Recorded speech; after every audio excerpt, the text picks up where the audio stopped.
Chapter 8. Destruction of Property. During the month of March 1979, Amirani again went into court to attempt to stop the unnecessary demolition of my house and property. The excavating search went far beyond the scope of any search warrant in the history of the country. Never did they describe the things they'd hoped to find by removing all the interior walls, floors, and ceilings.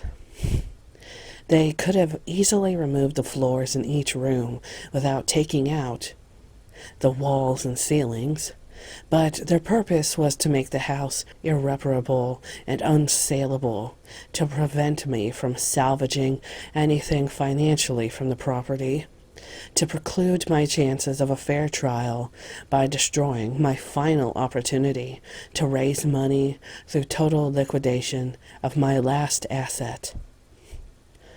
The third, fourth, and fifth search warrants stated only that they were looking for human bodies and / remains thereof. Were they looking for a body in walls 4.5 inches thick? Why remove all exterior barn wood siding? Maybe someone in the sheriff's department needed paneling for his family room. They had removed all of my personal property from the house, office, and garage, carting it away in two 40-foot moving vans under the supervision of the sheriff's and state attorney's office. The pretext for the seizure writ was that they were looking for evidence that may have proven the identity of the bodies. When they had done all the damage they could do, the state's attorney filed a civil suit in circuit court for permission to tear down the remaining shell of the house, contending that it was unoccupied, unsafe, dangerous, and a health hazard. Robert Mata filed for an appearance in the housing court of Judge Richard E. Jorzak, informing him that I wanted to be present at the hearing to show cause. That court was in the Daily Center building, and it was my right to be there. But authorities believed they could not guarantee my safety. Judge Jorzak recessed the hearing until it could be transferred to the criminal courts building, and he used Judge Garippo's courtroom at night. Mata filed a cross-complaint, claiming that the damage was done by the state, and that the state should be made to pay for it if it was deemed that the house had to be razed. He brought out that I did not own the house alone, as the state claimed, so the suit was filed against John Wayne Gacy as half-owner, and against my mother and two sisters as co-owners of the other half. In opening statements, the state contended that the house was a public nuisance, that the floor joists had been cut away, that the plumbing, sewage, and drainage systems were gone. The electrical wiring was exposed. The crawl space was dug out 4 to 6 feet in depth, destroying the integrity of the foundation footings, and that the entire area had flooded, posing the danger of fire and risk of electrocution. Mata pointed out that the property was jointly owned, that none of the other 3 owners were charged with anything, and that their rights should be protected. That because the state, with the use of illegal search warrants, had gone far beyond what the law allows in conducting a house search, it had seriously violated the rights of the other 3 owners. And since it was repairable at that time, the state should be able to restore the house to its pre-search condition. It was structurally sound and worth saving. The state put on 3 witnesses. The first was a real estate appraiser who testified that the house had become a magnet for sightseers, that it no longer had any value, and that it was no more than a curiosity which was lowering property values in the neighborhood. He had made an inspection and found that it would be cost prohibitive to restore the house. Mata attacked the claims. Isn't it a fact that if the house were repaired and all the police were removed, it would not be a magnet for sightseers, and the area would return to normal? Yes, I suppose so. That if it was restored to the way it was before they demolished it, its value would return to what it was originally and maybe higher. Yes, that is possible. But on the other hand, with what was found on that property, it may never have any value. Finally, Mata asked, "And isn't it also a fact that if you deduct the amount that the state is willing to spend to level the property, the cost of rebuilding and restoring it would not be much higher?" The witness was silent. Mata asked the court to direct him to answer. He waited, looking at the state's attorney, then said, "Well, if you're looking at it that way, no, it would not cost that much more. But you're talking about rebuilding the entire inside of the home, which would take considerable time." The state's second witness was from the county health department. He said that the house was a health hazard, not only for the fire and electrocution risk, but also the sewage pipes were broken, allowing sewage to back up into the house, posing a health problem. Mata didn't argue that point. The conditions which then existed did make it a health and safety hazard. But, of course, restoring the house would solve that problem. Their third witness was the chief inspector from the Office of Code Violations of the County Building Department. He testified that, upon inspection of the premises, he found not only a large number of building violations stemming from improper drainage, but that the condition of the electrical wiring was extremely hazardous and would have to be condemned.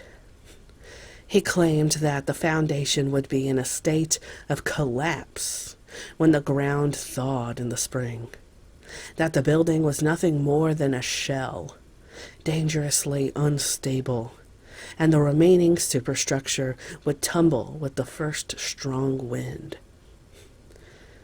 To counter that claim, Mata asked, "Well, what do you call a strong wind for this time of year?" "In an open area, such as where the house is setting, I believe a 45 to 55 mile an hour wind would bring down the house." Mata played with him, asking about a 40 mile an hour wind, a 30 mile an hour wind, then he jumped the figure to 75. And always the witness claimed the house would collapse, or at least parts of it would topple. Mata asked if it was repairable.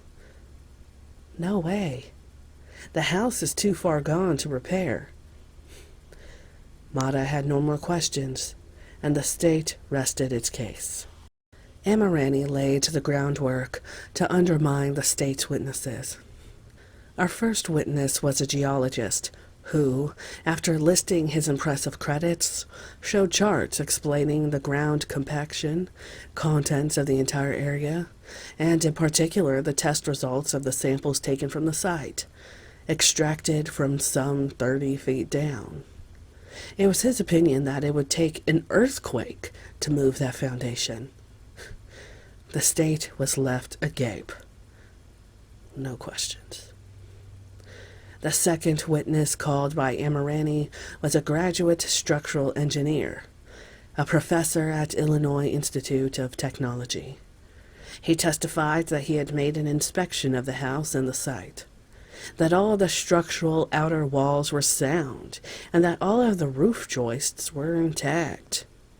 In his opinion, while there was extensive damage to the interior, The building was structurally sound enough for a contractor to rebuild the interior. Amirani asked about the wind factor. If we had a 50 to 75 mile per hour wind, what then could happen to the structure? The witness didn't hesitate. Well, that high of a wind, you might lose some shingles. And from the sides, anything that might be broken loose from the damage to the building. Even with the windows out, couldn't the wind just pick up the whole building and blow it over? The witness shook his head. No. And in fact, with the windows out, the wind would go right through the structure. Air will seek the least resistance. And the wind you're talking about is almost tornado level in these parts, this time of year. The state, again, had no questions, and the defense rested. It was 9:30, and the court recessed for the night. That same night, O'Hare National Airport clocked 96-mile-per-hour winds, less than 3 miles away from my former home.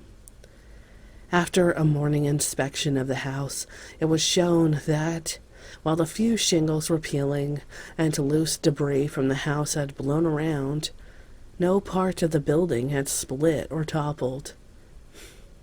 In the courtroom that night, Morris Alexander, one of the state's attorneys, flippantly accused Amirani of trickery. I've heard everything before, but, raising his eyes to the ceiling, I never thought you would go get his help.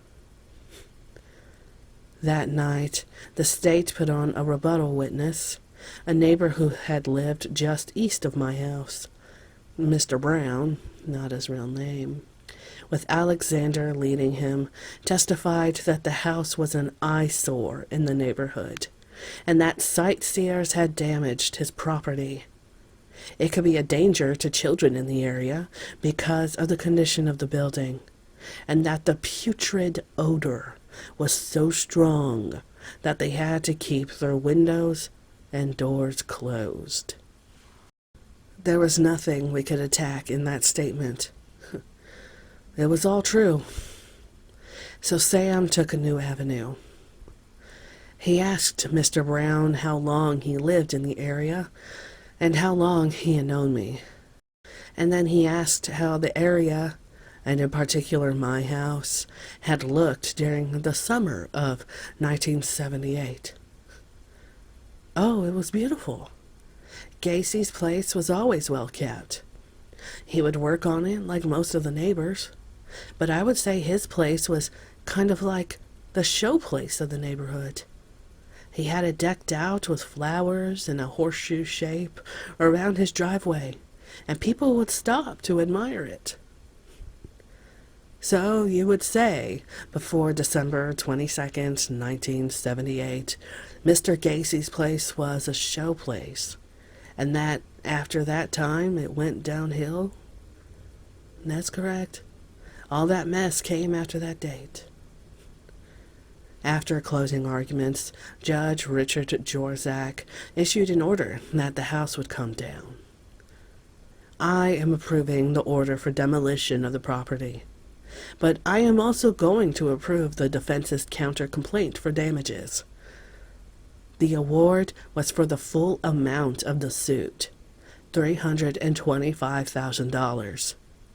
$100,000 for actual damage and $225,000 for punitive damages. But he added that retribution and compensation would be held back pending all criminal matters, since there was a court order which forbade any judgments of a nature secondary to the trial per se to be consummated prior to finalization of the trial proper. On April 11th, 1979, the house was torn down. A fiasco. A travesty. Personal property. under an order signed by Judge Louis Garippo on January 25, 1975. The State Attorney's Office, its agents, or any associated law enforcement agency was to take into their possession all personal property of John Wayne Gacy, to be used as evidence and to be preserved in their possession, not to be damaged, destroyed, or disposed of in any manner. It was the duty of the State Attorney's Office to inventory each article confiscated from the property under the directive of the search warrant. The complaint for search warrant, written December 29, 1978, by Greg Bedeau and signed by Judge Marvin Peters, said, to seize the following instruments, articles, and things relating to PDM Corporation. All books, records, files, correspondence, papers, documents, diagrams, plots, blueprints, address books, recording tapes, photographs, photographic negatives, cameras, and all other materials relating to PDM Corporation, an Illinois corporation located at 8213 Summerdale, and owned and operated by John Gacy. Additionally, all personal papers, photographs, photographic negatives, tax records, receipts, books, address books, travel records, including but not limited to travel tickets, jewelry, belts, belt buckles, watches, rings, and all clothing, and any and all possessions of John Gacy individually located at the above location. All possessions removed were to be inventoried according to the letter of the judge of the Garippo order. All those possessions were to be protected and preserved. My inventory of that property amounted to over $86,000. Since it was December, my end-of-year inventories for tax purposes have been completed, but the state didn't expect me to have copies with my accountant. Where's the inventory? Where is $86,708 worth of business office equipment and construction material, 9 rooms of furniture, and all personal possessions of John Wayne Gacy? Medley Movers took them to its 95th Street warehouse and later moved them to the county warehouse at 2500 South Rockford Street. Garippo said to preserve and protect. But when my sister, along with my attorneys, went to claim my possessions, only 10% was worth saving. 30% was damaged beyond repair. 60% was simply missing, unaccounted for to this day, after 5 years of inquiry. Not one person has been held accountable. Not one person has been indicted for theft.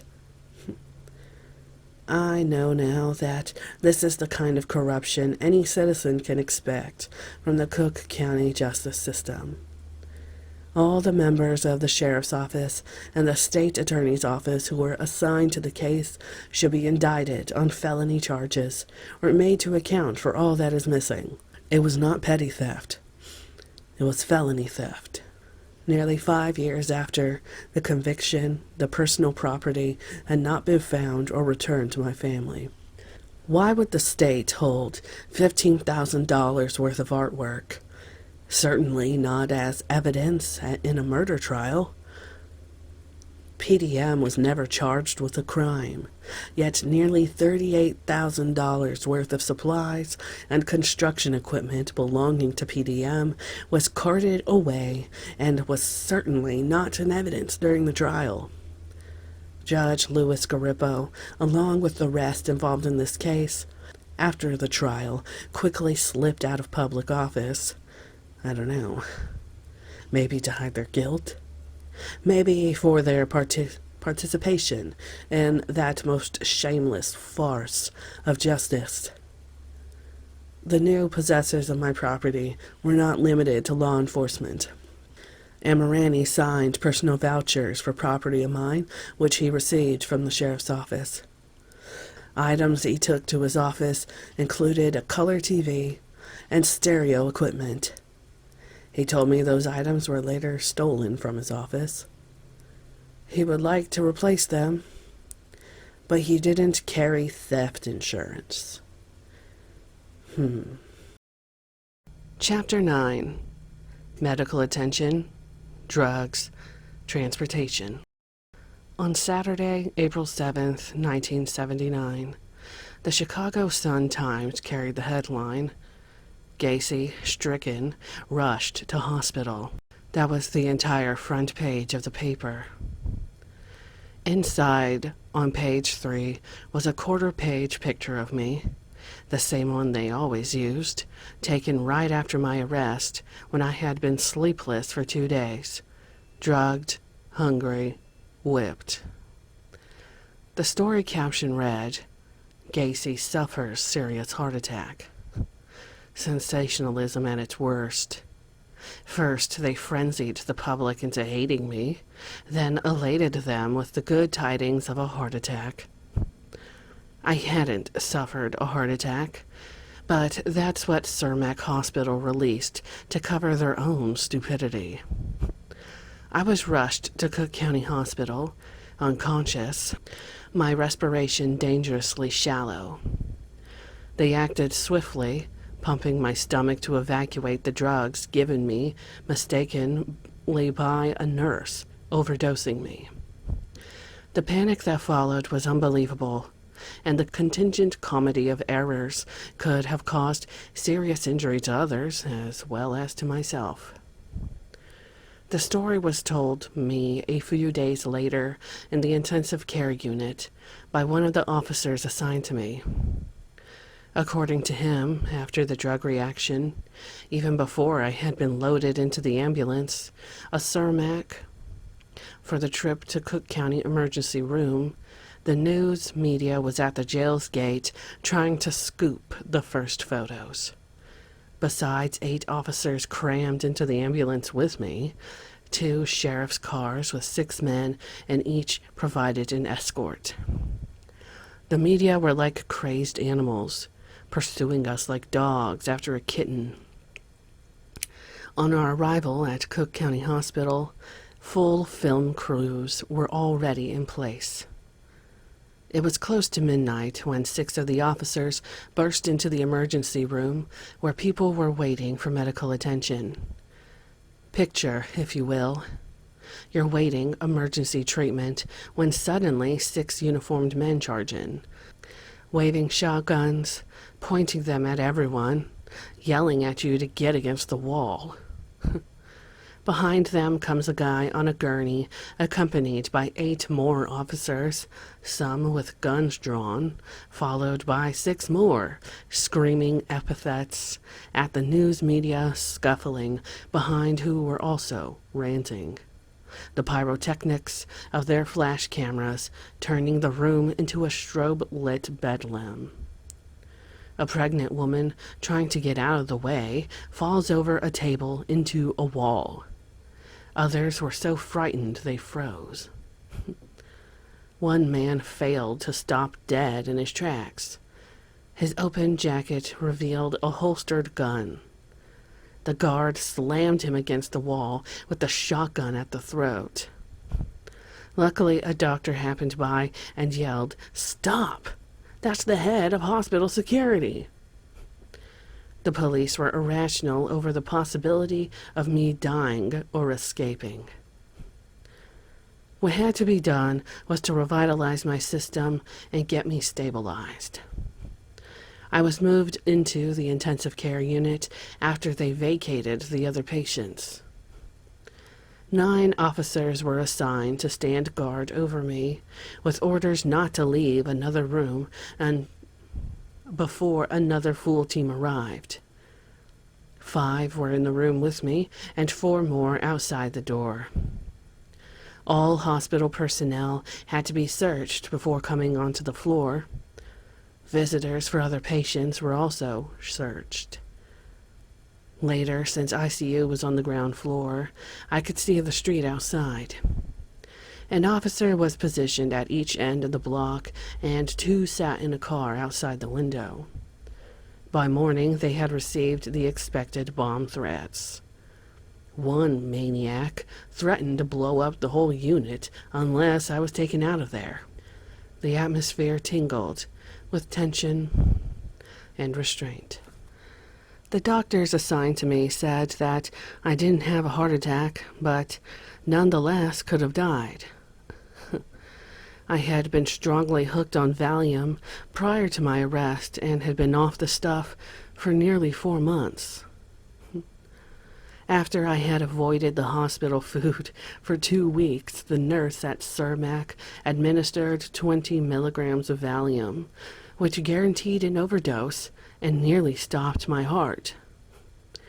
I had become hypoglycemic along with my angina condition. The doctor was surprised that I hadn't gone into a coma. Both my sugar and potassium counts were dangerously low, so both were given me intravenously in straight, pure doses for 3 days. I didn't feel like eating after having my stomach pumped and was weak. The needles inserted into both arms and the wires attached to my chest to monitor my heart made me melancholic and desolate. Life seemed worthless. I felt trapped. The meaning of life was vague to me. On Sunday, the doctor ordered chest x-rays. The x-ray room was underground, so they closed off the entire half-block area, bringing in 25 additional officers. After searching the area and clearing out everyone except necessary staff, the police radioed to move me in. It was like a secret mission in Vietnam. 4 officers with shotguns preceded me, along with the hospital director and the security chief. 6 officers walked alongside the gurney like pallbearers, each on 3 on each side. 4 more followed. Everyone in the hospital knew who I was by then. The over-assignment of officers made it obvious. One officer could have put on a white coat and handled the transportation by himself, and no one would have been the wiser. When I left the hospital after a 6-day stay, it was the same thing. There was talk of using an armored car, then a helicopter, but they finally decided to use a paddy wagon with a 2-car escort. The transfer could have been made in 15 minutes, driving the speed limit, but that was too easy. The 3 vehicles tore down the streets with red lights flashing and sirens wailing as if it were a matter of life and death urgency.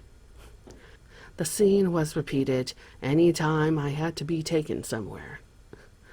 In late June, I went downtown for a brainwave test. They used 6 officers from the sheriff's department, 2 in a lead car and 4 in the sheriff's van with me. When we pulled into the valley behind the building, the place was covered with plainclothes officers. As we walked down the long halls on the 14th floor, there was an officer stationed at each door we passed, with 6 encircling me. When we were ready to leave, I was told that a crowd had gathered on the street by the alley, but I needn't worry. The Chicago police had 50 men there. Back to the freight elevator with my 6, picking up another as we passed each door, until there were 16 of us. More waited at the bottom when we got off. They peeked out the door, saw the crowd, and decided to back the van right up to the exit. We left with lights and sirens, barreling through downtown traffic. It seemed as if they wanted to draw attention to themselves, or else they had odd methods of protecting me. There were other times like that. When I went to Chicago University 3 times a week to see Dr. Lawrence Z. Friedman, 2 cars were always used for transportation. Each trip was made at breakneck speed, at times reaching 85 miles per hour on the Dan Orion Expressway. One morning, the media got wind that we were at the university, and to avoid pandemonium, the police cut short my 2-hour visit, escaped with me out the back door, and used the second car as a following block to keep the newsmen back. I was always frantic. I had sunk to despair and didn't much care about life anymore. I had become something between a sideshow freak and a robot. The last time I was rushed to the hospital, I was dead drunk and suffering violent chest pains. During that day, I was to have an alcohol brainwave test given by Dr. James Kavanaugh. I was given 6 ounces of 100 proof scotch in a 30-minute period while wired to a machine to monitor my brain waves. The idea was to study my brainwave patterns after the alcohol had taken effect. But the test was mismanaged. They wanted me out of there in a hurry, so they ran the tests while I was still taking the drinks. They overlooked the fact that it takes 30 minutes for alcohol to get into the bloodstream. When I got back to my room at Cermak, the liquor hit me full force. I thought that I was in a hotel and I wanted to go out and have another drink with the doctor. I got as far as the elevator before 2 officers tried to bring me back to the room. One I pushed onto the floor and the other went over a desk. Then 4 more tackled me to the floor and, with the help of the first 2, dragged me back into the room and tied me to the bed. The fall to the floor with 4 men holding me down caused the chest pains, and I thought I was going to die right there. Again to Cook County Hospital in a blaze of sirens and red lights, playing tag at the intersections, rushing into the emergency room with guns drawn. The doctor inserted an IV tube into my arm, took my blood pressure, and demanded expeditious results from a blood sample. Then he leaned over me close and smelled the booze.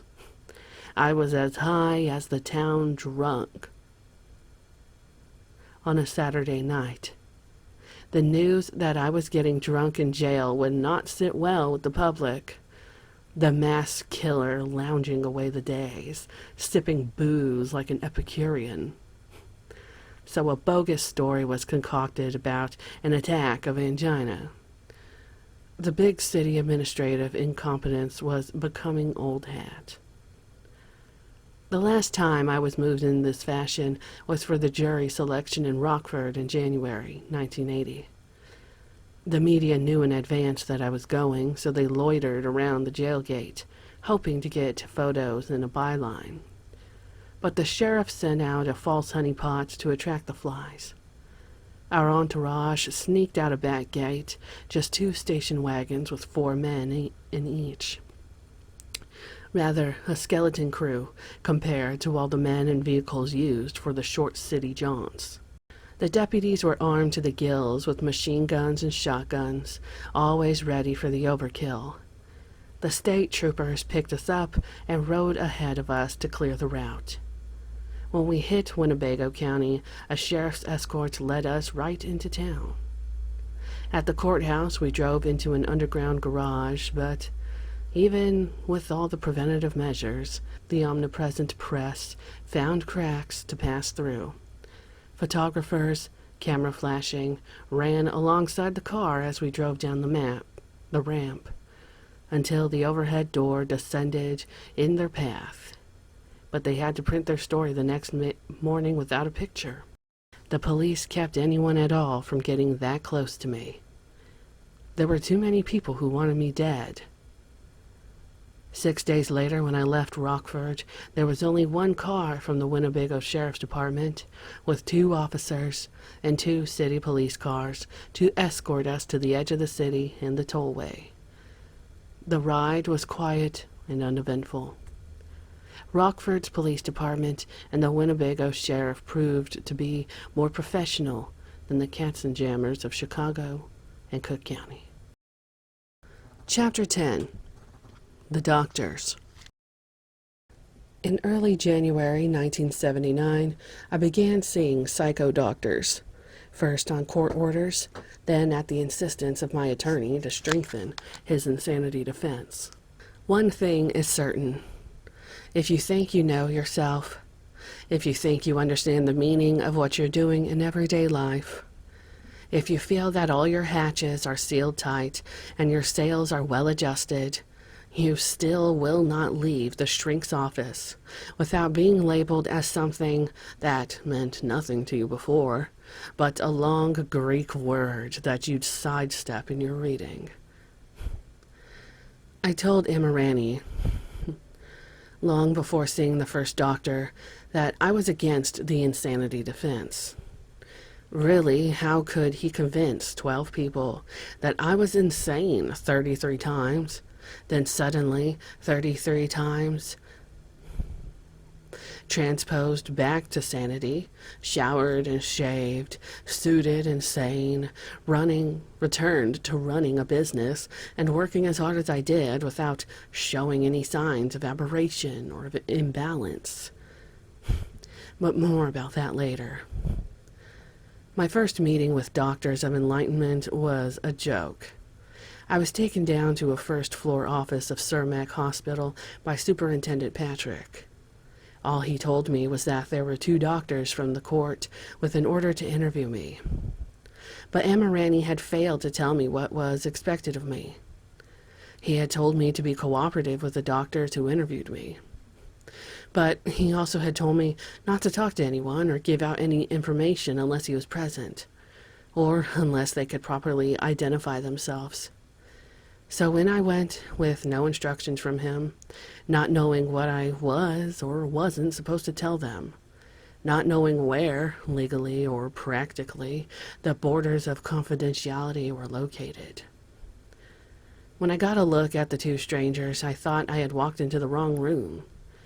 They looked like a couple of escapees from the old folks' home I sometimes visited as Pogo the Clown. These 2 doctors stood in the center of the room, rickety, looking for a place to hang their coats and hats. Both wore glasses and those squeaky black rubbers over their shoes. I wanted to help them into a chair and get blankets to spread over their legs so they wouldn't be cold. The first one told me his name was Dr. Hartman, a psychologist from next door, sent over by the court. He introduced me to his friend, Dr. Reifman, then flinched back as if I were about to bite him. I wasn't sure if I should extend my hand in a friendly gesture for fear it would cause him a heart attack. He pulled some papers from his pocket and said that he was from the Cook County Psychiatric Institute and had an order from the court to determine whether I was fit to stand trial. Then he stepped back behind Hartman. Remembering Sam's instructions, I asked, "Do you have anything to show me that will prove who you are and that you're here from the court?" Reifman pulled out a business card and handed it to me. I told him a business card wasn't actually good for identification. He brought out the court order to show me that both their names were on it. That still didn't identify them, and I wouldn't buy it. Amirani's orders were to be sure about who I was talking to before saying a word, and that's what I was doing, attempting to verify their identity. Reifman showed me what he said was Garippo's signature, but I didn't know Garippo's signature. Anyone could have signed it. I had become very cagey.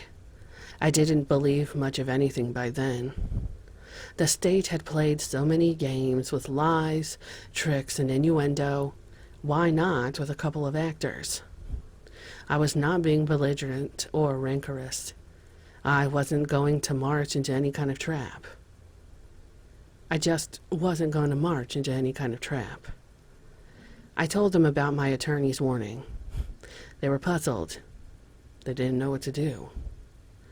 Finally, Reifman said, "Look, I'll call Judge Garippo on the phone, and he can tell you who we are." He walked to the phone, dialed, talked with someone, then handed me the phone, saying it was Garippo. The voice on the phone said he was Judge Garippo, that he had signed the order, and that the two men were who they said they were. I said okay and hung up. But I told him I still had a problem.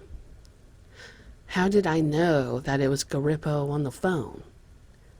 They gave up. It's all right. We found out what we wanted to know, that you can work with your counsel. A few days later, Emma Ranney asked me how things went. I told him how it went and what they said at the end, and I didn't know what they meant by that. Well, you'll be seeing them again. They have to give you some tests. Will you let me know when someone's coming? Or better yet, be here for the first meeting? That was all right with him, so I felt like I was off the hook. I was to meet with this Dr. Reifman 4 times for a total of 18 hours, although he claimed in court that he spent 25 hours with me. 2 of those times he brought Hartman with him. When I tried to cooperate with them, most of the time I had trouble understanding them, answering their questions with questions, trying to figure out what it was they wanted. Most of the time Hartman seemed confused or on the brink of dozing off. He gave me mostly written tests, some technical, using a stopwatch to time my progress. Dr. Reifman, when alone with me, was manifestly terrified. The first time he came to my room, he placed his chair close to the door, and when the guard moved to close it for our privacy, the good doctor jumped so high I thought he might not come down. No, don't close the door. It'll lock. The officer explained about the noise in the hall and said he'd be right outside. That wasn't good enough. The doctor didn't want to be locked in the room with me. The guard left the door ajar. He asked me basic questions like, had I ever felt that I was someone else, and what kind of moods did I have? I told him that I was only one person, but I lived in different moods depending on what I was doing. John the contractor was all business. John the politician was involved in community activity and helping others. When I had free time, I was Pogo the clown because I loved children and remembered what it was like to be alone and frightened in the hospital when I was a child. In the night, when I was out looking for prostitutes, male or female, I didn't like what I was doing, so I would call myself Jack. And there was also just plain John, the family man who liked to putter around the house and fix things, do horticulture, play with the dog, or cook. Reifman came out later in the newspapers to say that I claimed 4 different personalities, but that isn't what I said. He had been talking about different moods, not radical personality separation, or the profound aberrations he referred to in court. He broached publicly the subject of multiple personalities. I think it's normal to feel differently about different things. Everyone will modify their mood to harmonize with what they are doing. Is that to say they are crazy or need to see a shrink?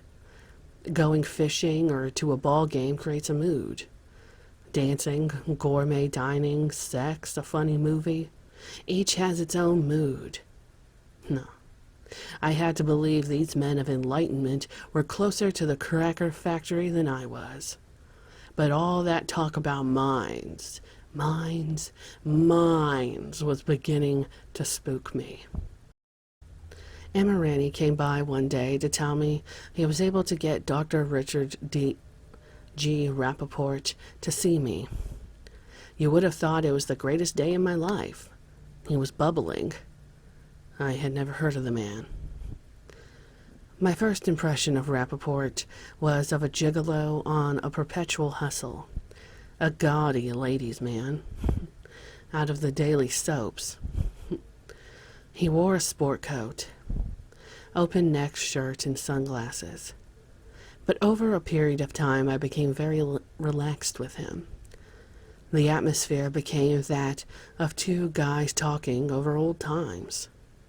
His style was to let you ask questions rather than just to have you blindly make responses as the first two doctors had done.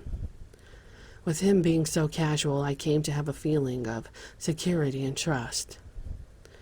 We covered every subject under the sun, not always related to the charges against me, but more how I felt about different things. He wasn't afraid to be alone with me in the room. I wanted it quiet while we talked 2 and 3 hours at a time. He started seeing me the middle of April 1979 and continued through June, 2 and sometimes 3 times a week. He spent over 65 hours with me during that time, more than all the doctors the prosecution sent combined. You would never believe me after hearing the claims of time and expense the state said they had spent in their evaluations. Since Rappaport was a psychiatrist, he wanted me to see a psychologist who worked with him, Dr. Robert Traisman, in order to get a complete psychological examination. Dr. Hartman had given me some tests, but Dr. Traisman had many more for me, both written and motor aptitude tests. He saw me only twice, but each session was lengthy. Dr. Rappaport didn't say much to me about what he was extracting from our conversations, and nothing at all about his extrapolations or his impressions. He was thoroughgoing. He had me see a neurologist, Dr. John Garvin, a Dr. John Hughes, who gave me an EEG, and a Dr. Glenn D. Dobbin for a computer head scan. All of these men are respected specialists in their fields. But I thought the most important test he arranged for was a 4-hour sodium amytal truth serum interview. This was done by Dr. Barry Shapiro, chief of the Department of Cardiopulmonary Resuscitation at Northwestern University Medical School and Hospital. He had been the private heart specialist for the late Mayor Richard J. Daley. Before the test, because of my heart condition, I had to sign a statement granting permission and a release in case of my death. A full gram of the truth serum was administered me in that 4-hour period, the maximum a person can handle without jeopardy. It produced a clinically adequate semi-hypnotic state, during which I described things in greater detail. But there was no new information revealed about the crimes. The test indicated that what I told them in the conscious state was true, and that even in the semi-hypnotic state, I could not enlighten them further. This test was not mentioned during my trial because it would have contradicted Amirani's insanity defense. Any time evidence came out favorable to me, it was blocked, either by the state or by my own defense team. Dr. Rappaport included that in his 19-page offering to the court, but it was buried. He stated that, in his opinion, a mental disease was indicated, labeling it borderline character, psychopathic subtype, and paranoid schizophrenic. He went on to say, if Mr. Gacy did commit the crimes of which he is accused, then these periods for which he is amnesiac are the times of loss of control and the times of the murderous acts. His inability to tell about these facts is a loss in some respects to this case. If John Gacy did in fact commit the murders of which he is accused, it is my impression that he was responding to an irresistible impulse which was allowed expression by the loss of ego controls under the influence of alcohol, drugs, extreme fatigue, and the stress of psychological conflicts within him. It is therefore my opinion that John Gacy was, under the law of Illinois, insane at the time of the alleged crime when he was unable to conform his conduct to the requirement of the law. If I had committed the crimes, and if I had been found guilty by a jury after hearing some evidence, this doctor's statement would have been the basis for an insanity plea. On July 12, 1979, I met Dr. Tobias Brocher, director of the Menninger Foundation in Topeka, Kansas, a center for applied behavioral sciences. At Amirani's request, he came from West Germany where he was doing research for the foundation. The man is world-renowned in the field of psychiatry. At the trial, it took more than 20 minutes just to list his credentials. He visited me only once, but he spent more than 5 hours with me on that occasion. To me, he was one of just 2 true professionals to be heard at the trial, at least in the sense of integrity, not because what he said was favorable to us in respect to the insanity defense, but I found great respect for the man when he refused to answer questions concerning the relationship between the law and insanity. He felt he could give an opinion as to mental disease or defect, of which I claimed I had several, because his expertise in that field. But just as most people in the legal profession don't understand psychiatry, he could not give an expert opinion regarding the application of the law to insanity. The jury failed to see this point. Amirani was pleased with Broker's report. It showed concordance with his insanity defense. But because he would not answer questions that commingled insanity and law, the state discredited his testimony. In the late fall of 1979, the state, after seeing the reports of the 3 doctors Amirani had brought in, pleaded to the court to get permission for further opinions. I had thought both sides had made their points by then. I was wrong again. Garippo granted the state's motion. I was going to have to see more doctors. In October, I met the first of 4 more doctors for the state. Dr. James Kavanaugh was just as smooth as Rappaport had been, but more arrogant. He started by asking what I had covered with the other doctors and how I felt about what was happening. I told him the same things I told the others. One thing about the truth, it will always come out the same. He was like a kid racing through a hot novel looking for the explicit parts. I dreaded having to spend as much time with him as I'd done with Dr. Rappaport, but I got lucky. During the month, he only wanted 14 loathsome hours. We barely scratched any surfaces. He didn't do a fraction of what Dr. Rappaport had done, but claimed he had gathered enough information. The scuttlebutt had him pigeonholed as a professional witness for the state. He had it down to a science as to how little time and effort he could spend and still receive his fee. I was told that his diagnoses were carbon copy standard at most of the trials he worked. A true shrink for hire. Kavanaugh was the one who wanted the alcohol EEG test set up at the Cook County Psychiatric Institute, but he didn't know how to give one. The results showed nothing judgeable. The prosecution said it had been negligently administered, emphasizing negligently as if it were favorable to the state. They went through the motions and manipulated with clever language both the public and the jury. Listen, but don't think. Amirani had an eminent psychologist accompany Dr. Rappaport to court, and the state countered by providing Kavanaugh with an entourage of associates. He had interviewed me for only 14 hours, and every doctor for the state who as much as shook my hand was in attendance as an expert. They brought in a Dr. Guerin who had taken 3 hours to give me a mechanical and written test.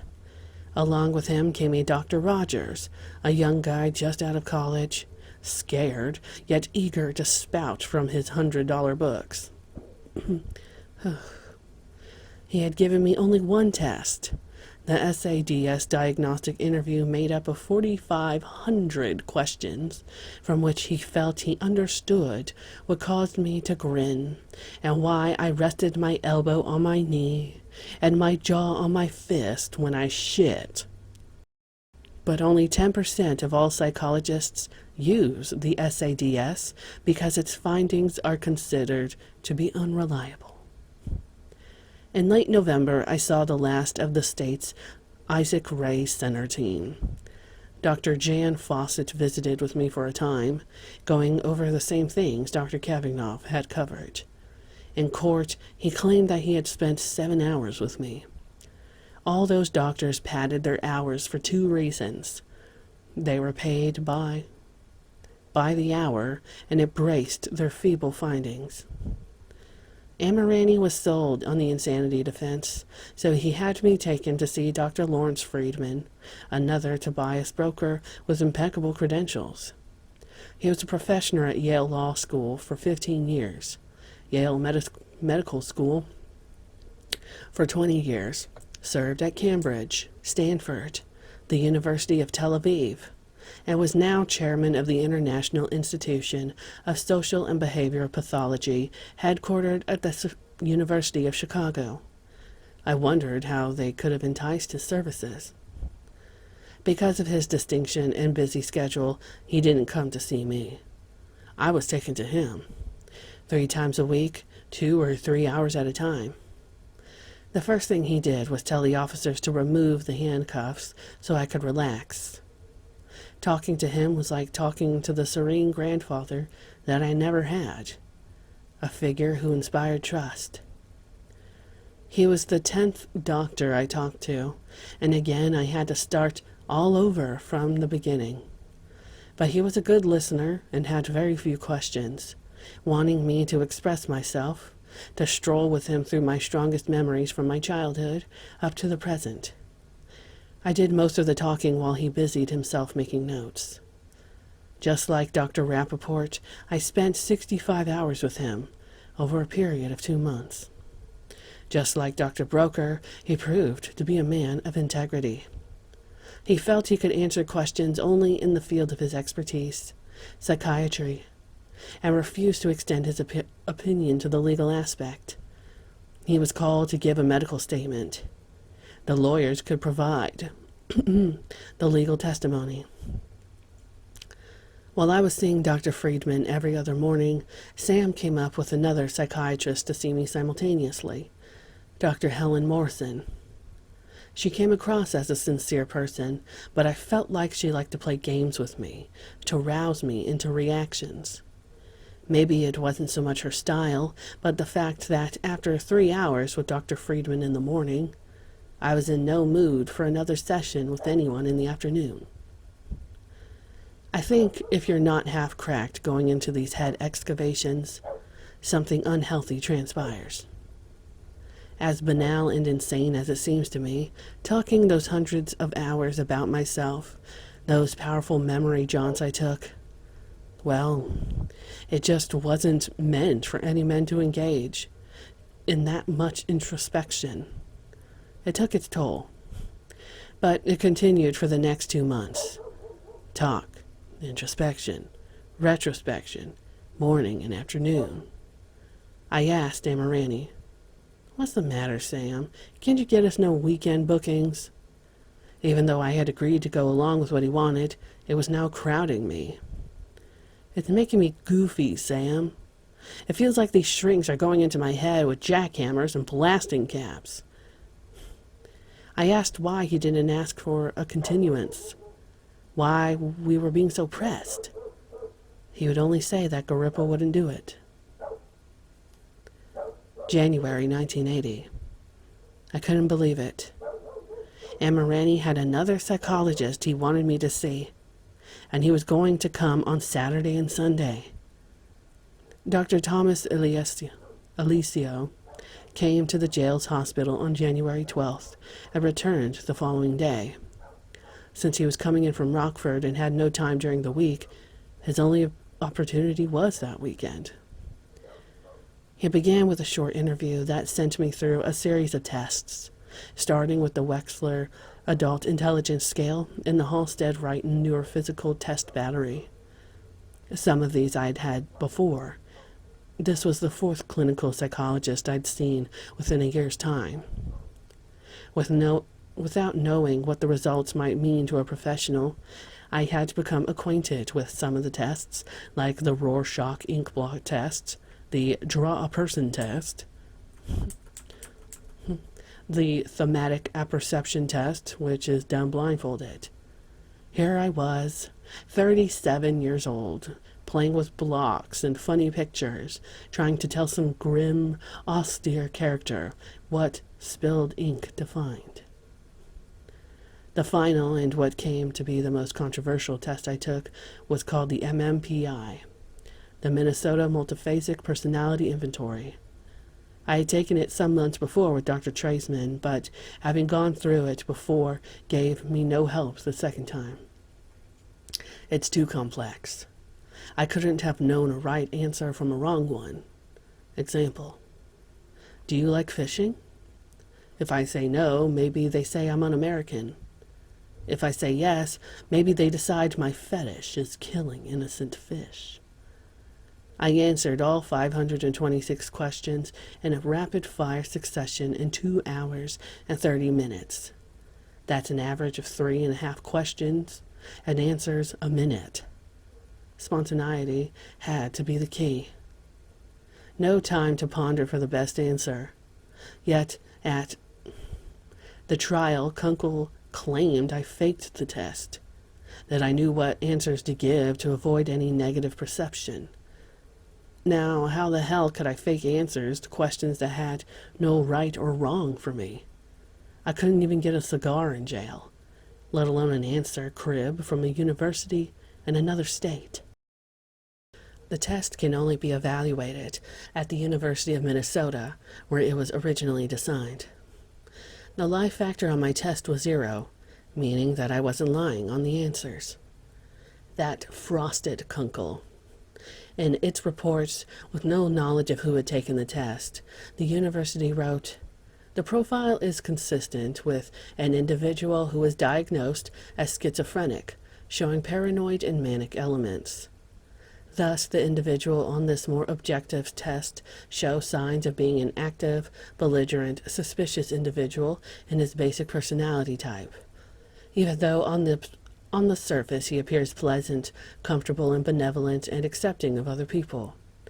He also shows some confusion in his thinking at times, which again he does not display overtly. This probably shows itself when he is under stress. Under severe stress, he decompensates into an overt psychotic state. This all came out of the one test.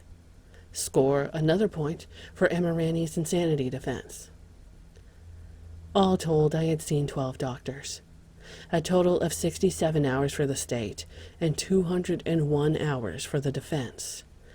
During the trial, 6 doctors were called to the stand for each side. All the doctors came up with different diagnoses, but to some degree they would coincide with those of other doctors representing their side. The state would agree that there were mental problems, but to a lesser degree than what the defense would say. The state was able to contradict, one by one, all the doctors' opinions favorable to my defense. That's the reason why I was against the insanity defense. I thought my case would be fought on the evidence that the state should have to prove me guilty, beyond a reasonable doubt, of the charges against me. What I didn't know was, once the insanity defense was agreed to, the state didn't have to prove me guilty of anything. Emirani never told me that. When he decided on the insanity defense, he was automatically saying that I had committed the murders, handing the state its case. From that point forward, everything is stipulated to, and the trial becomes merely an insanity hearing. The state didn't even have to associate me with the victims before, during, or after the murders. The state didn't know the identity of 11 of the victims and would have to dismiss any charges against me relating to them. That would have been my first step if I'd had the legal expertise. Then I would have made them try me on each count individually. I was a chronic keeper of records and could account for most of my time. I could prove that I was out of town when at least 16 of the victims disappeared. The fact that those bodies were found on my property did not make me the killer. The house was rented to PDM and was its home office. For that reason, there were 12 employees with keys to the place. The office manager didn't come in until 8 in the morning and was usually done by noon. He never went in at night, and everyone knew that. While I was out of town, and I was gone up to 2 weeks at a time, anyone could have come in, and many did. During late hours, young employees, even married ones, would come there to party. Privacy, drugs, booze, and beds. What more could they ask for? And who was to know how many went in and didn't come out? But from the beginning, Sam Emirani was stuck on the insanity defense and was adamant against any other pursuit. What a damn Waterloo for me and the little heedless general. Chapter 11. Meet the Attorneys. I first met Sam Emirani at a meeting of Democratic committeemen for Norwood Park Township in the spring of 1977. He was introduced as a new precinct captain. Sam had lived in Norwich, Illinois since his high school days. Italian, short and robust, built like a fire plug, squat, hard. The neighborhood little guy, tough enough to play fullback with the older boys. He didn't know he was smaller than they were. The night we met, he was 28, had graduated from law school at Loyola University, and had been working as a public defender in the 3rd Municipal District of Des Plaines. He was a very persistent individual with inflexible ideas. A few months later, at a Norwood Park Township Lighting District meeting, our legal counsel resigned, having been appointed to a judgeship in the circuit courts, a position which would leave him no time to serve on our board. As a trustee, I asked the committeemen about a replacement, and one suggested Sam Emirani. According to the law, all our meetings had to have legal counsel in attendance. This is where I formed my casual relationship with Sam, rubbing shoulders in our committee work. From time to time, I called on him to help with small legal problems for some of my employees, traffic tickets for speeding or accidents. One time he handled a drug case for a family member of the owner of a gas station where PDM traded. The man's son and a friend, both dental students, were caught red-handed with marijuana, and, if convicted, they could not graduate from dental school. Emirani put the fix in. Each young man had to pay $400, supposedly siphoned to a judge for dismissal of the charges, plus Sam's fee. If a friend of Sam, or the friend of a friend, had a court case in the district where Sam worked, it was easy for him to get a dismissal. In December of 1978, after being hassled by the Des Plaines police and held at the station in regard to the missing Peast boy, I called Sam. I told him my situation, that my business attorney, Leroy Stevens, was to be out of town and my predicament was urgent. He was the only criminal lawyer I knew, however, slightly. He was a defense attorney, yes, but, as it turned out, not for my kind of case. I never thought it would get so far out of hand. I wouldn't be charged with anything. It would be over any minute. The kid would go back home. Leroy Stevens had been handling PDM's legal work for several years. He had handled personal matters for my family as well. But I could tell from his initial visit to the Des Plaines police station that he knew nothing about criminal law. Otherwise, he would have immediately demanded to see the search warrant on which they were holding my car. He claimed that his first concern was to get me out of there. I couldn't argue with that. I had been illegally held for 9 hours for nothing more than going into a drugstore on business. But I wasn't his number one concern at the time. He had 2 buddies waiting outside in a car to go out of town on a fishing trip. If I hadn't been a good client, if I had been a stranger in search of help, he would have left me there for the weekend showing up Monday with gratuitous apologies.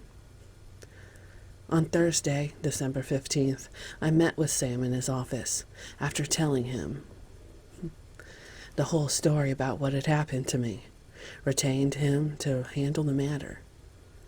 All I wanted was for him to get a copy of the search warrant and confiscation inventory, which was supposed to be returned to the court within a reasonable time once the search was completed. He bragged a lot about working on the Patty Colombo case and how he felt it would be reversed. I guess that was to give me assurance of his experience in criminal cases. He did sound impressive, so I trusted him and put my faith in his ability to help me. I was sure mine was no more than a simple legal matter, but they had asked me about a missing boy, so maybe it was best to have this powerhouse of an attorney who could quash the matter quickly. I felt comfortable with him. After my arrest on December 22nd, the state attorney's office started spreading rumors that, since Amirani was a public defender, it was a conflict of interest for him to represent me before the bench in the 3rd Municipal District. That would have been true except for the fact that Sam had previously given notice that he was leaving that position for private practice, and he had had enough leave time and vacation time accrued so that he did not have to go back to that job. The state was merely trying to distract Amirani, to keep him busy straightening out personal matters when he needed to get his teeth into my case. Because of that confusion, the preoccupation of my attorney, my ignorance of the law, the horrendous charges lodged against me, then being jailed at Cermak, I didn't fully realize what was taking place in my life. At the hospital, I was kept strapped to a bed for 10 days with no knowledge of what was going on outside that room. During the few visits with Amirani and Stevens, I was never informed what was taking place. Every day, I was sucked deeper into the darkness of guesswork and fear. Weeks went by without any information. Then, on the 3rd day of January, I was brought from that dark, cold cell up to a room, and, without filling me in, Amirani asked me to meet with the sheriff and the state attorney's investigators, just to see if I could identify some pictures. Whatever I told them wouldn't be used against me, he said, and he would be at my side. So I sat and talked with them for some 4 hours. From that conversation would come a 10-page statement, not signed by me, but used against me later. No notes were taken, nothing was transcribed that day. There were 8 people in the room, often all talking at once, and how anyone could remember or even tell at the time what was said, or by whom, I'll never know. This confidential confab was used in court. During the week after the arraignment, I didn't like the way things were going. When he hired Robert Mata, I told Amirani to contact F. Lee Bailey and try to bring him into the case. He said he would, but a few days later when I asked about it, he told me, "John, you don't need F. Lee Bailey. Besides, I don't think he'd take the case. He is going through a divorce and he's got all kinds of problems. He's an alcoholic, and he's drunk most of the time." I still pressed the issue. I wanted them to contact Bailey and have him tell me himself that he didn't want my case. But that didn't happen. Amirani told me he was going to Boston on some other business and would talk to Bailey. I doubt that happened either. My situation was becoming bleak, and the thought of getting Bailey kept me from going under. Another thing on my mind during that time was my family. So much time had passed without any word from them. By the middle of January, I thought for sure they would want to know how I was doing. Amirani claimed to have talked to them on the phone. They were taking it very hard and didn't want to talk to me.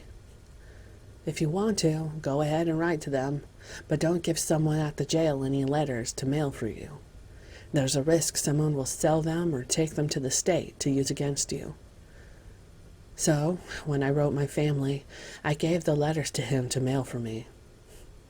No answers came, but I couldn't believe that my mother and sister would cut me off so completely. Then I started wondering about Amirani. I was already paranoid with all the things he was telling me that didn't make sense. I didn't believe anything anyone said anymore. The state was proclaiming to the press that I had voluntarily given 5 statements, and the press reported them to be confessions. To this date, I have never been shown a signed confession or even a statement about the charges that sent me to death row. A farce concocted by the state attorney's office to influence the public. By February, I'd had several strong arguments with both my attorneys. I fired them twice, but they paid no attention to what I said and made sure that news never went beyond those closed doors. I had no way of contacting anyone else. Even the social service worker assigned to me wouldn't do anything for me without Amirani's approval. I wasn't happy with his getting his way about everything. It seemed to me that nothing he was doing was working out. Any positive illusions I'd had about him were fading fast. But I was dead in the water. In February, we argued again about the insanity defense. He never explained my options, nor did he inform me of the full scope of an insanity plea. If you plead not guilty by reason of insanity, you're admitting that you committed the crime. Guilt is no longer an issue in a trial. I had been dead set against the plea, even without knowing that factor. I had told them that I did not kill those people, so why should I plead insanity? No.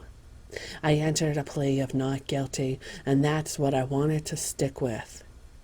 The smooth-talking lawyers put me off, saying that I might not even go to trial. Once we got into court and had the judge strike down the validity of the search warrants, the case would be thrown out. I only had to trust them. Hell, who could I trust? I couldn't even talk to anyone else. The news was not good at the search warrant hearing. Judge Garippo allowed all 5 search warrants to stand, and I blame that on the inexperience of my attorneys. They should have been better prepared. Garippo was always searching for a way out of having to acknowledge any valid points put forward by my defense. Amirani and Mata should have done their homework and brought up cases to support their arguments. Instead, fast-thinking Kunkel brought up cases which only faintly compared with the issues in my case. The 3 cases Kunkel brought up indicated the testimony of eyewitnesses, while the warrants in my case supplied no eyewitnesses. That should have invalidated my comparison between those cases and mine. The warrants in my case were based on unreliable hearsay.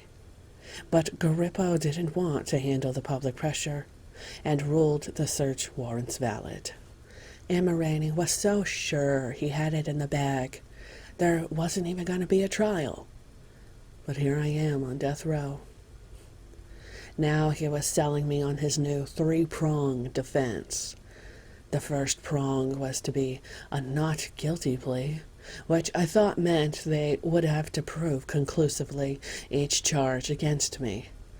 I wanted to be tried on each and every one of the murder charges. The state should have pounced on the opportunity. How could they lose? 33 shots at me. What did the state fear? Why their opposition to it? That is what I wanted all the time. I knew I didn't kill anyone. The state would not even be able to put me with them. Not a single charge could they prove. Amirani's second prong, he told me, was to try for a directed verdict of acquittal when the state couldn't prove its case. And the state couldn't. But even had he used it, the second prong would have failed because of the public pressure on an elected judge. Emma Ranney had to realize that, but I didn't. I didn't know that both these prongs were merely sales pitches. Emma Ranney never intended to use either of them. The third prong was the insanity defense. He knew I was against an insanity plea. To me, the idea was ridiculous. "Let's stick to the first prong," I told them. I remember foolish using the word prong. It sounded obscene. Why would I want to go with an insanity defense when I knew I didn't kill anyone? When I didn't believe anyone could judge me to be insane? As early as March of 1979, Emma Ranney had gotten several offers for book rights to the John Wayne Gacy story. He began telling me that everything we did from then on would be done to preserve the record. That was supposed to stop me from asking questions. I didn't even know what it meant. I was too tired to ask. When he first brought the book idea to me, I was in favor of it, knowing we needed money for a defense. One of the offers was supposedly for $6 million, but they wanted to start working on it while the investigation was still going on. Sam nixed that. He wasn't getting the kind of investigative reports he was looking for. Reports kept coming back with the information that others could have committed the murders, and he didn't want a journalist to give that information. It would have broken his control, his determination to go with the insanity defense. Some may say that this is all futile hindsight, and it is. But as I sit in my cell over the trial transcripts, I see so much that could have been done then. And I can see errors that should not have been made. Why did Emma Ranney want Stevens off the case? It was more than the fact that he was a civil attorney. The main reason was that Stevens had known me a long time and was used to doing things my way. Had I told him to call F. Lee Bailey for me, he would have done it. Why Emma Ranney brought in Bob Motta, I didn't understand at the time. A nice guy, but a puppet without a backbone. A lawyer afraid to interject his expertise into my case. Emma Ranney had Motta in his hip pocket. He would never challenge Emma Ranney's control. In July 1979, I had been sent to Cook County Hospital suffering from angina, and they wanted to keep me there for some tests. During that time, Emma Ranney prepared and presented to the court the Joyner motion to pool the charges together and hold one trial. I told him no. I didn't want to stake my life. I asked him, "If you're so sure of your defense, why not try it on one case? And if it works, use the same method on all the rest, or until the state gets tired." He had an answer for everything. "John, if we don't join the cases together now, the state is going to bring the heads of all the victims in containers of formaldehyde and set them in front of the jury to stare at during the whole trial. It's an old trick to inflame the jury." Dumb me. What did I know? But I still told him I was against it. The Joyner motion was offered and granted without my agreement. I have reviewed the pre-trial transcripts where it says that Emma Ranney came over to the table to ask me if I would agree to it. That never happened. Earlier that morning, I was taken from the Cook County Hospital back to Cermak. Emma Ranney had not seen me for several days, and we didn't talk that day before the hearing got underway. When Emma Ranney walked to the table and leaned over to talk to me, he asked me how I was feeling and if I was all done with the tests at the hospital. I nodded and told him I thought so. He then reapproached the bench. The judge had seen my nod and assumed I had agreed with the Joyner motion. I hadn't. During that month, I visited with my mother and sister for the first time since my arrest. It was only for a couple of hours, but we covered a lot of ground. I asked if they had received the letters I had given Emma Ranney to mail for me. Karen said that a few came, but had been heavily censored with a black marking pen. When I asked why they didn't write, Karen said Sam advised them not to, because someone at the jail might steal the letters or turn them over to the state's attorney. He said he would keep them informed by telephone. How convincing he was. You can create more illusions with blind confidence than with a magician's wand or 1,000 mirrors. Neither my mother nor sister cared for my lawyers, but they would go along with what I wanted. They weren't what I wanted, I said. I had wanted F. Lee Bailey, but Sam reported that he had talked to Bailey and he didn't want anything to do with the case. Later, I learned from a public defender's investigator who was in Emma Ranney's office when a call came from Bailey that Bailey had indeed offered to enter the case as co-counsel.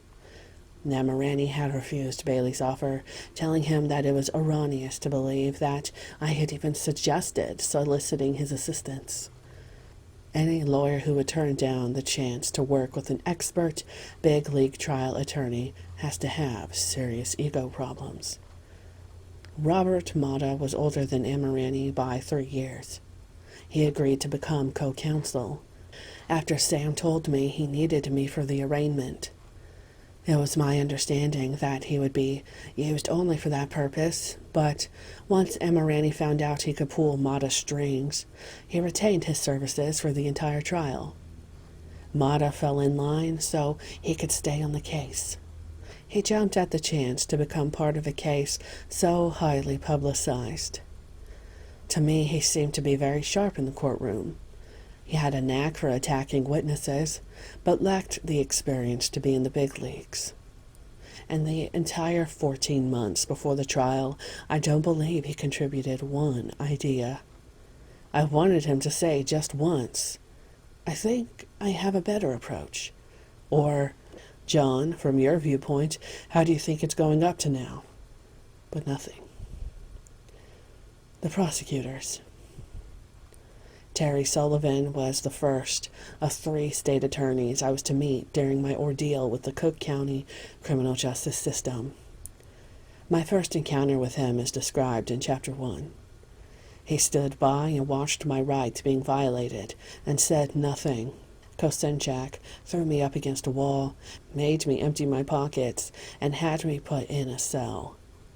Sullivan didn't see it. The second time I saw him was in the Des Plaines courtroom on December 22nd, when I was formally charged with murder. I was told that he was outside the door during the so-called informal meeting at the hospital when I was asked to identify some pictures. He was afraid to show his face because he knew I didn't like him and might get up and leave. Maybe he was afraid of being confronted by my attorney about his conduct at the Des Plaines police station.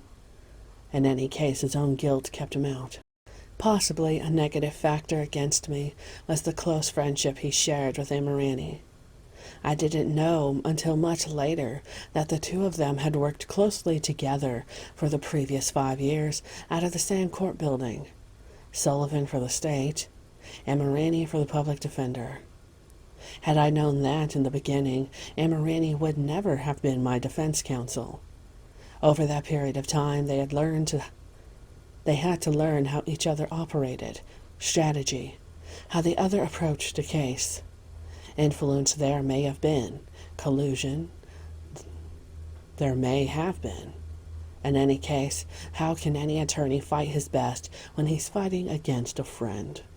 Sullivan was smug and blustering, stepping on anyone who got in his way to make a name for himself. Holding press conferences and granting interviews was his forte. Even after the trial, he wasn't about to get out of the limelight. He violated the law by using material from the state attorney's office to write a book. He had it published, demeaning everyone else in the case, making it appear that if it hadn't been for him, there would have been no case. While serving in the state attorney's office, Sullivan was chief of the Drug Abuse Division. There he developed a drug abuse prevention program for first offenders and created and headed a special unit of undercover officers to investigate drug trafficking. During a particular investigation, a cache of confiscated cocaine disappeared. He quietly left the state attorney's office. Whether he was involved in the disappearance is not for me to say. I do know it was hushed up. The next prosecutor was Robert Egan, the youngest of the three. Mild-mannered, he liked to deal in theories about the murders. Great imagination. He told a scenario at the beginning of my trial that should have gotten him an award for fantasy fiction. He had experience in the courtroom and knew what the jury enjoyed hearing. Prior to his duty in my case, he had handled 47 felony jury trials, of which 37 involved murder. The results: 42 convictions, 2 hung juries, 3 not guilty verdicts. He was a lion in court, confident, articulate, ready. A couple of times he renders fantastic notions during interviews. One appeared in March 1982, front page Detective Magazine. One day recently, the prosecutor, Egan, got a terrifying letter from Gacy. It stated that he was prosecuted for the wrong thing, that he should have been convicted for running a graveyard without a license. Anytime Egan is ready, I would like for him to produce that letter. It wasn't written by me, nor have I had any contact with him whatever. Robert Egan has also left the state attorney's office for private practice in Chicago. The third member of the prosecution team was William Kunkel, Jr. He was chief counsel for the state attorney's office. During the pretrial hearing on motions, he came on like a bear. Emirani, the little giant, would take on the big bear, and they bucked heads until Garippo would remind them where they were. Kunkel got his way most of the time in those hearings. He had joined the state attorney's office in 1973, and in 1977 became supervisor of the felony trial courts and was appointed chief of the criminal division. This case was a sure stepping stone to his future. At age 38, it was time to make a name for himself. He used every trick in the book, every lie he could conceive. Garippo and Kunkel were made for each other. Kunkel found a weak-willed judge who would allow his unethical tactics. Garippo found an attorney who helped him do what he couldn't do for himself. Between them, they twisted laws until they no longer were anything resembling the laws on the books. I faced Kunkel's law and Garippo's law. Illinois statute law was forfeit. Kunkel had Egan's ability to sell fiction to a crowd. The courtroom is like a little theater. The lawyers are the starring actors. The jury compose the audience whose favor the lawyers seek to win. Just like in television and the movies, in the courtroom, the truth plays second fiddle to drama. Mesmerizing acting conceals lies. Kunkel had the gift of being able to arrest the jurors with gesture and voice. At times he would approach the jurors and nod his head as he lied, and I'll be damned if they didn't nod their heads in unison with him. His theatrics had more power than Emirani's objections. What he said was catchy. What he did with his face and hands was flashy. A great actor. Convincing. Captivating. William J. Kunkel had run twice for a circuit court judgeship. Both times he was turned away by the voters. When my trial was finished, and while his name was still vivid in the public mind, he ran again.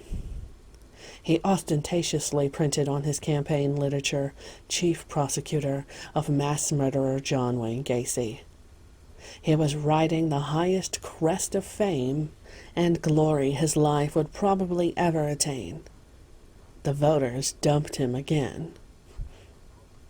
The judge.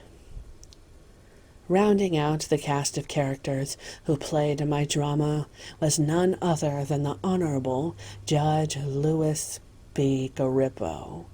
He had been on the bench for some 11 years, previously having served 10 years with the state attorney's office of Cook County. He was highly respected in the criminal courts by both prosecution and defense attorneys. But in this case, in an elective position, he was a victim of public pressure. A judge often must stand alone, steadfast. He must often lock his molars and make rulings contrary to public opinion. A judge, in the true sense, is a courageous giant, the apotheosis of virtue. Garippo failed the measure.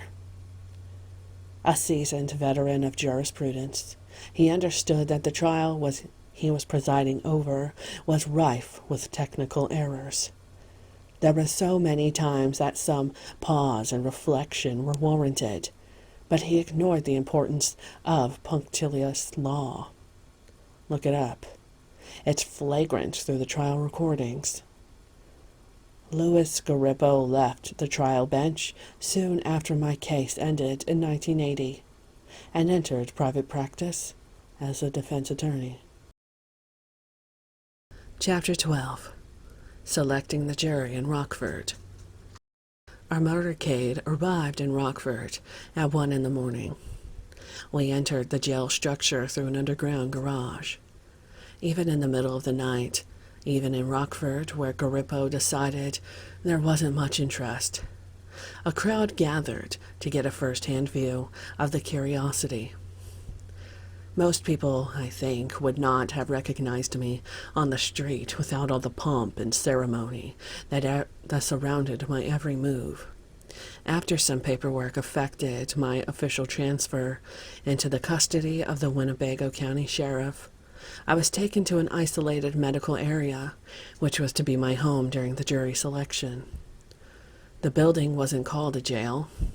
It was euphemistically known as the Winnebago County Public Safety Building of Rockford. The jail was on the top floor and conveniently adjoined the new courts building. At no time would I come in contact with other prisoners. No officers other than those assigned to me were allowed in that area. 2 officers would sit 24 hours a day on the other side of a 3x5 double-thickness glass window, which incorporated a built-in screen speaker. There was a radio and television set similar to those found in any hospital. The first person to visit me was the warden, who gave me a list of the rules and went over the ones which applied to me. There weren't many, as my movements were expectedly restricted. I was allowed to shower and shave each day, and a barber would come in on Sunday evening before the jury selection started. I was introduced to the officers who would be on guard duty. I asked if I were to be isolated the entire time, or if there would be someone to talk with. If any of the officers wanted to talk, he said they could come into the room. Another room was set aside where I would dress. My suits and outer clothing were kept there. The Monday Morning Tribune wasted no time letting the people of Rockford know that I had arrived. Gacy arrives in Rockford appeared in the center of the front page alongside a 5x7 picture of me and the back seat of the sheriff's station wagon. Early Monday morning after breakfast, I showered, shaved, and received my necessary medication. Sheriff Donald Gasparin appeared with 2 plainclothes officers to brief me on how security would be carried out. While uniformed officers would be visible outside the courtroom, 4 undercover officers would be dispensed among the crowd inside. 2 more were stationed close to me, one standing against the wall behind me and one sitting in the first row closest to me. These two men were the ones I should follow if violence erupted. Access was tight to the third floor, and the public had to enter through a metal detector. Amirani and Mata had met with me on Sunday to discuss their plans and to speculate on how things might go for us in Rockford. So there wasn't much left to rehash during our chat prior to their escorting me to the courtroom. "It's time to leave for the courthouse," the warden said as he entered my room. The sheriff told me politely that he had to put handcuffs on me for the walk, but that he would take them off as soon as we got there. It was almost as if he were courteously asking my permission. When we arrived, I took a seat in a small room down the hall from the courtroom. There was one 10-foot section of the corridor where I would have to walk where the public could see me up close. That worried the police. It was a hazard. So many threats in my life had been received since my arrest. While to the police that 10-foot walk represented danger, to me it was an abject embarrassment. I had come to despise the grotesquerie of the public's gawking eyes and rabid faces, globs bobbing in space for a glimpse of history in the guise of a ghoul. They gathered about me like parasites, separated by impossible inches from bleeding fresh meat. I felt like condescending to inimical growls to accommodate their imaginations with mimicry of a harried beast. Amirani and Mata were primarily concerned with my health after receiving reports that my blood pressure was down and I was having nosebleeds and some dizziness. A nurse was assigned to the judge's chambers in case I needed medical attention. It was 10:30 when we walked into the courtroom, going directly to sit at the defense table.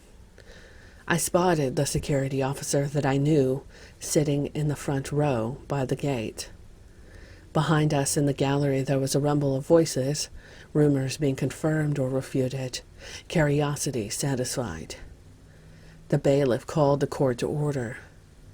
After Judge Garippo made some opening remarks and addressed the gallery with a demand for decorum, he told the bailiff to summon the first group of prospective jurors.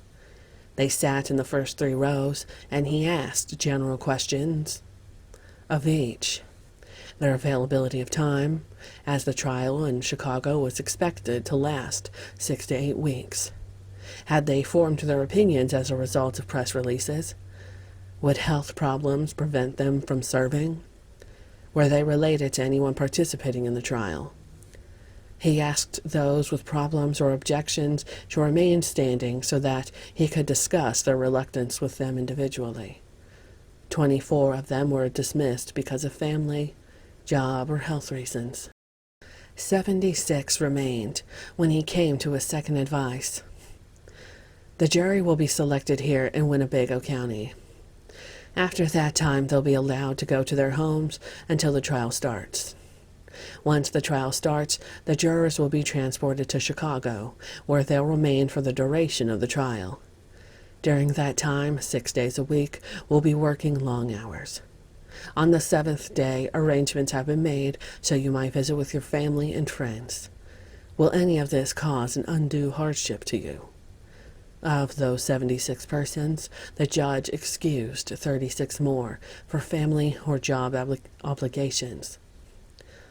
The 40 that remained were taken into another room and brought out individually to be asked more limiting questions. The prosecution and defense teams were not permitted to question prospective jurors directly. If they wanted additional information to clarify a point, they had to ask the judge to intervene. Some of the potential jurors didn't know what sequestering meant, that they might be hermetically sealed from the public. Amirani asked to be allowed to explain, but Garippo rejected the request. The next prospective juror challenged the judge's rejection. Back up and explain what you meant by that. You would have thought Amirani had planted in there. Amirani addressed the judge. I want them to know what they're in for.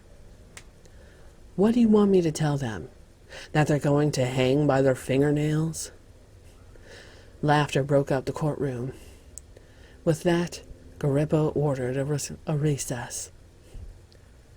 In the bullpen for a cup of coffee, one officer asked me if I knew what all the mumbling was about when we first entered the courtroom. Most of the people couldn't tell which one was me and were asking each other. I said, some said I looked like an attorney and that they must be waiting until later to bring me out. I was wearing a three-piece suit, just as were the attorneys. How would the people know the difference? The only perception they had of me was from the picture the newspapers always printed, the one taken of me at the Des Plaines police station when I was exhausted from 2 days without sleep, drugged, unshaven, sick, and puffy. So maybe they were looking for some Neanderthal walking on his knuckles. Not much of what I'm saying is based on my memory. From day one, I took notes during the proceeding, some objective, some subjective. I did that just to occupy myself. Nobody knew what I was doing. The attorneys were making notes as well. During that first morning, 4 of the required 16 jurors were selected. When 4 jurors are picked, it is called a panel. Each of the 4 must be approved by both sides before moving on to considering those for another panel. There were to be 4 panels of 4 jurors, each to constitute a full jury. We broke for lunch until 1:30. The afternoon session seemed dull compared to the morning. Judge Garippo continued to question potential jurors one at a time. Amirani would regularly object on the grounds the questions were not specific enough and that there should be explanations when a candidate didn't fully answer a question. 2 more were picked during the afternoon, and at 4:55 Judge Garippo adjourned for the day, telling the remaining candidates to return in the morning. Of the first 100 prospective jurors called, 6 were picked in just 4 hours and 17 minutes of actual courtroom time. Garippo was certainly sticking to his promise of picking the jury in a week. It seemed we were moving awfully fast for such an important procedure. The newspapers recapped the day's events with thoroughness, right down to the questions asked, my reaction to some of the answers, and my attire. Since it wasn't an exceptionally momentous day and they had to write something, they wrote with fashion. I wore loafer-type shoes because shoestrings were prohibited for obvious reasons. So when I wore loafers with a 3-piece suit, they decided it was important enough to help fill the space. Outside the courtroom, a reporter asked some of the people coming out what they thought. Gacy impressed me as being cold and calm, with no remorse evident in his facial expressions. Gacy's physical appearance was such that he could be mistaken for a dentist or a minister. I don't know if he's insane, but he's certainly not playing with a full deck.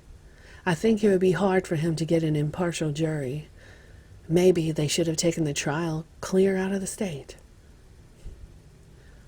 The next morning was just like Monday, except I didn't bother to get up for breakfast.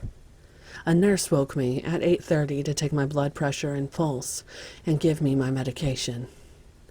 After a shower, I dressed in a different suit, along with black shoes with shoelaces, just to prove wrong some vague idea the media had given the public.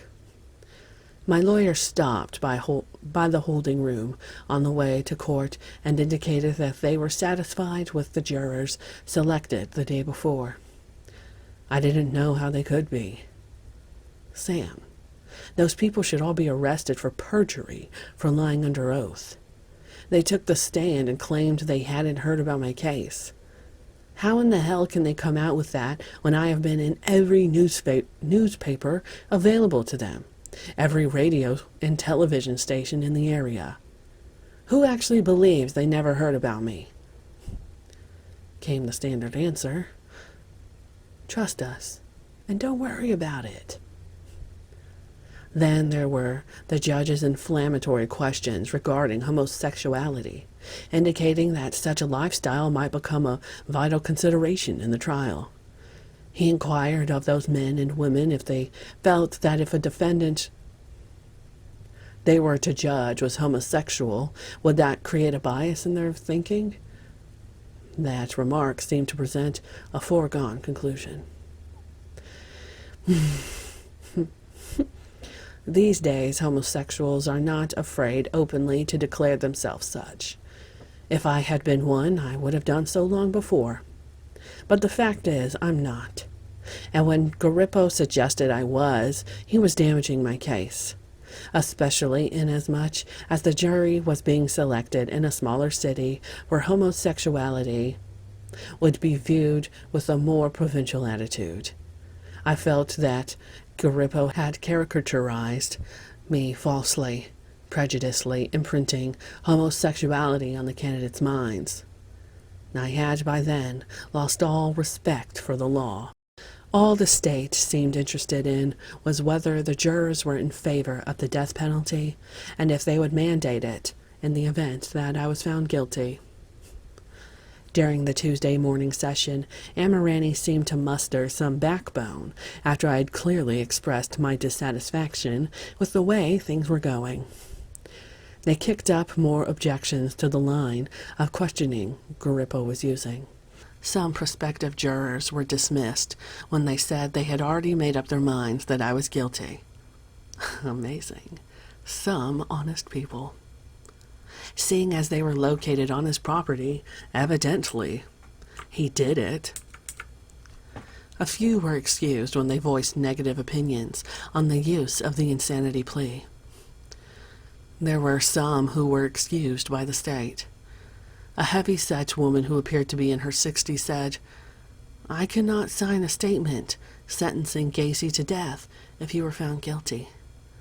I'm a Christian. God forgives, and we have to forgive." Garippo tried to rehabilitate her, saying, "Could you imagine any case where you would sign a warrant sentencing someone to death?" "No. I wouldn't have no imagination on it." She was excused by Garippo for cause. Amirani accused Garippo of trying to change the woman's mind with this form of questioning, saying, "There's no way we can get a fair, impartial jury." Another time he said, "The state's trying to get a hanging jury." By the end of the day, no one had been impaneled. The total time in court was 5 hours, 22 minutes. During the afternoon, the proceeding was stalled because of an aggressive man in the audience. We were out 15 minutes while the police removed him. Before adjourning, Garippo gave a speech to the reporters in the gallery. "The media have a First Amendment right to freedom of the press," he said. "But the defendant is also guaranteed a fair trial by the Bill of Rights." He asked the media representatives not to relay specific questions that he asked the prospective jurors. Their detailing that kind of question could give rise to difficulty in selecting a jury if the process takes a number of days. A lot of good it did. The cat was already out of the bag, and those eager people waiting to be called had to have read the newspapers, formulating their answers if they were called upon. That evening in my cell, I refused my dinner, some kind of rare chicken stew. Sheriff Gasparin stopped by and we talked a while. I asked if he had any opinion on me playing cards with my guards. He decided that since I was in such a secluded area, he would allow it. He stopped by most nights to check on how I was and to see if I had any questions regarding security at the courthouse. He had heard about the rowdy incident during that day's session. I told him how quickly his men reacted and that I was grateful. I never knew exactly what happened. The officer behind me told me to get up quickly and go out the door. It seemed odd to me that not one word of the event ever appeared in the newspaper. After he left, The two officers said they were surprised that I had gotten permission for us to play pinochle. They had been reluctant to talk, reluctant to ask. Who would have thought he would let us play cards on duty? We played until their relief came on at midnight. They told me how the other men envied them, this detail, because it kept them off the wintry street. My dislike for cops lessened while I was in Rockford. In Chicago, it thrived. On Wednesday, January 30th, we were to spend the third day of jury selection. When we arrived at the courtroom bullpen, the attorneys looked haggard after a night on the town. I was angry as a hornet when I learned that my lawyers would go out for dinner and drinks with the state's gang. I realized that true professionals could be business adversaries and friends at the same time. But the law is a strange battlefield. So much give and take, so much compromise. I got an ominous feeling whenever Amirani and Sullivan shared a table and a jug. We started that day with the largest group of prospective jurors yet. 150 were brought in at one time, completely filling the first 5 rows of the gallery. Garippo again started with those vacuous general questions. By the time he got through the 4th question, 107 had been dismissed, for reasons of health or job, because they had strong aversions to being sequestered, or for family reasons. The remaining 43 were taken into a side room and were called out one at a time. Amirani had used 8 discretionary challenges.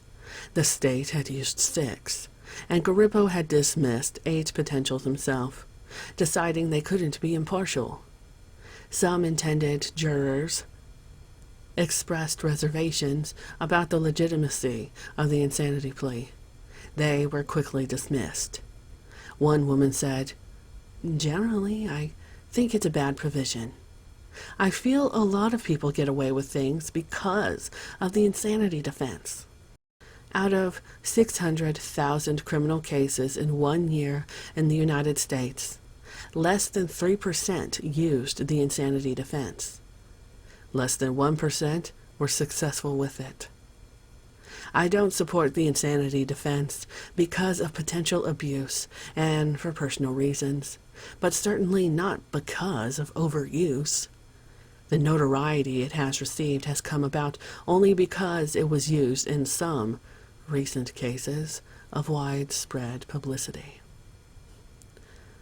During the afternoon session, Mana and I noticed that, as each prospective juror took the stand, the local Winnebago County prosecutor, along with his assistants, brought in files for the state's team to work from.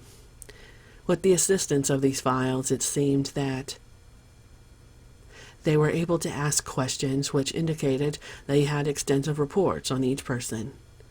Amirani objected. The state had information helpful to its cause which had not been disclosed during discovery and was therefore unfairly secreted from us. Kunkel claimed that the information they had was taken off the voter registration list and that the defense could have had the same information if we'd come to town earlier. But the fact was that they were being provided with critical information by the Brotherhood of local prosecutors who had access to county recorder office files and criminal files, along with the staff to do the work. Even if defense investigators had been in Rockford, it would have taken weeks to do the same job. Garippo surprised us by saying that certain information had to be shared, but already those records had given them a tremendous edge. It was easy to see how systematically the state had removed prospects from consideration. One woman in her mid-20s openly lived with her boyfriend. The state dismissed her. She had to be too liberal. Another unacceptable woman was a registered nurse who worked in a hospital which had a unit for the mentally ill. The state must have feared that she might be sympathetic toward mental illness. Minorities didn't fit the state's mold of a good juror either. The 3 blacks and 1 Hispanic were dismissed. It seemed that the state would accept only middle-class whites, family-type people who believe in the death penalty. It was like asking 5 quick questions. Do you mind being locked away from your family for 6 or 8 weeks? Yes? You're out. No? Go on to the next question. Can you follow the court's instructions on the insanity defense? No? You're out. Yes? Go on to the next question. Would you sign a statement sentencing a person to death? No? You're out. Yes? Go on to the next question. Do you object to homosexuality? No? You're out. Yes? Go on to the last question. Are you liberal or conservative? Liberal? You're out. Conservative? You're on the John Wayne Gacy jury. Judge Garippo adjourned the day's sessions at 5:17, after only 4 hours and 10 minutes. 2 additional jurors had been accepted, completing the second panel of 4. On Thursday, Garippo wanted to start earlier than the first 3 days, and we arrived in the courtroom at 9:45. Again, the potential jurors were confused by the judge's questions, which were too general, and they weren't satisfied to give one-dimensional replies.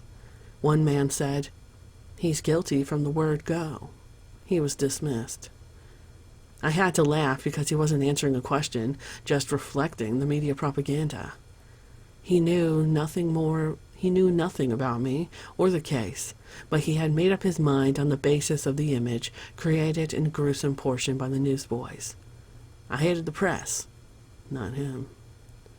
A tiny black lady with gray hair and wire-rimmed glasses was asked if she could support the death penalty if the defendant were found guilty as charged. She came back with, "No way!" He asked her again. Wouldn't she follow the judge's instructions? "No, sir. God didn't give us the right to take another person's life, and I'll have no part in it." The judge excused her. Even he had to smile as she adamantly strode off. By the end of the day, 4 more jurors were picked, and 4 alternates were impaneled. Judge Garippo adjourned the proceeding at 5:30, stating that the trial would begin on Wednesday, February 6th, at 10 o'clock in Chicago. Court was in session 4 hours and 24 minutes that day. The jury was made up of 7 men and 5 women, ranging in age from 21 to 71. The alternatives were 2 men and 2 women. All 16 came from a working-class background. All were white. 11 were Protestant, none were Catholic. While I wasn't happy with the jurors selected and thought we had been rushed through the process, both Emirani and Mata acted pleased and made it sound like things were going our way. How they could think that was beyond me. The total time spent in the courtroom to pick the jury of 12 regulars and 4 alternates was 18 hours and 13 minutes. They sifted through 250 prospective jurors. 167 were routinely excused. From the remaining 83, 16 were to be accepted for the trial. That breaks down to 4 minutes given to the scrutiny for acceptance or dismissal of each prospective juror in a trial that comprised proportions unexceeded in American trial history.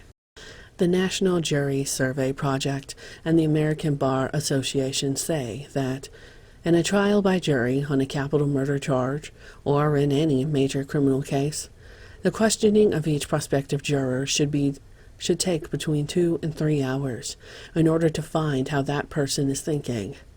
That didn't seem to bother Judge Garippo and his stand about a defendant's rights being guaranteed under the Bill of Rights. In retrospect, it was ominous that not one jury member had a college degree. It proved detrimental to our defense. Tangled skeins of psychological terms presented an overwhelming problem even for those with higher educations. My attorneys' minds became boggled. I watched Judge Garippo strain to appear to comprehend. A futile performance as he squirmed on his seat beneath knitted brows. It was just too obtruse, too complex. too cosmic for common understanding. I don't low-rate anyone, but it is a sarcastic paradox that the marrow argument for the defense went undeciphered. On Friday, February 1st, I packed up and was driven back to Cook County's Sir Mac Hospital by members of Winnebago's Sheriff's Department. With only 2 cars, it took 1 hour and 40 minutes. The horses were readying to enter the starting gate. Chapter 13. The Trial.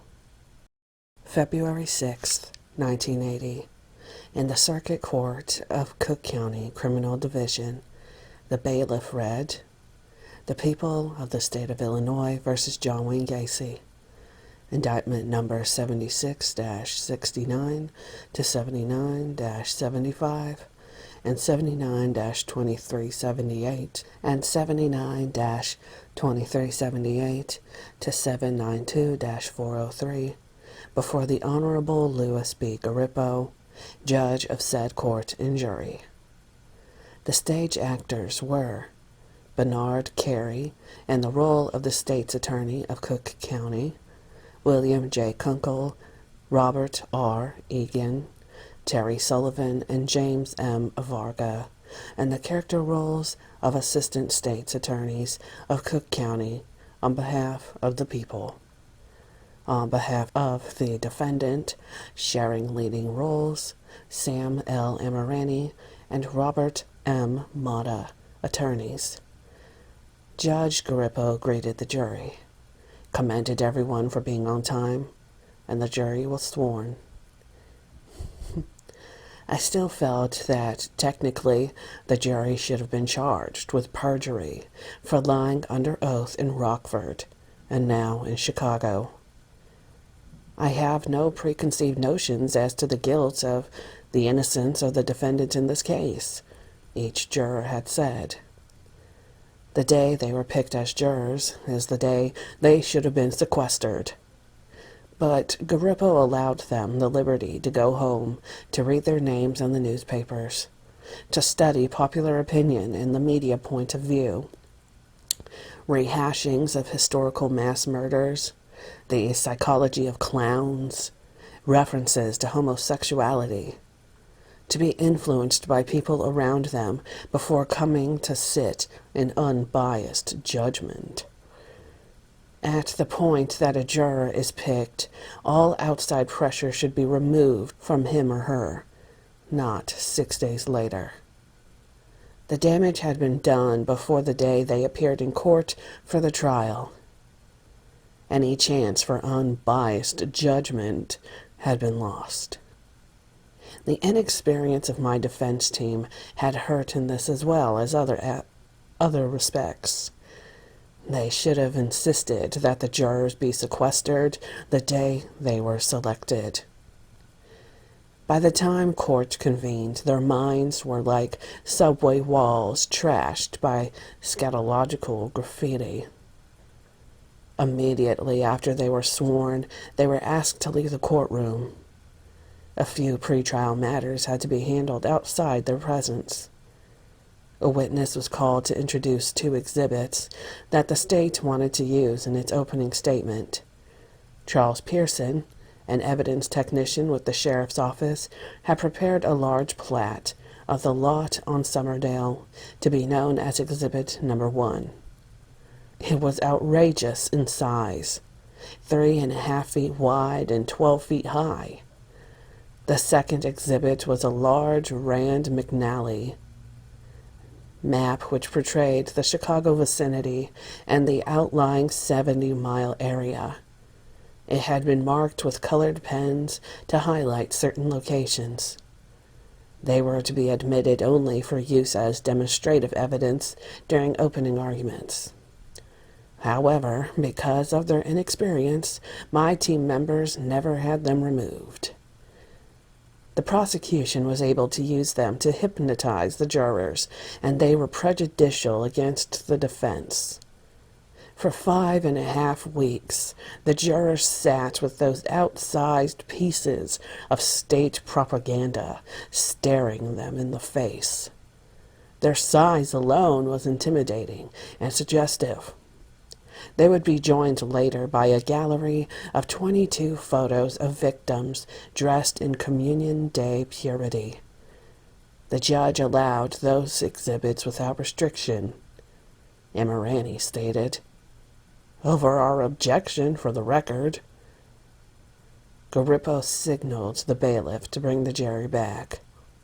The opening statement for the people, presented by Prosecutor Egan, was a long, rambling 39-page speech made up of fantasy and theory based on a scenario that he had conceived. He started with, "Picture, if you will," and presented hearsay statements which police officers attributed to me. Never once did he quote me in complete sentences. He edited what I had said, taking things out of context to serve his needs. He described a scene with the last victim, wrought of pure imagination, in an attempt to transport the jurors directly into a viewer's vantage point for the examination of a murder. Vincent Price stuff, but effective with a guileless audience.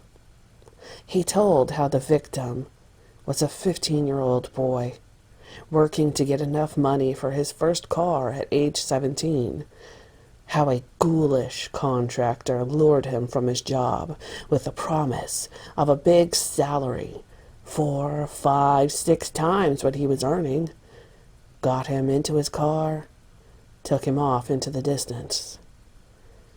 The court was totally remiss in not informing the jury that the scene set into their imaginations was no more than speculation on the part of the prosecution, no more than a hypothesis which should later be proven with evidence. My lips were sealed by protocol. I had to listen silently. I watched the jurors. They were wide-eyed, captivated. That kind of power fascinated and scared me.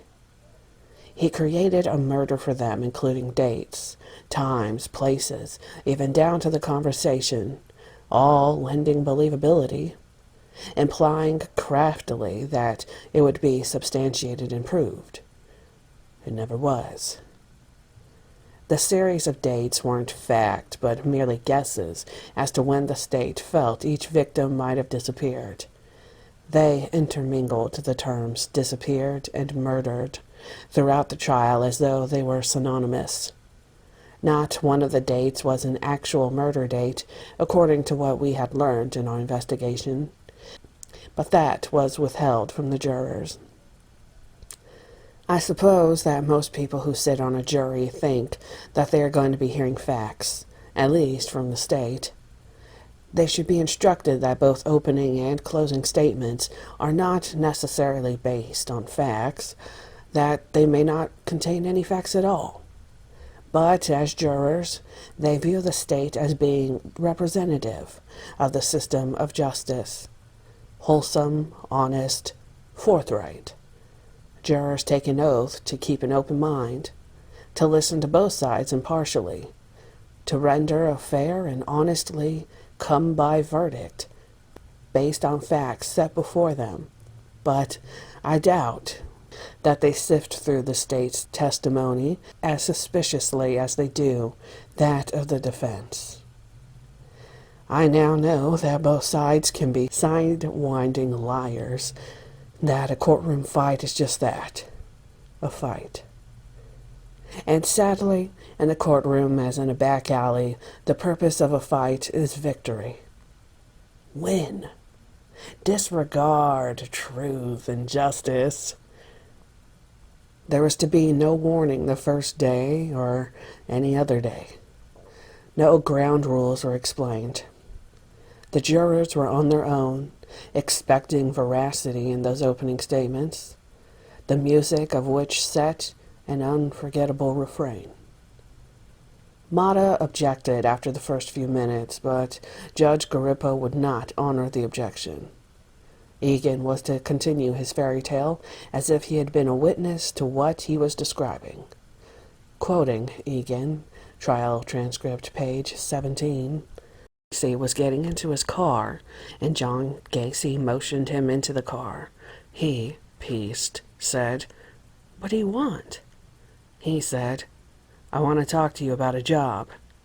John said, "How much time do you have? We could talk about it tonight." He thought, "Well, I want this job." He said, "Well, I got about 30 minutes. He said, "Let's take a ride and talk about it." So he took a ride, and Gacy asked Peace, "Are you liberal?" He said, "Yeah, I'm liberal." He said, "Are you liberal about sex?" He said, "Well, I'd like to think I'm liberal about a lot of things." He said, "Did you ever have sex with a man?" He said, "No, I wouldn't do that." So they got to his house, and Peace went in, presumably thinking that he would be filling out an employment application. He went in the house, and Gacy said, "No, you can't have the job because you're not qualified for it. But how would you like to make fast $20? And Peace said, "What do you mean?" Gacy said, "I want you to come in and have sex with me." Not necessarily in those words. Peace said, "No, I wouldn't do that." Gacy said, "Well, that's all right. Let me show you some magic tricks. You see, I'm a clown." And he was, in fact, a clown. He said, "I know a lot of magic tricks. Let me show you one that I call a handcuff trick." And he handcuffed Peace behind his back, totally immobilizing his arms. He put Peace on the bed, and he pulled Peace's pants down, and he started orally copulating Robert Peace. But because he wasn't getting the response he wanted, you see, because Robert Peace wasn't frightened to tears, he was whimpering. That worried Gacy. He said, "I don't want him," he said to himself. Again, Mata objected. Not only what Egan was saying was highly prejudicial, but not one word of it was fact. But the jury was listening intently. The state, in its opening remarks, was supposed to inform the jury what it intended to present as evidence to use as proof, beyond a reasonable doubt, that only John Gacy could have committed the crimes. Nobody else. I could smell what was coming by what took place on that first day. Garippo was going to allow the state to do as it pleased, and the hell with the precepts and inherent decorum of the law. Egan, trial transcripts, pages 18 through 19. He, Gacy, said, "Don't cry. Don't cry. I want to show you one more trick. I call it the rope trick." He got behind Peace, and he took a rope, and he put it behind Peace's neck, around his throat, and he tied a knot loosely, and he tied another knot. And Peace said, "Why are you putting a rope around my neck?"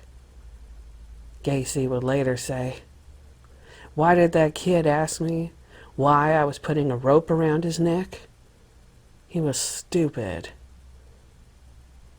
Well, he put the rope around his neck, and Robert Peace soon found out why, because then he inserted a small piece of pipe in the rope.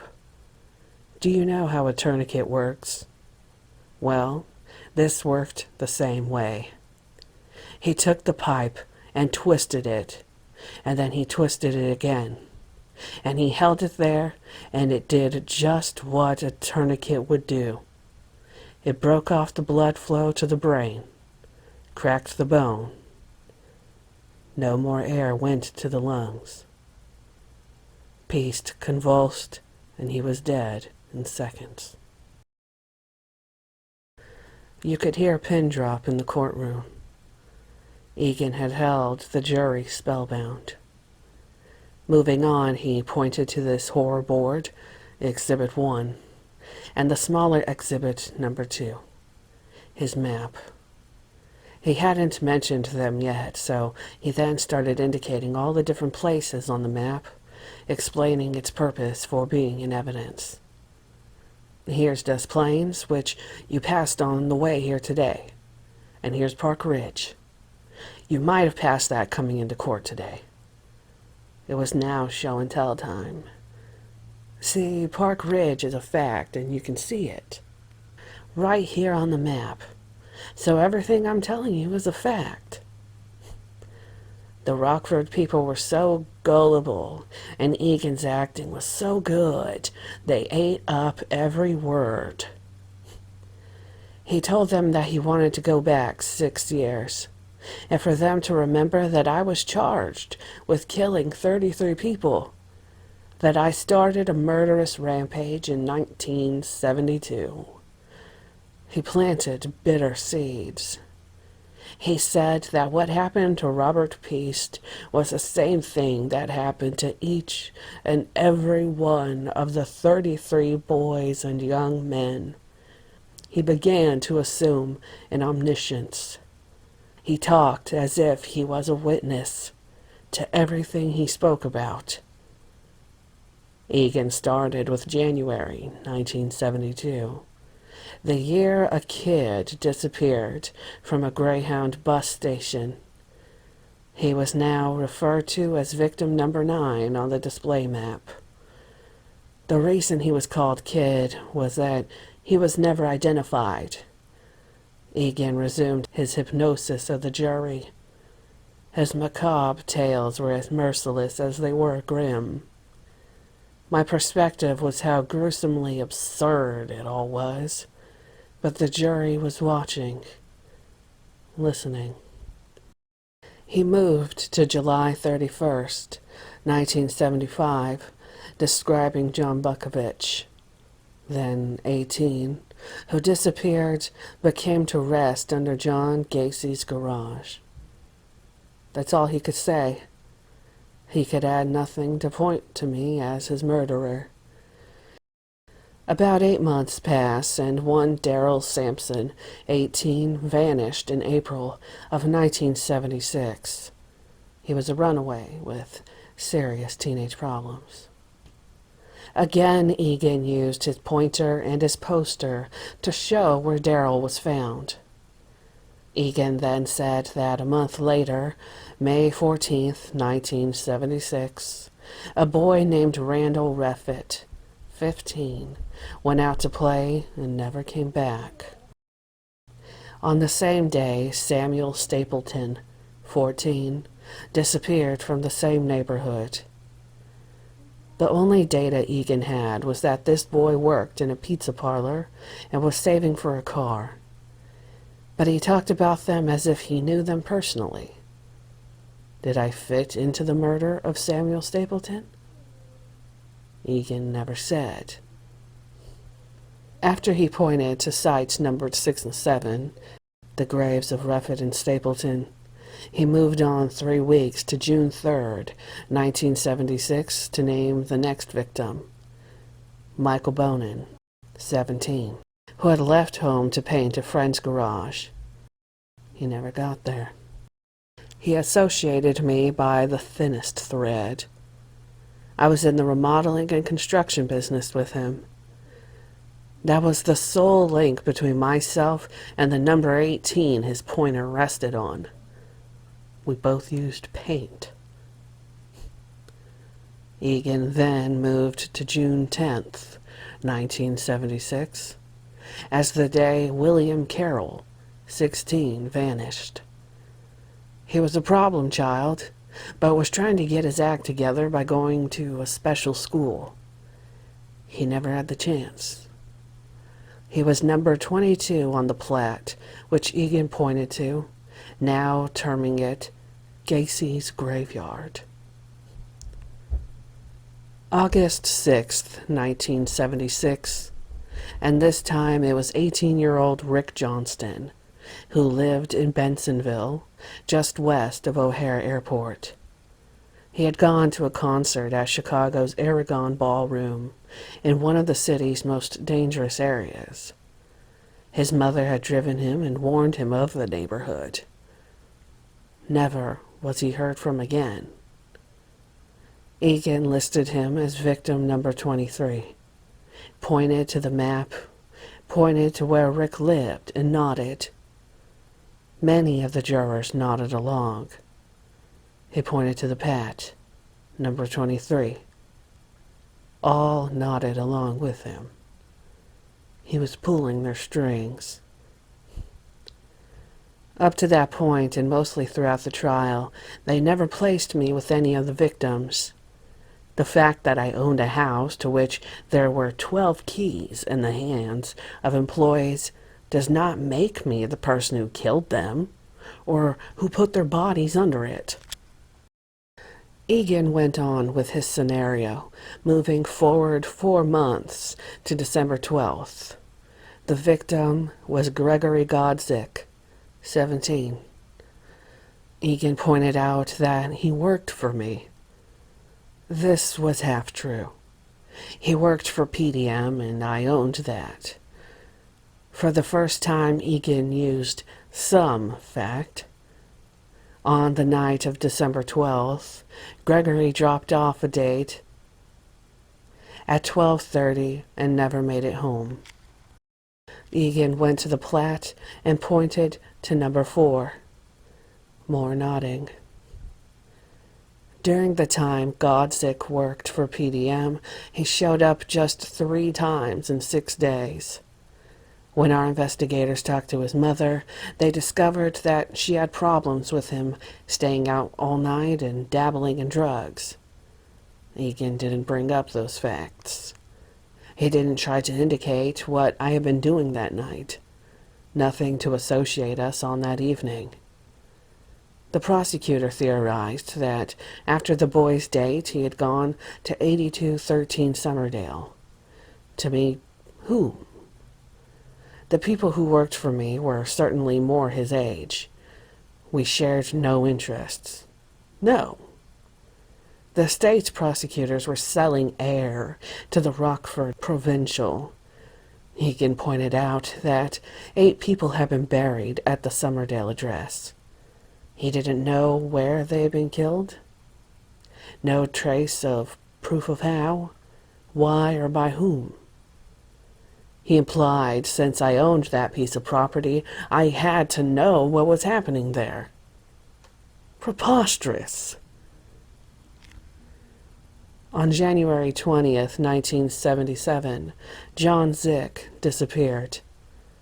At least he was reported missing on that day. Maybe. Or maybe that was supposed to be the last day he was seen by family or friends. Which was it? Egan didn't know. He didn't link Zick to me. March 15th, 1977. Victim number 1 on Egan's chart was John Prestige, 20, visiting from Kalamazoo, Michigan. He was staying with a friend on Chicago's north side. All that seems to be known is that he inquired of his friend about Bughouse Square, a sleazy, gay-ridden, drug-ridden section on the near north side. His friend advised him not to go roaming around that area. He left his friend that night and was never seen again. Then Egan told the jurors that spring turned to summer. Well, he got that right, and the provincials were nodding with him again. And if that was right, then they had to believe that everything else Egan said was right. July 5th, 1977. Matthew Bowman, 19. Body number 8. That date was used because he happened to appear in traffic court that day, visited with his sister, and never showed up again. Robert Gilroy was body number 25. Egan gave no date for his disappearance. Why, I don't know. None of the dates had any specific meaning. He just tells us what he has. He just tells us that he was 18 and that he went out hitchhiking on some horse stable. That was the last he was heard of. September 25th, 1977. John Mowry, 19, an ex-Marine, worked at a Chicago bank. He had dinner with his folks that day and told his parents that he was feeling depressed. They asked him to stay overnight with them, but he declined. He was not heard from again. Egan next mentioned October 17th, 1977, and the name of Russell Nelson, 21, from Minnesota, who was staying with friends. I'm sure that meant staying. On that date, he left for Chicago's Broadway and Belmont area, a notorious gay center, saying he was going discoing. He never came back. Egan failed to give a body number or say if he was on the graveyard plat.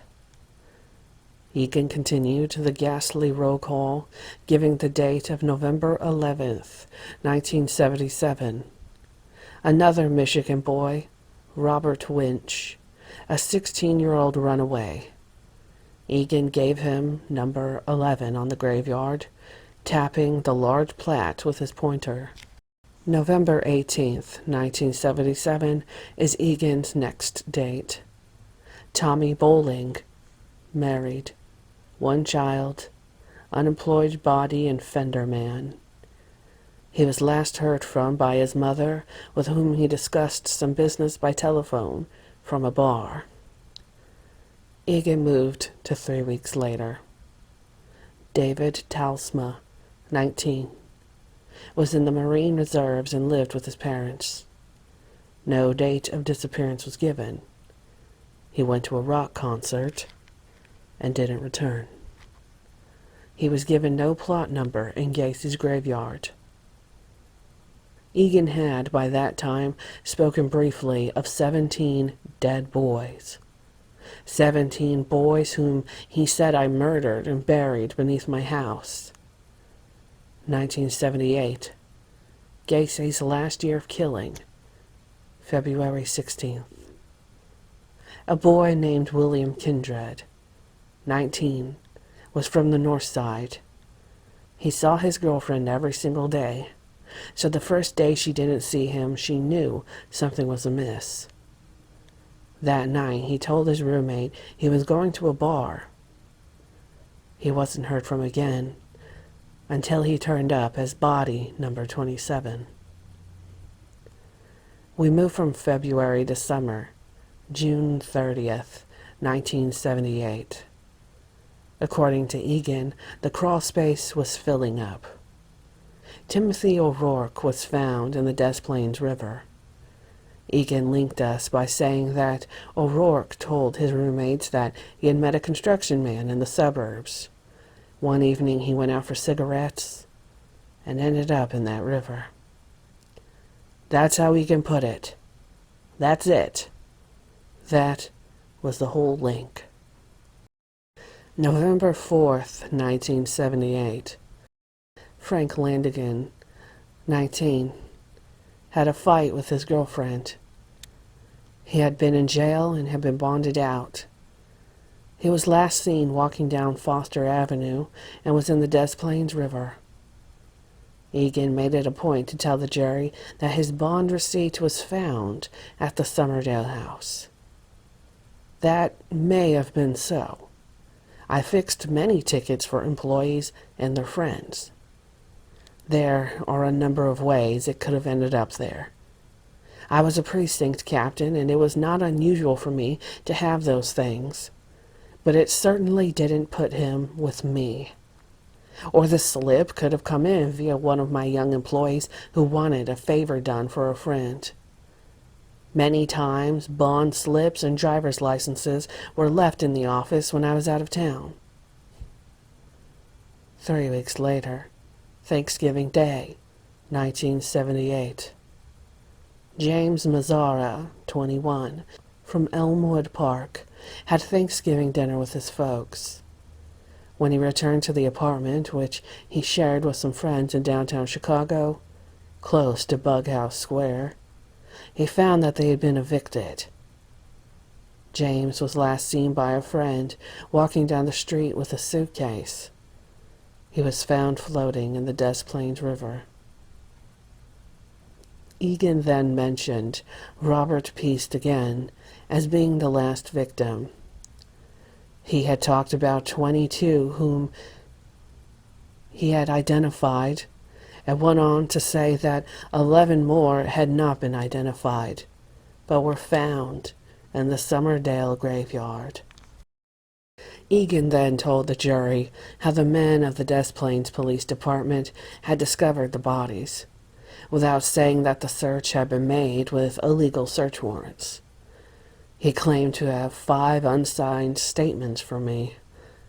I asked myself if the jurors would wonder why, if I had indeed made those statements, if I had gone so far as to confess murder, why I hadn't signed them. Could they figure out that those were not my statements, but statements written by the police? At no time during those so-called interviews did those officers write down what I had been saying, even while I was high on drugs. The only statement I gave them I signed. The other 4 are what the police made up for the record, written to clear up a historic case. My signature would have been so convenient, saving them from doing any work on this most difficult case. But my signature was missing, as was the truth when Egan told the jurors that the police knew about the case because I had told them. He turned back to the jurors, saying, "We will prove to you that John Gacy killed 33 people, and we will prove to you that John Gacy murdered 33 boys because his actions were those of a thoughtful, rational, premeditated, evil man." If he was so sure of himself, why was he so quick to go for Emirani's insanity defense? Because he knew that once Emirani agreed to that, he didn't have to prove a thing, and he knew he couldn't. Emirani handed me over to them, sold me out. With the insanity defense, he stipulated that I committed the crimes, claiming that I was insane at the time. So now there was to be no murder trial. There was to be an insanity trial. The state didn't have to prove a thing. All they had to do was put enough doctors on the stand to confuse the issues, and the jurors in their confusion would do the rest. The police would have the big crime of the century solved, without it ever being proven that I was the only possible person who could have committed it. The greatest murder cover-up of the century. Watch the trial unfold and arrive at your own conclusion. Egan said he would show 10 factors common to all the murders. 1. They were all boys, no females. I guess you couldn't argue with the medical examiner on that one. 2. They were all involved with some talk of monies. Omniscience again. He heard every word, but he never tried to prove it. 3. They all came in his car to his home after being picked up somehow. That was never proven. But if it had been true, why did the state confiscate 2 trucks from PDM? 4. Until early in 1978, when he ran out of room, all of them were buried on his property, most of them in the safety of his own home, surrounded by nothing but cement walls. And there's no windows here. Nobody can look in there. Planned and premeditated. While it's a fact that the bodies were found there, it doesn't prove that I'm the person who put them there. 5. All the other bodies were dumped in the same river at the same spot. Does that prove that I threw the bodies in that river? 6. Each boy killed the same way. The rope trick. The rope around the neck. The knot. The other knot. The item. The twist.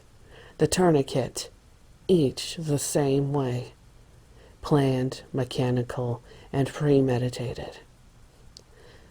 That's not what Dr. Stein, head medical examiner for Cook County, said, nor the medical examiners who checked the bodies from the river.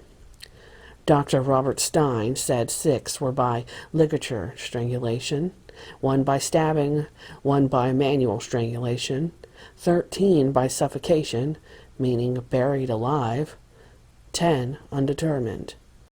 The forensic pathologist stated that the other 2 found in the river were atraumatic, meaning that there was no evidence of an injury having caused death before entering the water.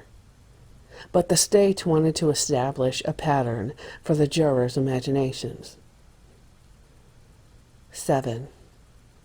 That most of the clothing of the victims was disposed of. Probably true, but of no value in identifying the murderer. 8.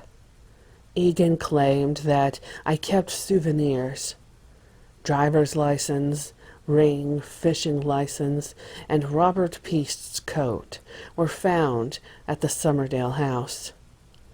But Robert Peast wasn't found at the house. Those items could have been dumped off at the house at any time. They don't prove that he was in the house or that I had ever seen him. 9. Many of the bodies that were recovered either had a cloth-like material stuffed in their mouths or a plastic bag over their heads. Several of them still had the rope trick around their necks. Planned and premeditated. But again, that didn't prove who killed them. It didn't prove any association with me. 10. Finally, Egan claimed that he had asked me why the murders were committed in various ways, and that I had talked with him about that. That's not true. I had seen Egan for the first time at the arraignment and never talked with him. But how were the jurors to find that out when Emirani stipulated, conceded everything the state maintained? Everything. Egan ended the long opening statement with, "If there is another man more evil than John Gacy among us, God help us all." Pure drama. After breaking for lunch, it was Robert Motta's turn to make our opening statement. A chance for total refutation. I wondered from the beginning when he would start attacking Egan's remarks. It wouldn't happen. Instead, he talked about death being death, and that revenge couldn't bring the victims back. That the jurors should forget about anger or sympathy or vengeance, and that they should leave their prejudices and preconceived notions out of the courtroom. That they should base their deliberations on the issues presented to them during the trial. At this very beginning, he was laying the groundwork, not for my innocence, but for the insanity defense. He merely summarized what Egan had said only attacking Egan's conclusion of premeditation. Trial transcripts, pages 58 to 60. The state has gone through a rather lengthy explanation as to each of the 33 bodies that were recovered. They said that because they were buried in the house in a certain fashion, that shows premeditation. But if you look at the evidence and consider that this is a house, I want to take you back a few years too. You put yourself in that house and you try to conceive of living there with 29 bodies, 28 under it and one in the garage. Try and determine whether or not, with your common sense, avoiding all of the psychiatric testimony, just with your common sense, whether that evidence that the state will introduce bespeaks of a sound mind. Consider further that this was done over and over and over again in the same manner. Is this premeditation, or is it obsession? Is it compulsion? Is it the device of a deeply sick individual? Certainly there is a pattern, but it doesn't show premeditation. It shows a profound, incredible obsession. 30-inch crawl space. The evidence will show that these bodies were taken down there. You can't stand up down there. You have got to dig with your hands over and over and over again. Sure, Mr. Gacy collected souvenirs. He collected bodies. These facts will show you. A collector of bodies. What made him do it is something that we will demonstrate to you. The question, why, is the most important question because in order for you to reach a decision based on sound judgment, a decision based not on prejudice, not on anger, not for a desire for revenge or vengeance, but a decision based on common sense, looking at the entire picture and then coming to a conclusion. Mata went over and over the state's case, but instead of ripping it apart, he was filling in blanks that Egan left open. That's why I felt it was an extension of the state's case. There I sat, wondering to myself, what happened to the three-pronged defense Amirani had sold me on? Why weren't we taking on the state's case and punching holes in it? Where is the part about the state's not being able to prove that John Gacy is the only man who could have committed the crimes? I was getting madder by the minute. I had already had my fill of special terms as abnormal, deeply sick individual, compulsion, collector of bodies, obsession, evil, deranged, raging maniac, insanity, mental disease, neurotic symptoms, sexual deviant, compulsive obsessive, pseudo-neurotic, schizophrenic. I didn't like it at all. What had Amirani and Mata gotten me bogged down into? Then Mata told the jury that he would explain what the evidence showed. I figured that was where he would attack the state's case. But no, I was wrong again. He started forecasting what the doctors would be saying, concluding, the evidence will show that John Gacy is insane under any standards, whether it be the standard of your own good conscience or your common sense. I had followed Amirani's instructions. I was to sit there and let the jurors see me as being completely uninterested in what was being said or going on. But how could I sit there and listen to Mata tear me apart? Especially after Egan had dragged me through the mud. I expected Egan to make a monster of me.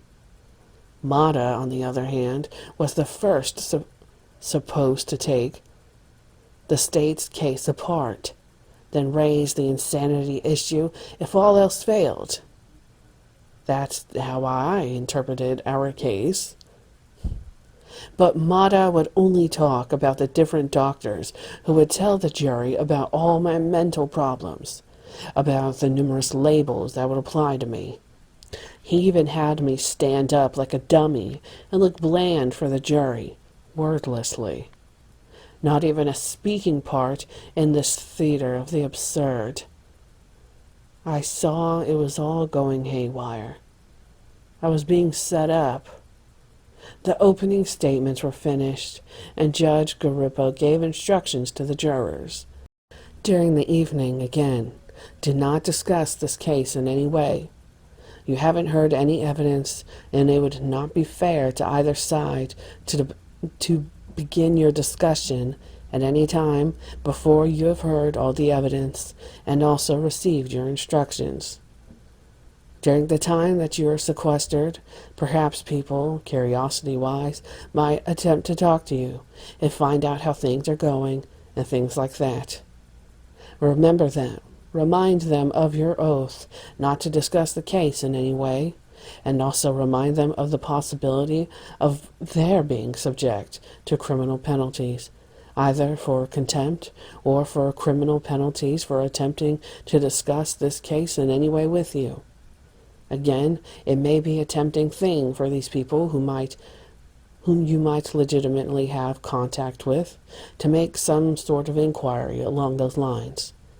But please refrain from doing so. 100 witnesses. The first series of witnesses brought in by the state were called life and death witnesses. To prove that someone has died, it must be first proven that someone lived. So family members were called to verify the existence and the residence of the identified victims, usually by photographs or by personal possessions. The jurors were never told that only 6 of the victims were properly identified, and 16 were only tentatively identified as the persons the state claimed they were. The first witness was Marko Bukovic, the father of John Bukovic. He had last seen his son on July 29, 1979, and reported him missing on July 31st. John had worked for PDM ever since the fall of 1974, and told his father he would go by my office to pick up a paycheck before staying all night with a friend. Egan, after showing the father an 8x10 picture of his son, mounted the photo on the 4-foot by 12-foot display board, facing the jurors with slots for another 21 pictures of the same size. The state withheld pertinent information, but had the witness tell how he had given the boy his own apartment and that I had helped John remodel it. That left the image of loving and caring parents and a good kid. Mata failed to bring out that later the two had arguments about John quitting school and getting into drugs and grass, whereupon the father kicked him out of the apartment as punishment, and the boy threatened to run away from home. When he came after his paycheck for $130, I wouldn't give it to him, because he owed PDM $325 for carpeting we had put in his apartment, and his father wouldn't let him take it back.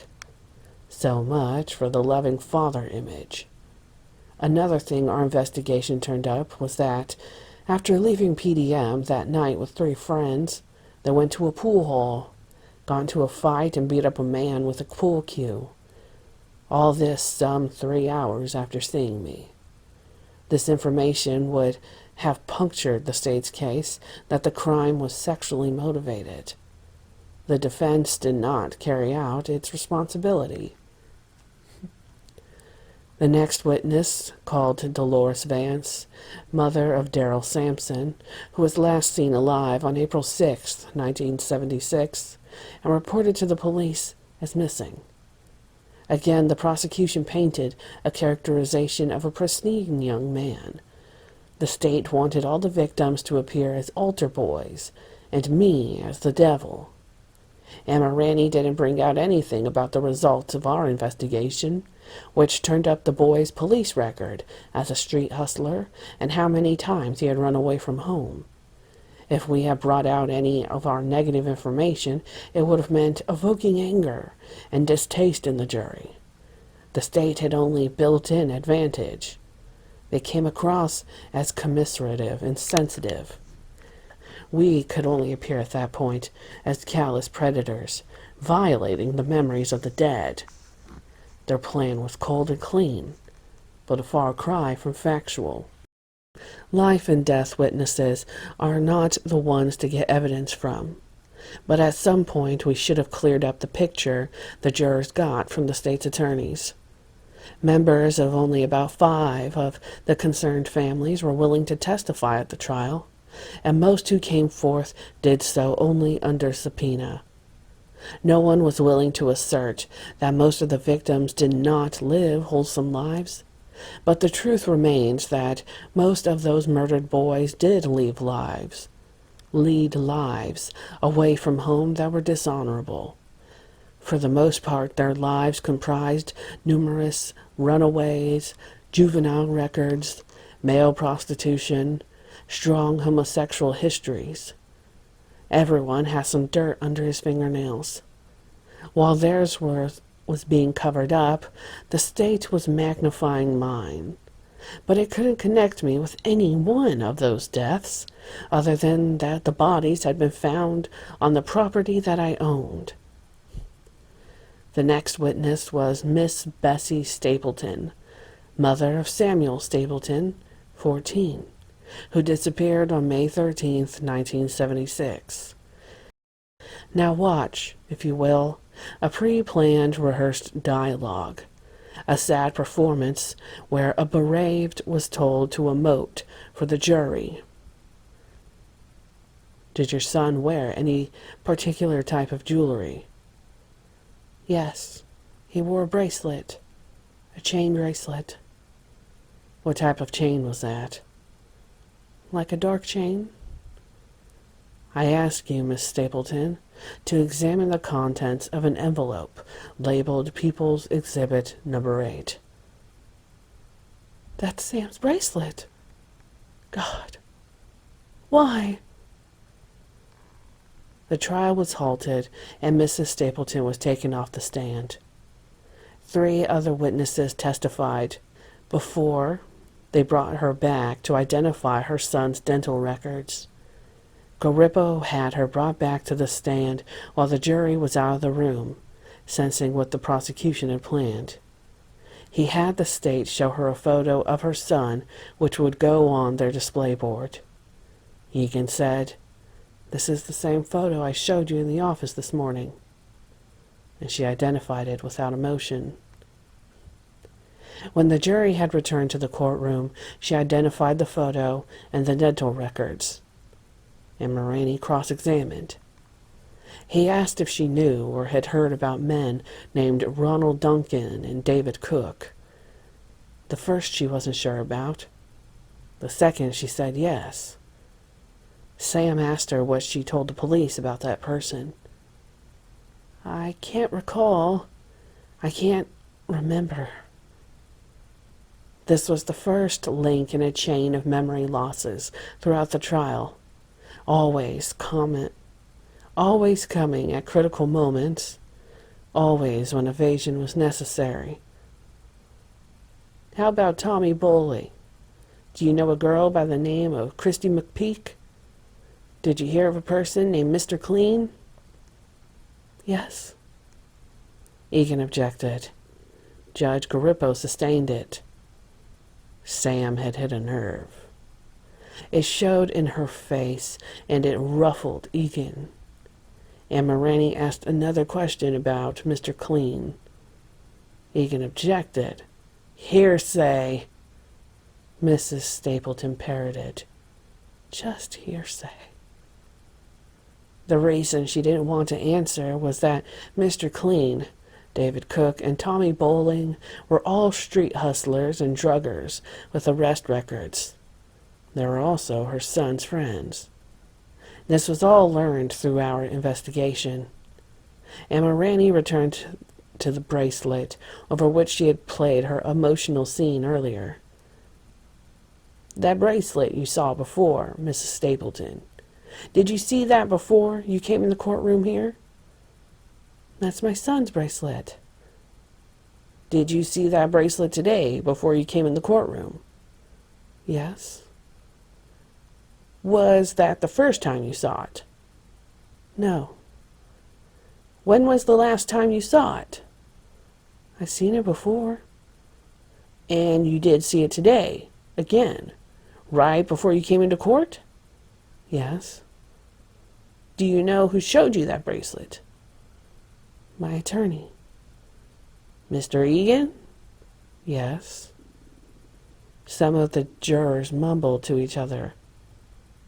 "As late as August 27th, 1976, didn't people tell you they had seen your son?" Egan jumped. "Objection." Sustained. The people Emma Ranney asked her about, Cook, McPeak, Mr. Clean, all said they had seen her son after the date on which the state claimed I had killed him. They didn't want that fact disclosed. I couldn't understand why. With all the information they had, Emma Ranney and Mata didn't go right into poking holes in the state's case. Certainly this was the time to do that if they were working for a directed verdict of acquittal. Already the state's case was vulnerable, but it didn't fit into Sam's scheme of an insanity defense. That's all he could see. Or else that was part of an agreement he had made with elements who were adverse to my case. All the state had evinced so far with their life and death witnesses was that the victims were born, they lived, some went to the dentist, and that maybe they were killed, but on the dates they were last seen.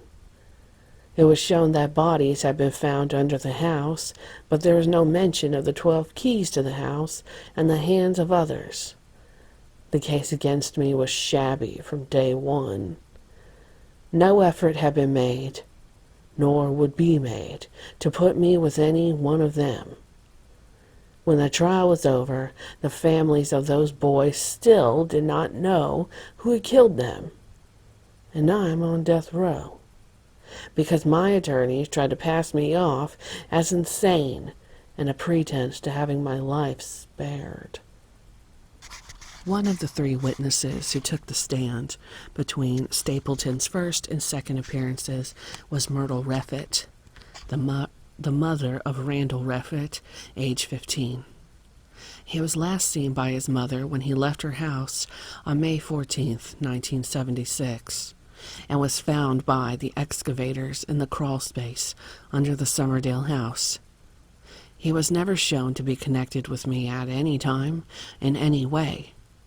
Since I didn't know him, I have to suppose that he may have known one of the employees who had keys to the house. His mother identified his picture before it was passed among the jurors for viewing before being added to the state's display. The next witness was Mrs. Shirley Stein. Her son, Michael Bonin, who lived at home with her, disappeared on June 3rd, 1976, after leaving the house to go on a painting job with a friend. On June 9th, she reported him missing. On December 30th, 1978, the police informed her that they had found his fishing license at the Summerdale house. She was shown a picture which she identified as her son. No link was made between me and Michael. The state next called Esther Johnson to the stand.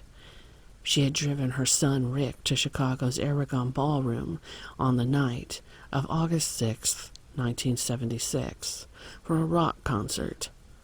She waited until it was over so she could take him home, but she never saw him again. She reported him missing the following day. State's Attorney Sullivan did his best to elicit long narrative answers from her, a ploy to emotionalize the jurors. Objections by my attorneys were flying when the answers began. She thought he might have run away to join the Moonies. Sullivan was guiding her as much as possible, even to the point of putting words in her mouth. He ended up by having her identify a picture of her son, which became exhibit number 14. I didn't know the boy, and no evidence showed we had ever met. After a lunch recess, Mrs. Eugenia Godzik testified. Kunkel had her say that her son, Gregory, was working at Republic Lumber for $2.35 an hour and quit that job to work for PDM for $5.50. I guess that figure was decided on to match up with the Robert Peast story, wherein they claimed that I offered $5.50 to work for me. Actually, Gregory started at $3. She testified that he worked for me for 2 weeks and started a third. Yet, the business records show that he started on a Thursday afternoon, worked through Saturday, didn't show up Monday or Tuesday, worked Wednesday and part of Thursday, Friday, and never called or came in again. She claimed that she had talked to me only once, that being after the boy had disappeared. That was false. When he didn't show up that Monday, I called his home and talked with his mother, saying that the least he could have done was to call me so that the other guys wouldn't have to sit around waiting for him. She told me that he spoke highly of me, and she hoped that I wouldn't fire him for not showing up. She would talk to him. She confided that she was having trouble with him staying out late, hanging around with the wrong people. Someone had even tried to kick his head in, which I knew because I had seen the bandage. She felt that since he looked up to me, maybe I could have a talk with him to help her. I said I would. How do you tell a mother that her son is dealing? He had bought drugs onto the job and was selling some to my other employees. Altogether, his life was disorderly. My point is that his interests were common to other employees closer to his age, rather than to me. She told Kunkel that she had talked to me several days after Gregory disappeared and found out that I had a tape recording of her son's voice, which I destroyed. That was partly true. He called and left a message on my answering machine, but that machine had a capacity of 25 messages, and his message was automatically erased when the 26th call came in. I don't know what the state was trying to prove by the allegation that I destroyed it. Kunkel decided that Mrs. Godzik's identification of the boy's picture had been too emotional and called a sister, Eugenia, to the stand to identify it. Then he called Judy Patterson, Gregory's girlfriend, who was the last person to see him alive, December 12th, 1976. Mata moved to have the Godzik testimony stricken as cumulative, but Garippo allowed the witness to continue. Patterson claimed that she came to see me a few days after Gregory disappeared. The fact is that it was 2 months later, in February. Her car broke down in the neighborhood, and she was in a tow truck with a couple of her girlfriends. She said she had stopped by several times previously, but didn't catch me at home. Her testimony was full of falsehoods. That Greg told me he intended to run away. That I asked to beat up on Greg so bad that he had to have stitches in his forehead. That I said I was in the crime syndicate and we would go after the guy. The girl had a great imagination, but, again, I don't know what they were trying to prove. Kunkel showed her the picture of Godzik, and she identified him. Mrs. Violet Carroll was the next witness. She was the mother of William Carroll, 16. He was reported missing June 14th, 1976. Her son lived with her, and she had last seen him about midnight the night before, and had given dental records to the sheriff's office. She looked at the state's photo number 16 and identified it as her son. Emma Ranney brought out in cross-examination, as with previous witnesses, the physical description of the victim. The Carroll boy was muscular because he did a lot of weightlifting. His mother told the jury that he had been reported missing several times previously. Then Emma Ranney asked about the kind of people he ran around with, but the state objected to that line of questioning. Mrs. Carroll was ready to answer, but was stopped. The state did not connect me with William Carroll in any way. In one of the many recesses, I asked my attorneys why they weren't bringing out more information about the victims' backgrounds. Emma Ranney said it wasn't important. They said they knew that Carroll and many of the other victims were street hustlers, but claimed that Garippo would not allow any of that kind of information to go to the jurors, he said. Don't worry. Mrs. Rosemary Zick was next called to the stand. She was the mother of John Allen Zick, reported missing January 21st, 1977. During Sullivan's direct examination, Mrs. Zick said that her son had been living with his girlfriend in an apartment in Chicago, and when he disappeared, he owned a 1971 white Plymouth Satellite. Sullivan showed her Exhibit 17, which she identified as the car's registration. It had been found in his own apartment. She testified that he was last seen alive when he left work January 20th and was reported missing the following day. Patterson claimed that he came to see me a few days after Gregory disappeared. The fact that it was 2 months later, in February.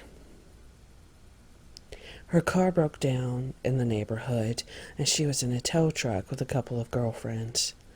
She said she had stopped by several times previously, but didn't catch me at home. Her testimony was full of falsehoods. That Greg told me he intended to run away. That I asked to beat up on Greg so bad that he had to have stitches in his forehead. That I said I was in the crime syndicate and we would go after the guy. The girl had a great imagination, but, again, I didn't know what they were trying to prove. Kunkel showed her the picture of Godzik, and she identified him. Mrs. Violet Carroll was the next witness. She was the mother of William Carroll, 16, who was reported missing on June 14th, 1976. Her son lived with her, and she had last seen him at about midnight the night before, and had given his dental records to the sheriff's office. She had looked at the state's photo, number 16, and identified it as her son. Emma Ranney brought out in cross-examination, as with previous witnesses, the physical description of the victim. The Carroll boy was muscular because he did a lot of weightlifting. His mother told the jury that he had been reported missing several times previously. Then Emma Ranney asked about the kind of people he ran around with, but the state objected to that line of questioning. Mrs. Carroll was ready to answer, but was stopped. The state did not connect me with William Carroll in any way. During one of the many recesses, I asked my attorneys why they weren't bringing out more information about the victims' backgrounds. Amirani said it wasn't important. They said they knew that Carol and many of the other victims were street hustlers, but claimed that Garippo would not allow any of that kind of information to go to the jurors. He said later, "Don't worry." Mrs. Rosemary Zick was next called to the stand. She was the mother of John Allen Zick, reported missing January 21st, 1977. During Sullivan's direct examination, Mrs. Zick said that her son had been living with his girlfriend in an apartment in Chicago, and when he disappeared, he owned a 1971 white Plymouth Satellite.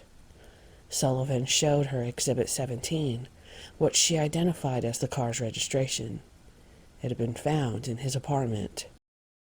She testified that he was last seen alive when he left work on January 20th and was reported missing the following day. On December 15th, 1978, the Des Plaines police had asked her if her son had graduated from Maine West High School, in what year, and if he'd had a class ring. She told them yes, and the ring and several other things were missing from his apartment when he disappeared. She identified State's Exhibit 18 as the boy's class ring, and Exhibit 19 as a picture of her son. The state wanted the jury to believe that Zick was living with his girlfriend. Our investigation learned that he lived alone and that he was a transvestite. The questions about the car were asked because it was found in the ownership of Michael Rossi, a PDM employee. The ring had been found in the Summerdale house. Nothing about John Zick's sexual preferences or drug background was allowed to be heard, nor the fact that he was known to be a stage dancer at gay bars. Roger W. Saws took the next stand. He was a friend of John S. Prestige, age 20, who was reported missing on March 18, 1977. Mr. Egan handled this witness. He asked how long Mr. Saws had known Prestige and about the spelling of his first name. Saw said that the victim spelled his name Jon, and that he had known him for 6 months before he disappeared. Egan asked Saws if he was married, how old he was, and where he met John. Saws answered that he was 40, divorced 8 years, lived alone, and met John when he had first come from Kalamazoo, Michigan. They had become friends, and John lived with Saws for a while. During the last 5 days before his disappearance, John had stayed with Saws in his apartment. On the evening of March 15th, they had gone out, and during the evening, John asked him about Bughouse Square. He told John that it wasn't a very good place to hang around. Egan asked Saws why he said that. Saws answered, "Because it was a pickup area for hustlers." Later that evening, Saws went home, and John ostensibly went to Bughouse Square. That was the last time Saws saw John, and 3 days later he reported him missing. During the excavation of the Summerdale house, he called John's mother in Michigan and had her send the boy's dental records, which he gave to the police. Saws identified the dental records and John's picture for the jury. Amirani cross-examined Saws about his age, his being 40 and John only 20. He said they stayed together when John was in town, that they weren't related, just friends. Amirani next wanted to know how they met. Saws paused, then related that he met John in a bar on Broadway called Gaffer's. Sam wanted to know more. He asked what kind of bar was Gaffer's, a straight bar or a gay bar? What kind of neighborhood was it located in, gay or straight? Saw said it was a straight neighborhood. Amirani knew he was hedging, lying. You never told the police when you reported him missing that you met him in the gay bar? Saws, turning red in the face, said no, but that he did report him missing. Sam wanted to know how Mr. Saws knew that Bughouse Square was a dangerous place and that gay hustlers hung out there. Just what I heard on TV and the papers. Come on, Mr. Saws. You're talking about gay hustlers, aren't you? Aren't you? Yes. And isn't that where John Prestige wanted to go the night he disappeared? Didn't you drive him there? No. You drove him to Bughouse Square because John said he wanted to go hustle and make money off gays. Didn't you? No. All I'm asking you, Mr. Saws, did you ever give any information in this regard to the Chicago Police Department? Yes, I did. Mr. Saws, are you denying under oath in this court right now that you're denying that you took John Prestige to Bughouse Square to hustle? You didn't take him there to hustle? You deny that under oath? Egan objected. The judge called the two attorneys to the side of the bench and asked Amirani what he was up to. Judge, he's lying. I know it. The state knows it, and I'm laying the groundwork to impeach this witness for perjury. Garippo told Amirani to continue. Amirani renewed the cross-examination by asking Saws if he did, in fact, have a conversation with an Officer Burkhart of the Chicago Police Department on May 11th. Didn't he tell the officer not only about John's disappearance, but that on the day he disappeared, he had dropped John off in the Old Town area, where John intended to make some money from gay males? Saws claimed that was wrong. He had left John at Rush and Oak Streets, admittedly for that same purpose.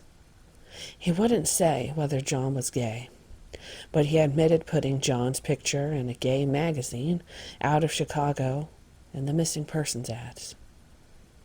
Amirani wanted to know if Saws didn't tell the same police officer that he had met John in a gay bar a couple of weeks before they started living together. Amirani had to ask the judge to instruct the witness to answer the question. Saws had been nonplussed enough to discredit himself. Again, I was not referred to or associated in any way with the victim. On Friday, February 8th, the state continued with more life and death witnesses. Mrs. Marie Todorick was the mother of Matthew Bowman, 19, of Crystal Lake, Illinois. On July 5, 1977, she drove him to the Crystal Lake train station. He was scheduled in court in Harwood Heights at 9 o'clock on a traffic charge. He called her at 11 that morning to say he was out of court and going into Chicago. She left the same day for a 3-week vacation, and when she returned on July 28th, she reported him missing to the Crystal Lake Police. She identified State's Exhibit Number 22 as being a picture of her son. Mata only asked her questions following the boy's physical description. The state followed with Mrs. Laura Mortel, Bowman's sister, who had last seen him at her apartment in Chicago on the evening of July 5th. When he left, he told her he was going home. In December of 1978, she heard the publicity about the excavation at Summerdale and called the sheriff's office and sent her brother's dental records. In cross-examination, Amirani asked several questions concerning who Matthew lived with. She said he lived at home with his parents. Had she reported him missing before her mother came home? No. Has she ever given a statement to the police or a description of her brother? As with Michael Bonin, Rick Johnston, William Carroll, and John Zick. I did not know Matthew Bowman. The state never associated me with any of them, nor did they prove their sex motivation theory as being related to their deaths. They continued to give names to bodies found at the house. To this day, those bodies have never been positively identified. Thomas E. Gilroy was called by the state. He was the uncle of Robert Gilroy, 18, who dropped out of sight on September 15th, 1977, and was reported missing several days later. He lived with his father and sister in an apartment complex about a half-mile from the Summerdale address. He was an accomplished horseman and left home that day to go for riding practice in Wheeling. He didn't have a car, so he planned to hitchhike. Mr. Gilroy looked at exhibit number 23 and identified it as Robert. Egan had no further questions. I suppose that meant to say Egan. Mata asked just a few questions. Did Robert Gilroy know Paul Downing or Barry Brickman, Roy Arnold or Diana Burner? No. Tasha Malarock? Yes. That was Robert's girlfriend's name. Mata didn't bring out, either then or later in the trial, that the reason the father wasn't in the courtroom was that he didn't want anything to do with his son.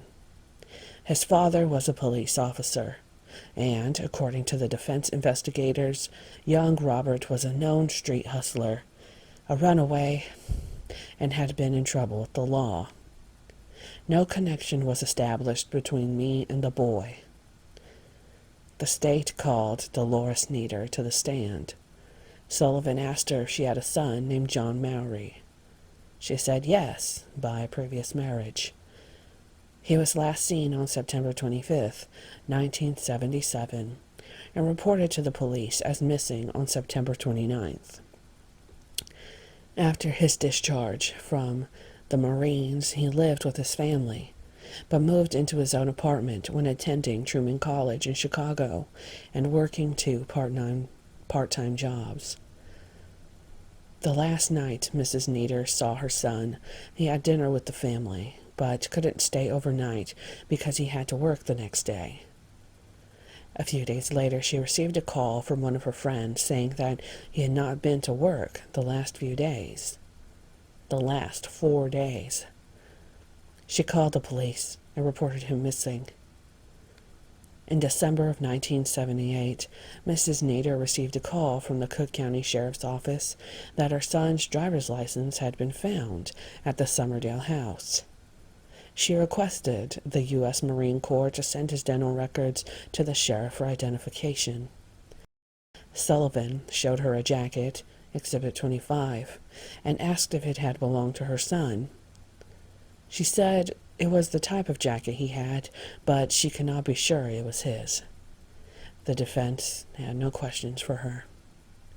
Nothing connected me with John Mowry. The next witness was Mrs. Norma Nelson, the mother of Russell L. Nelson, 21, who was visiting in Chicago from Cloquet, Minnesota. He had graduated from high school with honors and was studying drafting at the University of Minnesota. While he lived in Minneapolis, he had a steady girlfriend, and they planned to get married and have children. He called his mother on October 17th to wish her a happy birthday and told her he planned to visit Chicago, Canada, and Florida to study the architecture of those places. 2 weeks later, she received a phone call from one of Russell's friends in Chicago who said he hadn't been seen or heard from Russell since October 19th. She filed a missing person report with her local sheriff in Minnesota, who learned that Chicago had had a missing report on him since November 1st. She sent his dental records to the Chicago police. Amorini took the cross-examination. Starting out gently, he asked the name of Russell's girlfriend. Mrs. Nelson didn't want to divulge that, as the girl was making a different life now, and publicity might be emotionally damaging. Did she know Robert Young or Tom Myers? The first name she didn't know. The second one she did was the one who called to report Russell missing. Emma Ranney told her that Robert Young was the man who was traveling with her son. Mrs. Nelson said that although she didn't know Young, she had spoken to him on the telephone when he called from Chicago. He had told her that her son disappeared from a bar they were in called Blinkers. Then he changed the story to say that the boy had disappeared during the next day while alone. Mrs. Nelson was asked about her son's girlfriend, but could only say that she thought that they had gone steady from 1971 until 1974. When he started college, he lived in a territorial home with another man. He also had an apartment, but she didn't know if that was shared by the man from the terrible home. Sam asked if she knew what kind of bar Blinkers was. She thought it was a disco bar. He asked if she had ever heard him mention the Washington Park or Bughouse Square districts of Chicago. She couldn't recall. Emma Ranney returned to Robert Young. Was she curious about the different stories he told her? First saying he had been with Russell when he disappeared, then saying he hadn't. She said, "I can't understand how Russ could disappear one night and disappear the next day also." She went on to say that Robert Young, who claimed to have reported her son missing, had been calling her 2 or 3 times a week, threatening her for money. He told her he knew Russell had $2,000 in traveler's checks on him, and that he had some of Russell's IDs, which he could use to cash those traveler's checks. Sam was trying to be nice to the woman. She was naive about her son's private life. Our investigators learned that on the night he disappeared, Russell was seen in gay bars with known street hustlers, and this Robert Young may have ripped him off. Sam didn't want to distress her further with investigative reports showing that her son lived with a gay man while in Minneapolis, or that his friend Tom Myers had a different account of what happened to Russell and the missing $2,000. Prosecutor Egan called to the stand Mrs. Joyce Winch, the mother of Robert Winch, 16, who was last seen in Kalamazoo, Michigan, on November 10, 1977, and reported missing the next day. Mr. Egan elicited that Mrs. Winch had 5 children and was divorced. Robert was living in a foster home because of the problems he was having, and was home only on weekends for family visits. On Friday, November 10th, he had been home and left to go to a friend's house. When he didn't return by 9 o'clock, she called the friend who told her that Robert had left with another boy to go to California. She never saw him again. She sent his dental records to Cook County Sheriff's Office along with x-rays of injuries he had sustained in the past. She identified exhibit number 28, a picture of her son. Mata asked very few questions.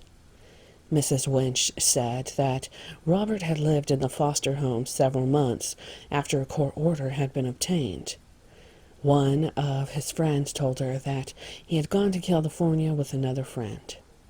Our investigators learned that Robert Winch had been in trouble with his family and with the law.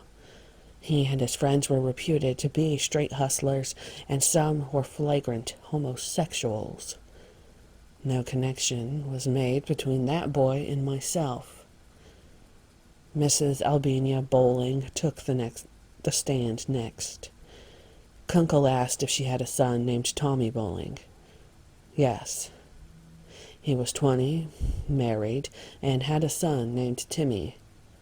The marriage had been a double ring ceremony, and she identified his wedding ring for Kunkel. On November 18th, 1977, he left her house but called back at 11 that night, saying that he was in a bar watching television. She thought he would go home after that, but that was the last time she ever heard his voice. He was reported missing 2 days later. In February of 1978, she obtained his dental records and sent them to the Cook County Sheriff's Office at their request. Kunkel showed her Tommy's picture, which she identified. Mata handled the cross-examination. He wanted to know why her son called so late at night. Mrs. Mata said it was because her husband was sick and Tommy wanted to see how he was doing. Mata asked what bar he had called from. She didn't know, but he frequented bars on North Clark Street. Did she know Don Gibber? Yes. He was the boy's friend. According to defense investigators, Don Gibber said that Tommy Bowling was a male hustler in the Newtown area, frequenting gay bars.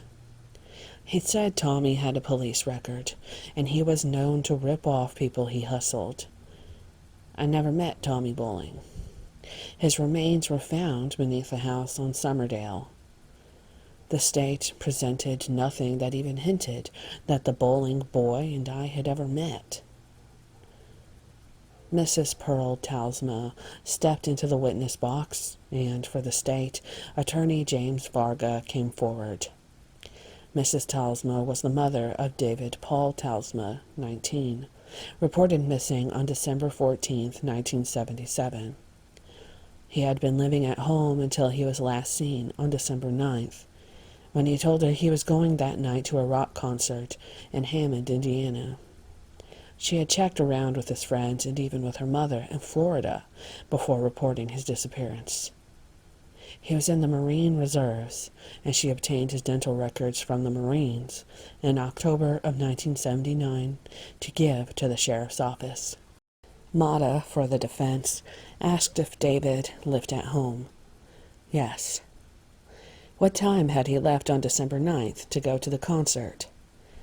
Around 6:30 p.m. Mata then asked Mrs. Talsma if she remembered talking to him, Mata, on the phone. She did. He asked H. she had written a letter to John Gacy at the county jail. She said yes, she did write to me. When she was asked what she wrote in that letter, Sullivan objected and Garippo sustained it. Mata asked if she made any representations as to his client's mental state, and again Garippo sustained Sullivan's objection. What Mrs. Talsma had written me, that the state didn't want presented in court, was that she didn't hold anything against me. Her son David was no angel, and what happened to him could not be held against me. She understood what I was going through and felt sorry for me. She said she realized that the mental state I must have been in afforded me no control over what had happened, and that she forgave me. I turned the letter over to my attorneys. Mata requested the court's permission to call her as a defense witness, that the state should make her available. Kunkel shouted, "Absolutely not." And Morani said, "I don't think they have any choice." Garippo had both counsel come to a sidebar out of the hearing of the jury. He made it known that he didn't want any legal arguments in front of the jury. If the defense wanted a request of the witness to make, then make it, but, looking at Kunkel, I don't want arguments going on in open court. To Amirani, now, are you going to call her as a witness, and in what regards? We may, about the letter she sent to my client stating that she forgave him, and just about her general forgiveness. It may be possible. We will see, if it gets that far. In the aggravation and mitigation hearing, transcript, pages 321 to 322. The next witness was rolled out in a wheelchair, wearing a neck brace and holding crutches. Mary Jo Paulus had been severely injured the week before in an auto accident and had been released from the hospital earlier that day in order to testify. Emma Ranney, seeing her discomfort, offered to stipulate to her testimony, but Sullivan wouldn't allow it. After some preliminary questions, Sullivan asked her if she knew William Kindred. She said yes. She had begun dating him on July 28, 1977, and did so until he disappeared on January 28, 1978. She had seen him every day during that time. The day he disappeared was the day they had planned to get married. She hadn't reported him missing until February 16th, when she and his mother went together to the police station. In June of 1979, after the discovery of bodies on Summerdale, she went to the police station and identified a chain with 2 medals, which had been a gift from her to William in January of 1978. Sullivan asked if she had ever met John Gacy. She said yes, but she had trouble picking me out in the courtroom.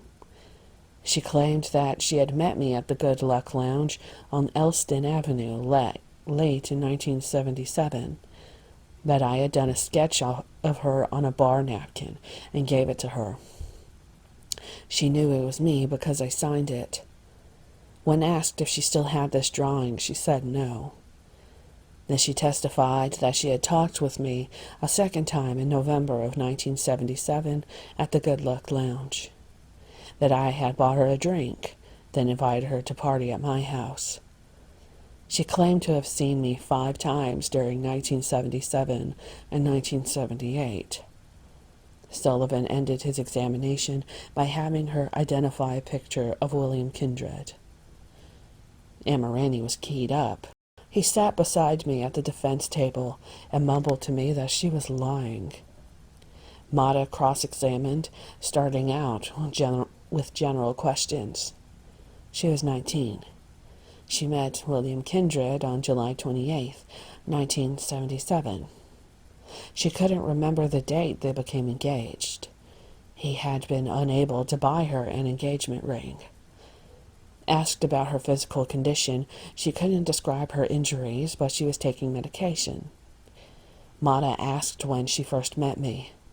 She couldn't recall the day nor the month, just that it was 1977 at the Good Luck Lounge. Did she know an Ed Hefner from the Good Luck Lounge? She never heard of him. Ed Hefner was the bartender and manager of the Good Luck Lounge. Mata asked how many times she had been there. She said more than 10 times. Did Miss Paulus know the owner or the bartender there? No. Mata asked if she knew different people who frequented the place, including David Cram and Michael Rossi. None of the names meant anything to her. Mata mentioned the name Larry Weedle. She said, "Yes, I know him." Emma Ranney brought out that Larry Weedle had seen William Kindred after she had last seen him. She didn't respond. Did she tell the police that she was the last person to see William Kindred? I don't recall. So, in fact, you were not the last person to see him alive. Mata asked her to describe William Kindred. She said he weighed 155, was about 5'8", and had a brunette hair. Then she changed the answer to ash-brown hair. Didn't you tell the police that he had dirty blonde hair? As far as I can remember, yes. Then she blurted out, "Can you please stop? I would like Mr. Gacy to stop staring at me." I raised my head, and everyone was looking at me. Judge Carupo answered, "Miss Paulus." Just answer the questions. He wasn't looking at you. I was looking right at Mr. Gacy. Mata continued. What neighborhood did Billy Kindred frequent? Broadway and Diversey. Well, he lived in Newtown. Where was that? Diversey, Clark and Broadway. Mata's last questions were about her, talking with defense investigator Hollis. Why hadn't she mentioned to him the drawing she claimed I did for her? Why hadn't she mentioned that I invited her to a party at my house? As far as we were concerned, all this was new and very imaginative testimony. What Mata wanted to bring out was that she was not engaged to William Kindred. They had just been friends. There was no sketch made on a napkin by me. Napkins were not provided in that bar. They used coasters. If she had been in the Good Luck Lounge as much as she claimed, she would have unavoidably met Edward Hefner. He was always there and made it his strict business to meet everyone who came in more than a couple of times. Because Edward Hefner left that job to work for PDM in April of 1977, I had no reason to go back to the Good Luck Lounge. And I wasn't in there in November of 1977 when she claimed I invited her to a party. I had never met the girl and did not know William Kindred. Our investigator learned from Larry Weedle that 19-year-old William Kindred was last seen on or about January 15th, 1978, and that he wasn't reported missing until February 16th. Weedle confirmed that Kindred had a police record for hustling gays and told us that he and Kindred went both ways sexually. They personally and professionally indulged bisexual appetites. He also told us that Kindred was not engaged to Mary Jo Paulus. She didn't even know the address where her beloved fiancé lived. William Kindred's mother refused to testify that he was her son. The state showed no link between Kindred and me. I believe that the only way to present the testimony for the next witness for the state is verbatim, nothing omitted, changed from the trial transcripts from pages 345 to 356. The witness appeared to be an attractive young Oriental woman. She wore a rich blouse, peasant skirt, and high leather boots. Egan conducted the direct examination. Would you tell us your name, please, and spell your last name? Danita Ganzon. Ganzon. How old are you? 33. What is your business or occupation? I'm a registered nurse. Miss Ganzon, calling your attention to 1977, specifically May of 1977, did you have occasion to meet a person you later knew was Timothy O'Rourke? Yes. Did you, subsequent to May of 1977, become friends with Timothy O'Rourke? Yes, I did. Now, calling your attention to August of 1977, did Timothy O'Rourke have occasion to move in with you where you were living? Yes. How long did Timothy O'Rourke live with you? I would say about 2 or 3 months. Now, did he live with you until the fall of 1977? Yes. During the time that he lived with you, did he ever talk to you about a construction man that he knew from the Northwest Side? Mr. Amirani. Objection as to during that time. The court. Sustained. Mr. Egan again. Now, did Timothy O'Rourke have any particular marks or tattoos that you knew of? Yes. Would you describe that for the ladies and gentlemen of the jury? It was a tattoo on the left arm. Tim Lee. Tim Lee? Yes. Would you explain that, please? Well, he was a very avid fan of Bruce Lee. I asked him one day why he had the tattoo, Tinley, because I am a avid fan of Bruce Lee. Bruce Lee, the karate expert in the films? Yes. Now, calling your attention to the fall of 1977, the last time you saw him, did you have a conversation with him that night? Yes.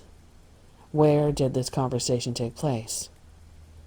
Well, it took place in front of the house where we were living together on Dover and Lawrence. What time of night did that take place?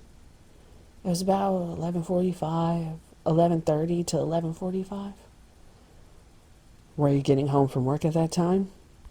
I just got off work. After that conversation, did you go anywhere? Yes. Where did you go? Well, he said he was going to buy... Objection! Overruled. Go ahead. He said he was going to buy cigarettes. I said, what time will you be back? He said, I will be back at 1. Where did you go? I went upstairs. Is that the last time you ever saw Timothy O'Rourke? Yes. Now, Mr. Mata, may we have a sidebar, Judge? Whereupon the following transpired outside the hearing of the jury.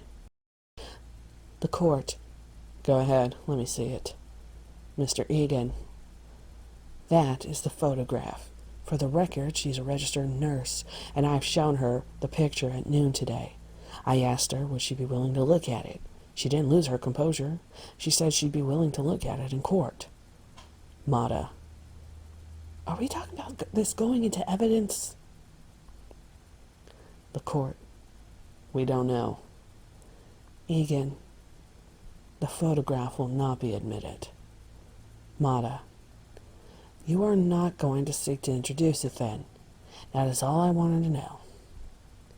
Whereupon the following proceeding were had in the presence and hearing of the jury. Egan. Miss Witness, I would show you at this time a photograph which is marked People's Exhibit number 34 for identification. I ask you to look at that photograph. Do you recognize what is depicted in that photograph? Yes. What is that? Tim Lee's arm. Is that the arm that has the tattoo that you just described? Yes. Now, I also show you exhibit number 35 for identification. Do you recognize who is depicted in that photograph? That is Tim O'Rourke. Does that show what he looked like the last time you saw him? Yes. When you last saw him, was he alive and well? Would you rephrase that question? When you last saw him, was he alive and well, and in good health? Yes. No further questions. Cross-examination by Mr. Amirani. Miss Ganson. Is it Miss or Mrs.? Miss Ganson. How long has your name been Donita? Since... Objection. I don't see how this is relevant. That is relevant. The objection is up to the court. The objection is overruled. How long has your name been Donita? Since March 1977. What was it before that? Dawn Ganson. Dawn? Yes. What was your name when you met Timothy O'Rourke? He started knowing me as Donita. He knew you as Donita? Yes. You say Don is the long name of that Donald? What name did you have, Don? Donald? Don. Don? Yes. When did you meet Timothy O'Rourke? May 1977. How long have you been a female? I don't see the relevancy here, Judge. I will object. Overruled. How long have you been a female? I'm in the process of being a woman. So when you met Timothy, you were not female, were you? That is right. Where did you meet him? I met him at a party. Where was the party? The party was on Broadway and Surf Street. Who else was at the party? There was too many people at the party. How tall was Tim O'Rourke? About 5'5". What color was his hair? Black hair. Black hair, yes. And how much did he weigh? I would say he weighed between 130 and 140. Where was the last time you saw him? He was in front of our house on Dover and Lawrence. You were living with him? Yes. Did you plan to marry him? He was just a friend. So, you were not in love with him? Objection. How is that relevant? Sustained. Were you in love with him? Objection. Sustained. May I approach the bench? I was not in love with him. Did you give a statement to Investigator Lawrence from the Grundy County Sheriff's Police Department in regards to Tim Lee? Repeat the question. Do you remember giving a statement to an officer from the Grundy County Sheriff's Police Department in regards to Tim Lee? I never gave any statement that I was in love with him. Did you give a statement to Investigator Lawrence from the Grundy County Sheriff's Department? I can't seem to understand what he's trying to ask me. Judge, I think the question is clear. Did she give a statement to Investigator Lawrence? Did I what? Did you talk to an Investigator Lawrence from the Grundy County Sheriff's Police? No, I did not. Did you talk to Investigator William Collins from the Cook County Sheriff's Department? I don't remember. Maybe I can refresh your memory. You don't remember at all? I don't. Maybe you can take a look at that. Maybe it will refresh your memory. Kunkel. Judge, can we have these papers marked from time to time? The defense refers to documents. They are not exhibits, so we may know where they are later. All right. In the future, mark it as an exhibit. Fine, Judge. Have you had a chance to look at that? Do you remember talking to them now? I talk to so many men, I don't give those names. I'm going to mark this defense exhibit number 1 for identification. Okay, Miss Ganson. I will show you what I have marked as defendant's exhibit number 1 for identification. Do you remember ever speaking to Investigator Collins from the Cook County Sheriff's Police or Investigator Lawrence from the Grundy County Sheriff's Police on January 10th? I remember talking to 4 people that came to my residence. I cannot remember any names. I'm not good at remembering names. Do you remember telling them that Timothy O'Rourke said he was in love with you? Yes, he was in love with me. And you told that to the investigators? Yes, I did. Have you had the sex change operation yet? Objection. Sustained. No, I haven't. That means you are still a man. Objection again. Sustained. You don't have to answer. Say it again. You don't have to answer the questions. Do you know a person named Busick? No. Did you ever hear of a bar? Did you ever hear of a bar called Blinkers? Yes. What kind of bar is Blinkers? Objection to the form of the question. She may answer. What kind of bar?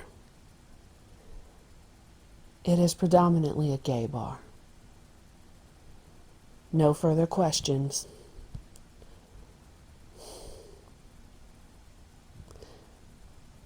Egan. Nothing further. Thank you, Miss Ganson. Timothy O'Rourke was 21 when he disappeared in the fall of 1977. He was never reported missing to the police. He was found in the Des Plaines River on June 30th, 1978. The cause of death was prescribed as drowning, accidental drowning with no signs of trauma found on the body. Investigators could not find any of O'Rourke's family. He had a police record. I never met Timothy O'Rourke, nor was it implied by the state that I did. The next witness was Francisco Landigan. Mr. Kunkel handled the direct questioning. Mr. Landigan was the father of Frank Landigan, 19, who disappeared on November 4th, 1978, but was never reported missing. Mr. Landigan had seen Frank on November 3rd, 1978, in the lockup at Belmont and Western Avenue, while he was being held on a charge of battery against his live-in girlfriend, Mary Jo Romero. Frank was bonded out that night or early the next morning. Mr. Landigan saw his son for the last time around 2 or 3 o'clock that morning outside a tavern. Frank said he was looking for Mary Jo. When he didn't see his son for several days, Mr. Landigan became worried and called several Chicago hospitals. Kunkel showed him photo exhibit number 36, which he identified as his son. Mata handled the cross-examination, bringing out only that Jimmy Dupree put up Frank's bond. Frank, Mary Jo, and Jimmy shared an apartment together at Winthrop and Foster Avenue. Mr. Landigan repeated when he last saw his son, and that he did not file a missing persons report. None of Frank's family did. Our investigators talked with Frank's sister Carolyn, who told them that Frank left home several times and had been in and out of trouble with the law. No evidence linked us together. Alberto Mazzara was the next witness to take the stand. Robert Egan took the direct examination. Alberto was the father of James Mazzara, 20. James lived at the family home in Elmwood Park, Illinois. He was last seen by his father the day after Thanksgiving, 1978. While they kept a bedroom made up for James, he was frequently gone for days at a time. But they didn't worry much. James had several jobs, but he wasn't working that winter.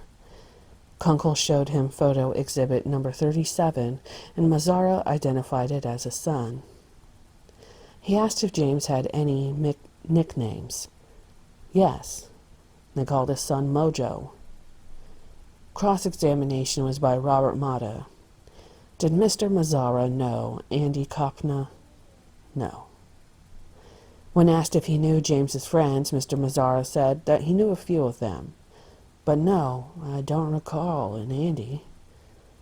Mata asked why he didn't report his son missing to the police. He spoke in slightly broken English. No, I can't report a missing person if he is 20. He is free to go out of the house any time he wants. James would go away many times. 2 days, 3 days. He would be gone with his friends. I would never report him missing. Mata asked Mazzara if he knew where 2717 73rd Avenue was. A couple blocks away from where I live. Andy Kopna lives at 2717 73rd Avenue. Are you aware that a week after you last saw your son James, Mr. Mazzara, that Andy Kopna saw him at a concert? But Mr. Mazzara still would not say he knew Andy Kopna as his son's friend. The state objected to that point being emphasized. No further questions. Thank you very much, sir. Mata closed. The state never asked for dental records in the Mazzara case or for any other identifying clues. He was found in the Des Plaines River. The cause of death was listed as drowning. The state tried to prevent Mata from bringing out that a week after James's father had last seen his son, a friend, Andy Kopna, saw James at a rock concert. It would enfeeble their stance if James had been seen after he was listed as missing. Defense investigators found that James Mazzara was involved in drugs, that he hung around Bughouse Square, and that he was gay. He was no stranger to the police. There was no association shown with me. The last witness of the day was Elizabeth Peast, the mother of Robert Peast. The state based its whole case on its theory about what happened to this one victim. Robert Peast was 15 the night he vanished while working at a drugstore in Des Plaines. The state proposed that he went out to the store's parking lot to talk with the contractor, me, about a better-paying job. He disappeared that night, never returning to the store, and was reported to the police as missing the following day. No one said I talked to him inside the store. No one saw me with him outside the store. His body was found in the Des Plaines River 50 miles from the Summerdale house. But the state's assumption that I picked him up outside the drugstore was the thread it used to weave a bizarre picture of me luring 33 young men and boys to my Summerdale office, murdering them in a grotesque ritual, then burying them under the house. The state led the jurors to believe that I sexually assaulted them after pretending to show them handcuff and rope tricks. The state deluded to the jury, the judge, the public, you, into believing that every one of these boys were the quintessence of wholesome American youth. I commiserate with their families, and I find their fates deplorable. But too many of them were not the stuff of Eagle Scouts or the bright blossoms of American youth. Some were arrested street hustlers, predators upon gays, druggers, young men who comprised the offbeat elements of society. The investigations testified to that. In direct examination by Sullivan, Mrs. Peast said that her son Robert was last seen at Neeson's pharmacy. He was due to get off at 9, and that she was waiting to take him home. It was her birthday, and the family had arranged a celebration. She said that she was later told that shortly after quitting time that night, a contractor named John Gacy mentioned that his firm was hiring, and that I had offered one of the owners $5.50 an hour to come and work for PDM contractors. That was true, but I was kidding with the store's co-owner, Philip Torf, and at no time did I make an actual offer of a job to anyone working at that store. Mrs. Peast said that while she was talking with her son, he said he had to go outside for a few minutes to talk with a contractor. He did not say John Gacy, nor could anyone be found to testify that he went out to talk to me. Mrs. Peast was inclined to give rather long narrative answers, so Amirani and Mata objected. Most of her rambling was insignificant hearsay, but they wanted to avoid a precedent. The attorneys were called to the side of the bench, outside the hearing of the jurors. Mata. We're going to give far away here, Judge. I mean, the stuff isn't relevant or material. The state has one question left to ask, and that is if she has ever seen him again. Garippo. What you are asking is not hearsay, I realize, but we can't just turn the witness loose to say, what do you know about this case? You can't have her say people were running all over the place. Sullivan. Judge, I have asked her where she went. That was my last question. They objected to it. Well, she did. Mrs. Peast is going to say that the family did their own type of investigation, but it is way over at the Gacy house. Garippo asked if Mrs. Peast went over to the Gacy house. Sullivan said she did not. Garippo. You can't have Mrs. Peast say people were running all over the place unless she was there. That's hearsay. Sullivan, not liking the ruling, said, Fine. If the defense wish us to call the rest of the family, we will be more than glad to. Mata. How is that relevant, Judge? Sullivan. Don't tell us what the witnesses can say. The argument went back and forth as to what Mrs. Peast was going to be allowed to say. Finally, Judge Garippo said, I am sustaining the objection, so you are violating Rule 1. She has already testified that the family went out looking for Robert and that she goes back to the police station the next day. The attorneys left the bench and Sullivan continued, asking her about dental records. Mrs. Peast said that they had been turned over to the sheriff's office. Then she identified exhibit number 38, a blue parka with a label reading Pacific Trail Sportswear, and said it belonged to her son. She also identified the state's picture of Robert. Sullivan asked if she had been advised on April 9th, 1979, that her son's body had been retrieved from the Des Plaines River. Weeping, she said yes. The state had no further questions. Amirani, for the defense, had no questions. Judge Garippo talked with the jurors, informing them that we would meet the next morning, Saturday at 10, but there would only be a morning session. Do not discuss the believability of any witness, certainly not what your verdict would be. Again, people might make inquiries of you as to the progress of the case. Avoid any such contact with anyone. Have a good evening, and we will see you tomorrow at 10 o'clock. February 9th, 1980. Garippo had promised a jury selection that the trial would be in session 6 days a week. This was the first Saturday. The state presented its first witness of the day, Kimberly Byers.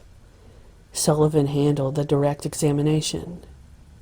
Asked how she knew Robert Peast, Miss Byers stated that she worked with him at the Nissan drugstore in Des Plaines. She said that she first saw me at the drugstore between 5 and 5:20 on December 11th, while I was taking tape measurements of the store's aisles. She said she had no conversation with me because I was mostly in the back with the owners. Later that evening, she was working the cash register by the front door of the store, and Robert Peast was stocking shelves. She was shown exhibit number 39, a picture of Peast, and identified him. Sullivan showed her exhibit number 38, Peast's jacket, which she identified. She had been wearing it in the store during the time she was filling out a personal photo reprint order, and when she finished, she put the receipt from the order into the pocket of that jacket. Then she identified the order envelope and the receipt.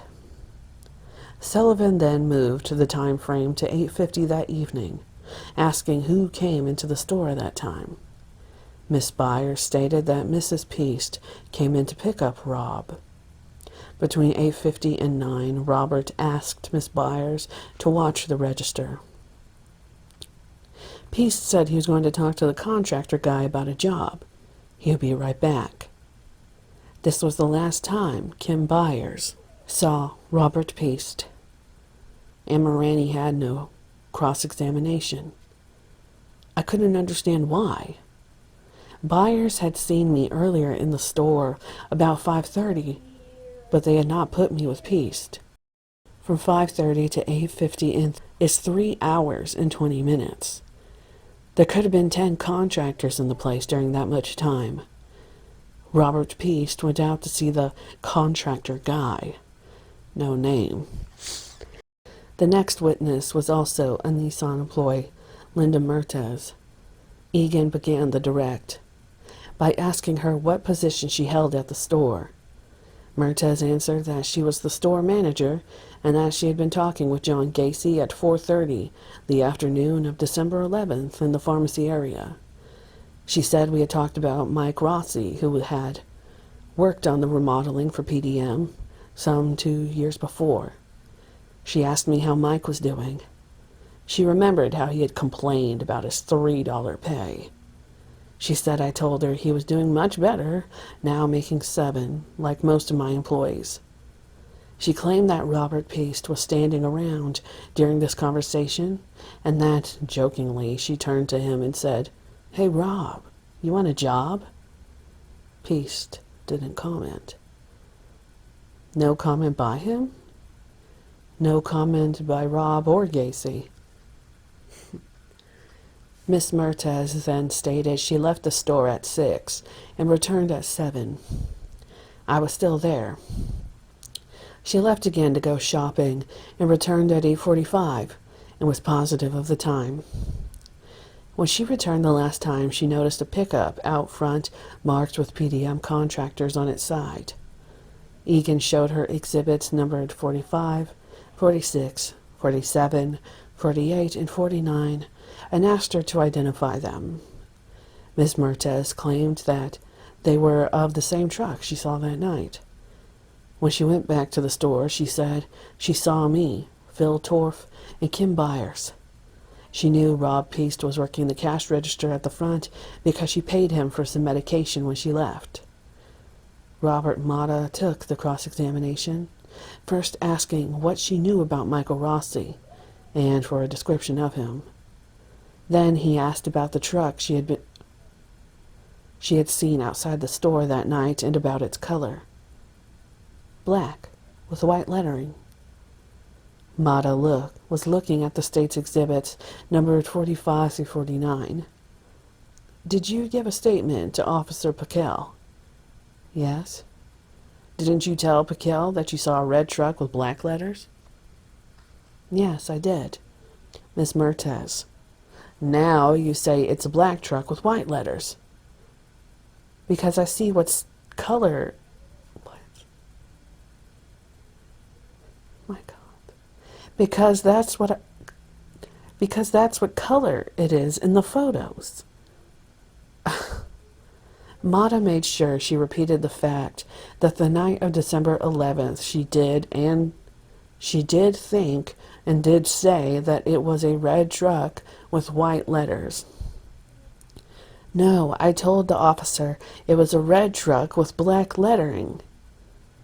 Even after changing the color of the letters, Mertes went back to her original conviction of it being a red truck and black letters. Mata then brought out that, in giving the police her statement, Miss Mertes said she had seen an earth-tone van in front of the Nissan pharmacy that she thought was suspicious, parked right beside the PDM truck. The Des Plaines police never probed that clue, and the state tried to delete that from her testimony. The rest of her testimony referred to my character as being friendly, responsible, and reliable. The bailiff called Philip Richard Torf, and again Robert Egan did the direct examination. Egan started out showing Torf to be one of the owners of the Nissan pharmacy in Des Plaines, the one who requested 2 days before the 11th of December that I come to the store. Torf explained that he called me to give him an assessment of how the store was put together and to quote a price for remodeling changes. Egan brought out that I had done earlier remodeling at the store. Torf stated that it was a year before and that I had done the work in a week's time. Egan asked him the purpose in contacting John Gacy. Torf answered that it was because I had been involved in its construction. Before getting down to the business of evaluating the proposed work, we talked for an hour and a half. Egan asked if Robert Peast was working at the store at the time. Torf said that Peast came to work at 6 o'clock that evening, adding that he was making $2.85 an hour. Torf answered questions about the cost of the remodeling, that my tentative quote was $1,600. He wanted to reduce the cost by doing the work himself with the help of his employees and pay me just to supervise the job. He mentioned that I had asked questions about his employees, and Egan wanted him to say that I was talking about Robert Peast. But Torf insisted that we only discussed the employees in general. Egan did get Torf to say that I mentioned using high school boys for some of the work I contracted. According to Torf, I left the store the first time at 7. Egan showed him exhibit number 50, and Torf identified it as the appointment book which I had left in the store that night. Torf said that I returned to the store between 8 and 8:30 to pick up the book, and then we talked again about construction changes. He claimed that he did not see me leave the store the second time, nor did he see Robert Peast in the store. He himself was in the pharmacy area. When Peast was reported missing by his family, Torf called me and got the answering machine. Later that night, my name was mentioned in a conversation with the Peast family. Cross-examination was carried by Amirani, but it was like he was filling the blanks that Egan had forgotten to get answers for the state. Amirani asked if, while doing the earlier remodeling, I had ever approached him or made sexually suggestive passes at him, or exhibit anything that he would consider unusual. "Never," Torf responded. Amirani asked who else worked on that job. Torf ran off the names of several of the men, including Michael Rossi and David Cram. Amirani wanted to know how I acted around my crew. "Like a boss. You got the job done." Before long, Amirani got Torf to say he was skeptical of me, but called me back twice for advice anyway, because he trusted my opinion in regard to remodeling. I sat at the defense table wondering whose side Amirani was on. Instead of destroying the state's case, he seemed to want to establish doubt about my decorum. Continuing, Amirani asked what kind of mood I was in when I came into the store on December 11th, and if my humor made him laugh. "Yeah, oh yeah, he made me laugh." Was Mr. Gacy authentic when he joked around and made you laugh? Or did you feel he was phony? How did you feel about him? I had no reason to doubt him.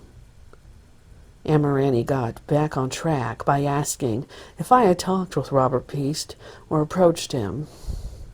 Torf said he did not see me talk to or approach Peast during the time I was in the store.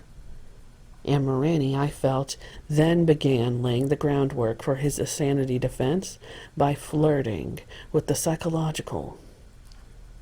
In the 1976 remodeling work, did Gacy seem proud of his work? I didn't find that in his speech. Did Gacy seem like a braggart? Did he brag about it? He boasted about how he got things done, and he did. Somehow Torf wasn't giving Amirani the answers he was looking for, but he kept trying. He done things quickly. Would you say he was an ambitious type person? Yes. Then in a fast series of questions, Amirani asked if I had caused any trouble on the job, broke anything intentionally, hit or hurt anyone in his presence. Torf answered no. He had never seen me act tough with my employees, just that I was the boss and got the job done. that Gacy was a pretty demanding kind of guy when he got the work done? No. He told them that he wanted what he wanted done, and they would do it. When asked if he had ever seen me outside of work, Torf answered, yes, at the Christmas tree lot, and again when he was in the hospital.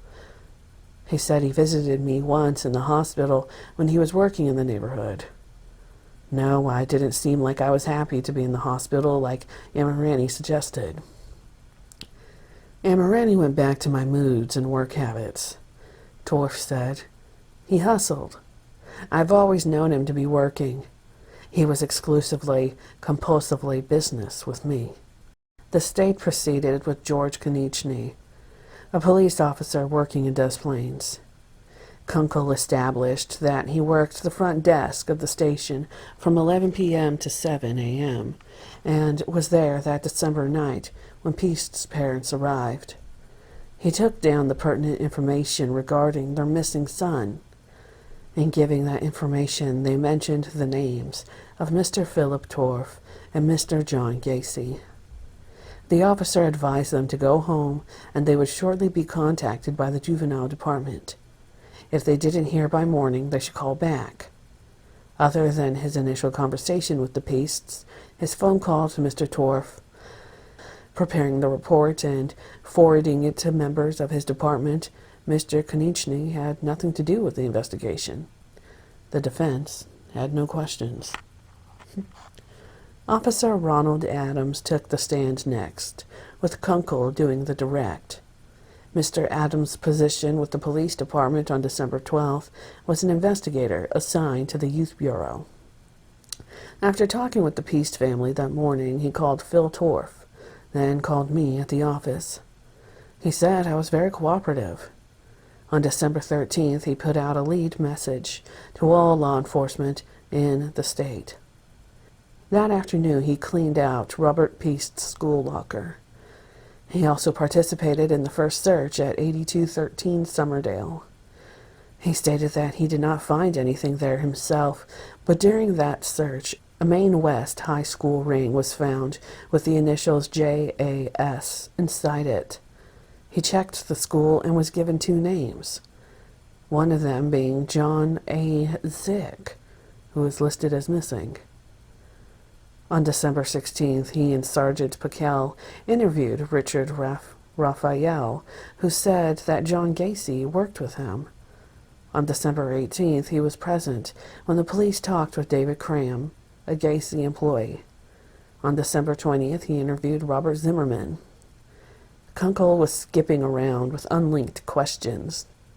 On December 23rd, Officer Adams said that he, along with some other officers, transported me to the Cook County Jail, and that he heard Officer Tovar advise me of my rights in the car.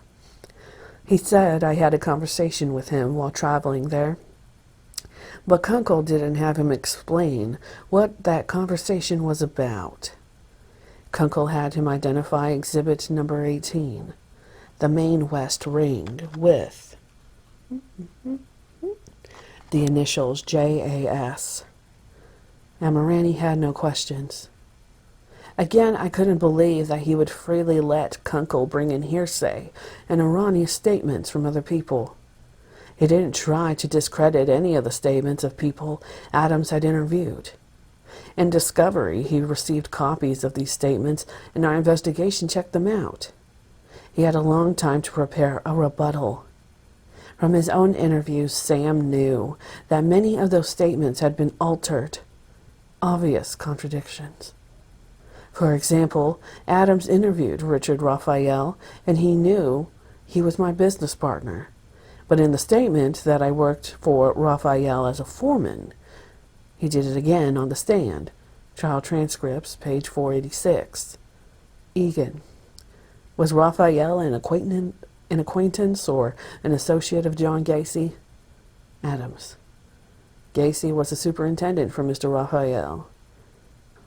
With the background information Amirani had, he could have taken Adams apart by showing one such distortion after another, giving less credibility to Adams' testimony. Sergeant James Pickell was the next witness called. He was a plainclothes officer at the time of the investigation. Sullivan informed the court that Pickell was the man who took my first oral and written statement on December 13th.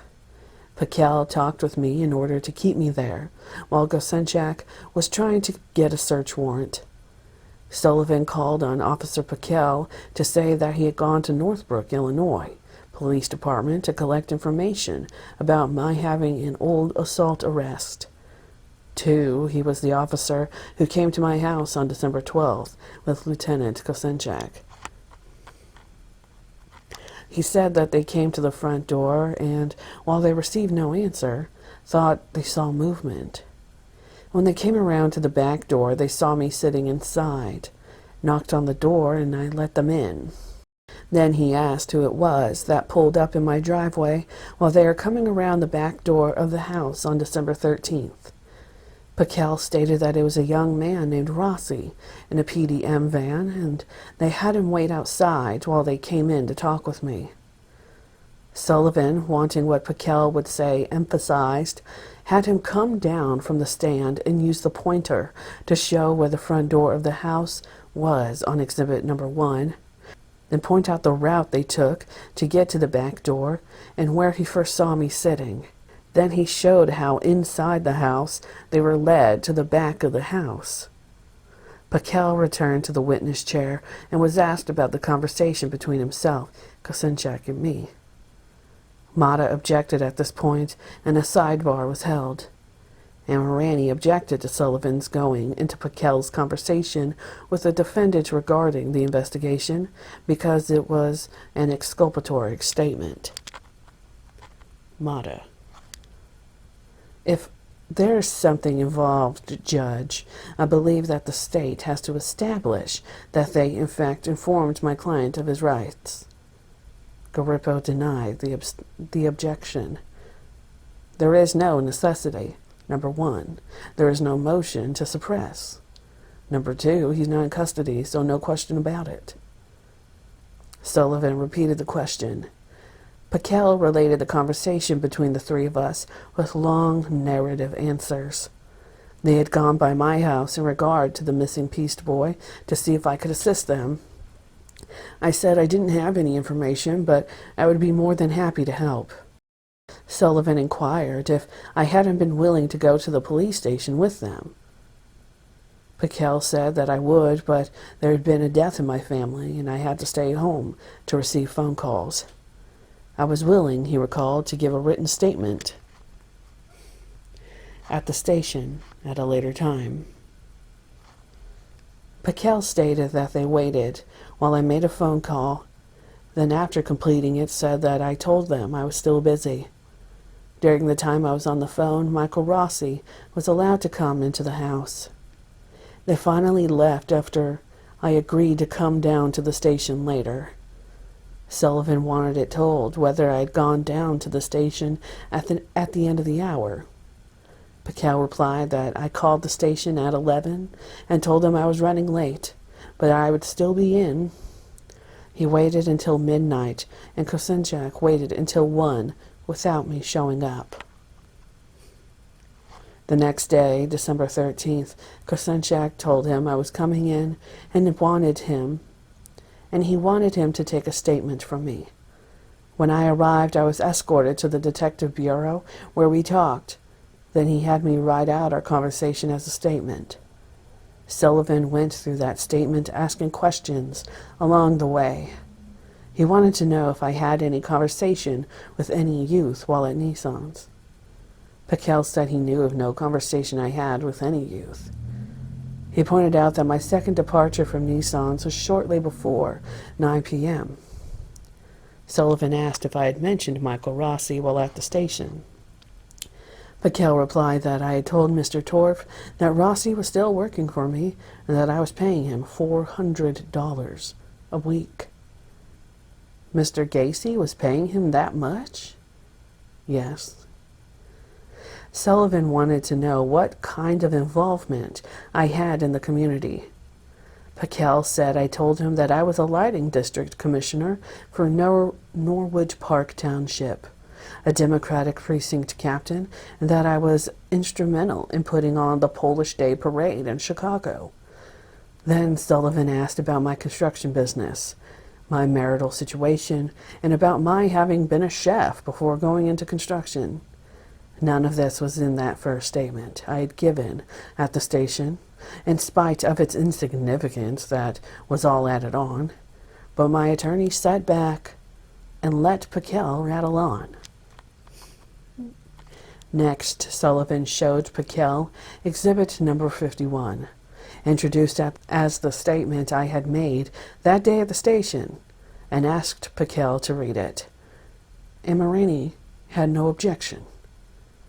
Before going into that, however, Sullivan asked what I did after writing it out. Pakel said he asked me to wait for Lieutenant Kosenchak, and that I was allowed to use the telephone since my pager had buzzed several times.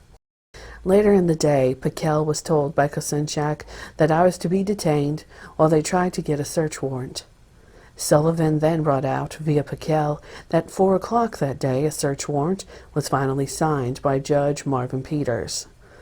Sullivan didn't follow through on having Pakel read the statement. He had no further questions. Before Amirani started his cross-examination, he said, "We have no questions as far as foundation, authenticity, and so forth of the statement. We have no objection. So if Mr. Sullivan wants to publish it," Garippo asked Sullivan if he wanted to. "Yes, sir," he said, and turned to Pakel. "Will you please read the entire document to the jury?" Amirani went into cross-examination when Pakel finished reading, going back to the visit Pakel made to the house on December 12th. "Did you force your way into the house?" "No. Mr. Gacy admitted us." How was Mr. Gacy's attitude at the house? Talkative, outgoing, cooperative, friendly? Initially, yes, I would say so. As a matter of fact, he even admitted to you that he was, in fact, in the pharmacy sometime around 8:45, 9 o'clock on December 11th, didn't he? Yes, he did. The same man who had given long narrative answers for Sullivan was now giving very short answers for Amirani. Then Amirani started asking questions about information that hadn't come out in the direct questioning. "Did you learn that, actually, about 3 o'clock in the morning, John Gacy appeared in the Des Plaines police station?" I later learned that a person who identified himself as John Gacy came into the station. "You learned the person who appeared at the Des Plaines station at 3 o'clock on that morning was covered with mud, too, wasn't he?" Again, hearsay. I learned that he did have mud on his clothing. "Isn't it a fact during your investigation you interviewed 3 children named Stevenson who told you they saw a man fitting Mr. Gacy's description and a boy fitting Robert Peast's description standing next to a black Oldsmobile in front of the store?" "No, I don't believe so." "Didn't they say they saw the boy get in one side of the black Oldsmobile and the man get in the other side? They did see a man and a boy enter a vehicle?" "Yes, I believe it was on each side, and they drove off towards the gas station." "And they didn't see this man dragging the boy or hitting him or anything?" "They did not say that the boy was dragged in the car." Amirani dropped the subject and went back to the house on Summerdale, the night of December 12th. After a few minor questions, he was through with Pakel. I never did understand what Amirani was doing with all that. There was the first mention of an eyewitness, and the state didn't bring it out. The defense did. I was beginning to feel that there were 6 prosecutors, rather than only 4. In redirect examination, Sullivan asked only a few questions. Now, going back to Monday night, when you were in the defendant's home, you said at first he indicated he would help you in any way he would. Then he said he had to make a phone call. Then he talked to his mother. Then he became less cooperative. Is that correct? Yes. Well, he told us that he had more important things to do. And we told him that, the man that is missing is important too.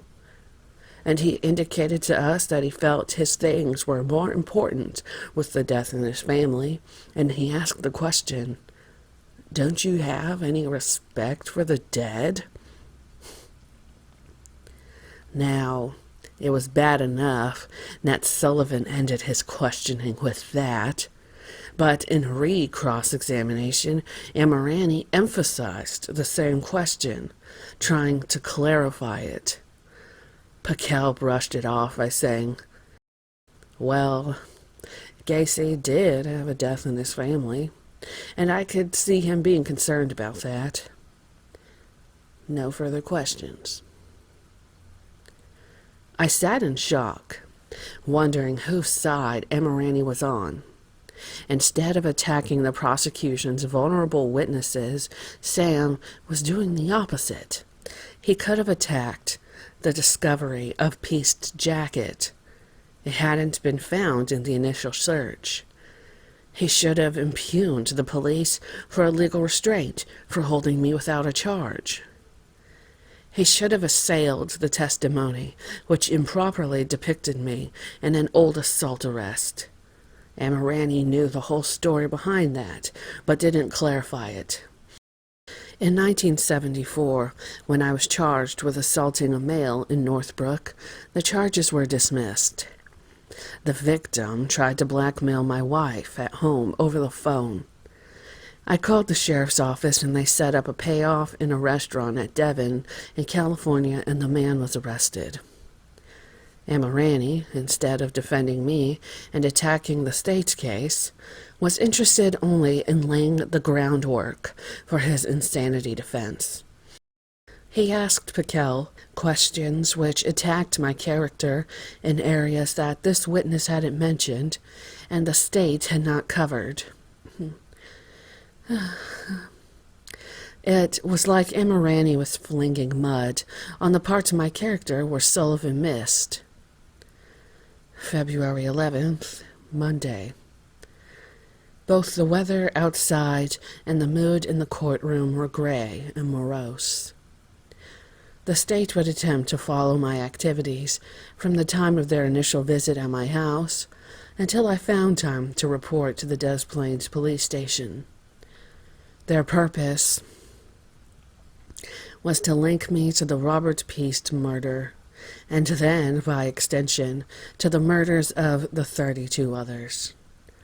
My purpose was to show that there was no connection and to prove my innocence.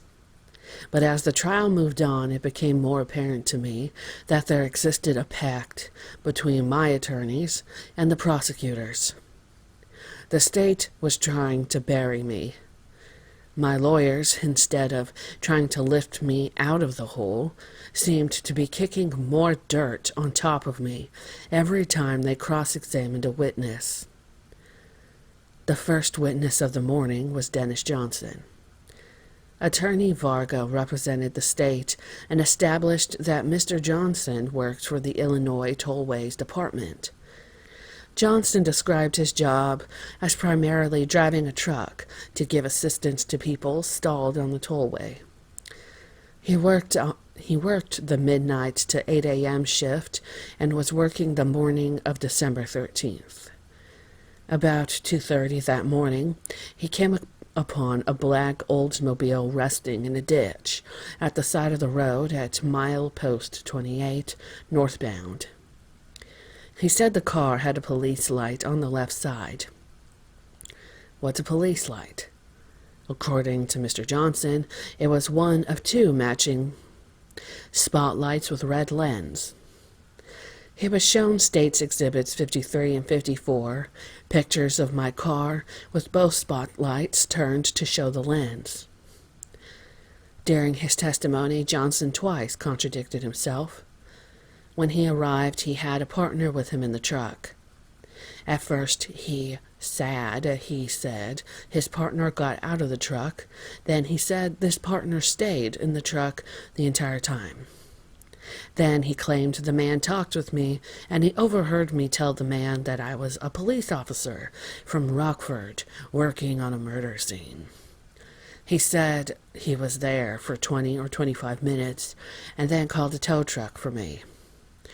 Varga showed Johnson exhibit number 52, a page out of his logbook for that night, and asked him to read line 6. Time 2:30. Milepost 28, black Oldsmobile, license number PDM 42. Mata, on cross-examination, could have mind-boggled this witness. He had all the facts about what happened. I had fallen asleep at the wheel because of an overindulgence of Valium. A few minutes after I landed in the ditch, the tollway truck came by, and the two men got out. Both my spotlights were turned downward, and the lens could not have been seen in the darkness. A minor point, but another weight to discredit the witness. I had already begun trying to get myself out of the ditch, using the jack and the spare tire for traction. Johnson and friend tried using a piece of plywood from the truck. When that failed, they called a tow truck. I waited in the car with the motor running and the window down, trying to stay awake in the cold air. Varga called Robert Kirkpatrick, the owner of Kirk's Towing Company. On the night of December 13th, he received a call from the tollway authority that there was a car needing towing out of a ditch at milepost 28 on Tri-State northbound. When he arrived at the location, he spotted a late-model Oldsmobile sitting off the road in the ditch. Varga asked if the car had any special features on the outside, and was told that it had a spotlight on the driver's side. Kirkpatrick identified photo exhibits 53 and 54 as being the car. He said that when he arrived, the driver of the car was slumped over the wheel. He knocked out the window, and I woke up. He had me turn the wheel, then hooked up the front of the car with a chain and pulled it out with his truck. When he was asked to identify the driver of the car in court, he said, "I can't identify him today, sir." That upset Varga, but Kirkpatrick was firm. The witness said I paid cash and asked for the bill to be made out to the Cook County Lighting District. He was shown Exhibit 55 and identified it as a bill for his services. Nothing further, Varga said. Amoretti knew I had taken both copies of the bill that night, so their Exhibit 55 was a phony bill they illegally improvised, but he did not challenge it. He asked Kirkpatrick about being able to identify me. Well, that man might be the man in the courtroom, but I couldn't positively identify him. As a matter of fact, the night you saw him, he looked like somebody you certainly wouldn't want to run into that time of night, didn't he? Egan's objection was loud and clear, but the witness had already started with, "Not particularly." "Well, you told somebody about a year ago that the man in that car was certainly someone you wouldn't want to run alone into at night. Did you tell that to somebody about a year ago?" "I possibly did, sir. I could think of 100 people I wouldn't like to run into on a bad hunk of road at night." "So, when you arrived there at the location, you got the impression that he was groggy and probably under the influence of drugs or alcohol. Then, when you talked to him after the car was towed, you didn't get that same impression. Is that what you're saying?" That's correct. On redirect, Vargas snapped several quick questions. Did Mr. Kirkpatrick smell alcohol on my breath? Did he see any liquor bottles around me? Did I stutter my words? The witness answered no to all these questions. Amirani Henri Cross asked Kirkpatrick if he had talked with investigators on November 7th, 1979. Yes. Isn't it a fact that those investigators, upon arriving at the location of Gacy's car, you recalled him as being groggy and probably under the influence of alcohol or drugs? That's correct. Amirani could have attacked the state's assertion about the spotlight's red lens. It was not up, so in fact you cannot see what color it was. He could have asked Kirkpatrick about the color of the lens. I thought the defense was going to take apart the state's case-in-chief as part of our three-pronged defense, but it was never to happen. It bothered me that my attorneys were allowing the state's feeble testimony, however minor it might have seemed then, to go uncontested when it could have been shredded so effortlessly. Gerald Lokensoll was called and introduced as the Des Plaines officer who worked from midnight to 8 a.m. on December 13th. At 3:20, John Gacy walked into the station and asked to see Lieutenant Kosinchak.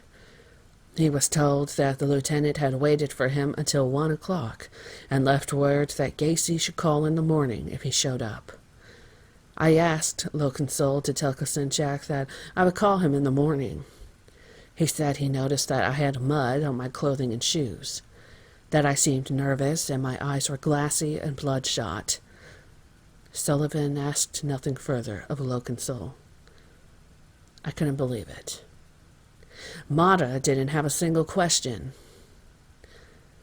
Before any more witnesses were called, there was an introduction of evidence outside the presence of jury.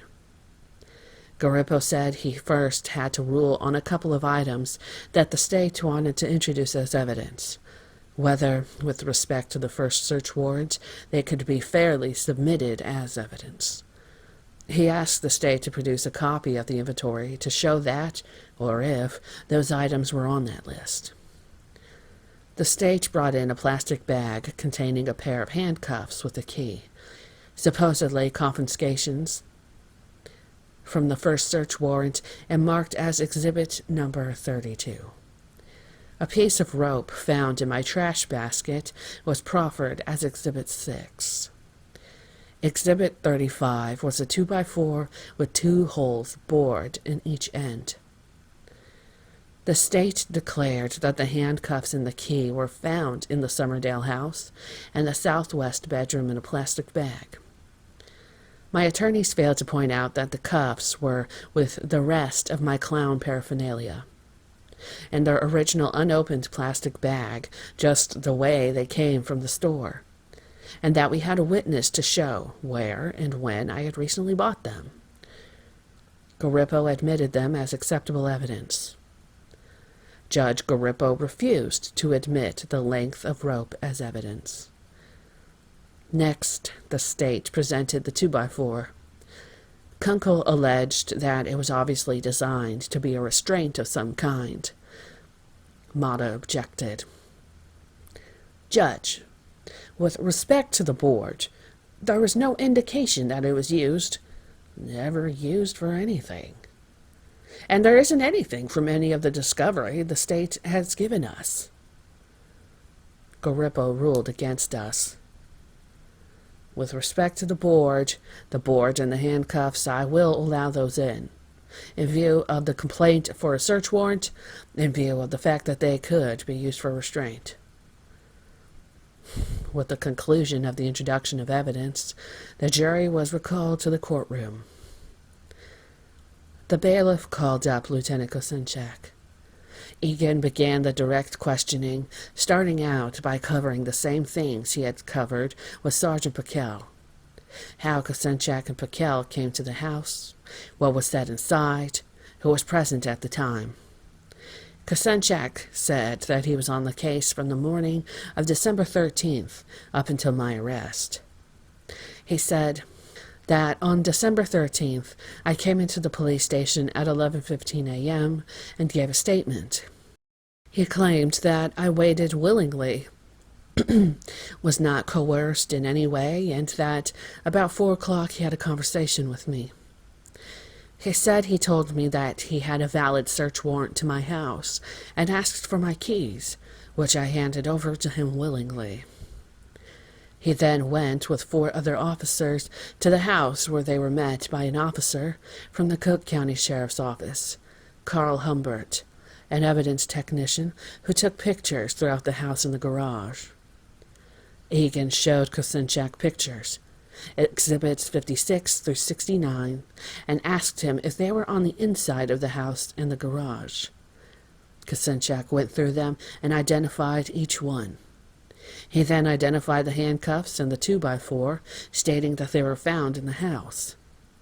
The search, he said, lasted some 2.5 hours. Egan asked if I was still at the police station when he returned. Yes, he said, but I left with my attorney shortly after they started a preliminary accounting of the items that were removed from the house. Egan asked him about recovering an automobile.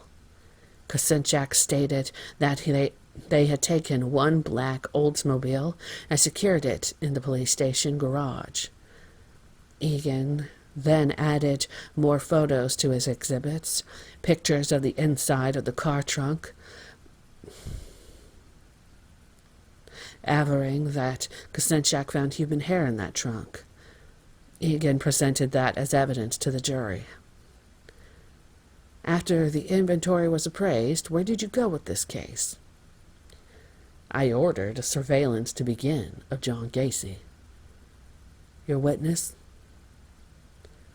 Before starting his cross-examination, Mata requested a sidebar.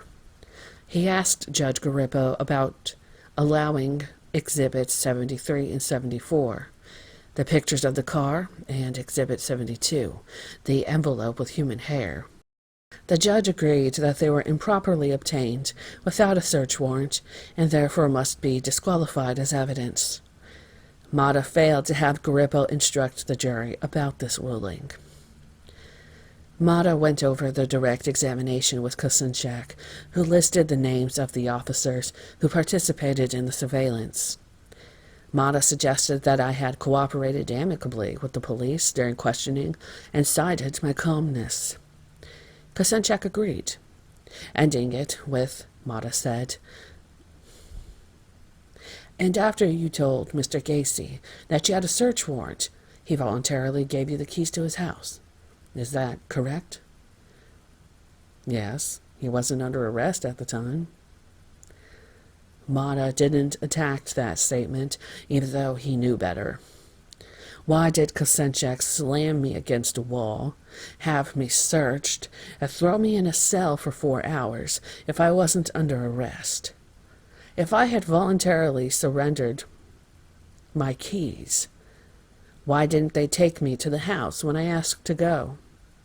Why didn't they give me a copy of the search warrant if they had one, or leave one at the house? There was nothing unassailable in the state's case, but my lawyers were assailing not on an iota of the testimony of the state's witnesses. Slowly, subtly, the state was squeezing in testimony inconsistent with the truth. The toll worker claimed I was obviously drunk or drugged, contradicted by the tow driver who said I was alert. The tollway worker who couldn't remember his partner's name. Obviously, he was protecting his buddy from having to testify in court. Miss Mertes couldn't decide about the color of the truck or its lettering. Why did my attorneys find these contradictions so acceptable, so impregnable to questioning or direct assault? Now, in my death row cell, as I scrutinize tens of thousands of pages of trial motions, transcripts, judgments, I see how well greased was the path that carried me here. The three-pronged defense was a myth. Wittingly or not, the assistance the defense rendered the state by omission of my witness interrogation, by ignorance of the law, or by ignominious collusion, is what put me on death row. Not a victorious trial by the state. From the opening words of the opening day of my trial, insanity is the only cause my attorneys espoused. The state called Robert Zimmerman to the stand. Sullivan established that Zimmerman was 18, and in 1978 worked part-time at a Shell station in Park Ryde. After PDM moved its account there in the early spring of 1978, John Gacy used to come in about 4 times a week, usually late in the evening during Zimmerman's shift. After getting gas, he would sometimes hang around and talk. Zimmerman got to know him quite well. Zimmerman said most of the help were guys his age, teenagers. Sullivan asked about Gacy offering jobs. Gacy came in one time and he asked if I would like a better job with him, making about $300 a week. And I said yes. But it would have to be during the summer months because I wouldn't quit high school to go work. Did Gacy ever give you drugs or marijuana? Gacy would come in with marijuana, a joint, once in a while, and he'd be smoking them, and on occasion he'd offer a drag off it. When he'd go out on a trip, he would, with the foreman or whatever, he'd take speed. Did he ever offer any other teenage employees any marijuana? Yes. Many occasions? A lot of occasions.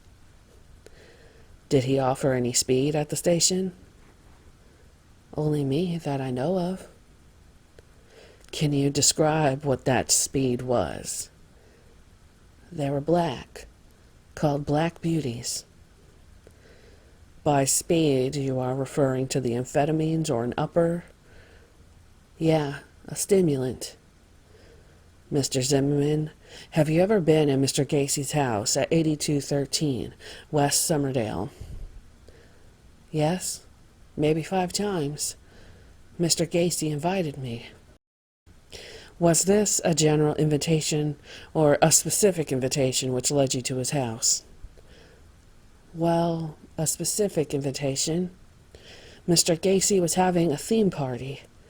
Italian festival, I think. Did he invite any of the other teenagers to his house? Yes, along with other people at the gas station. Calling your attention specifically to the month of November of 1978, were you invited over to his house one evening? Yes, after I closed up the station at 10 o'clock. When you arrived at his house, were you invited in? Yes, I guess you would call it a family room. It had a bar and a pool table. Who was there, and what were they doing? John Gacy and Rich Henley, besides me, and they were playing bumper pool and drinking beer.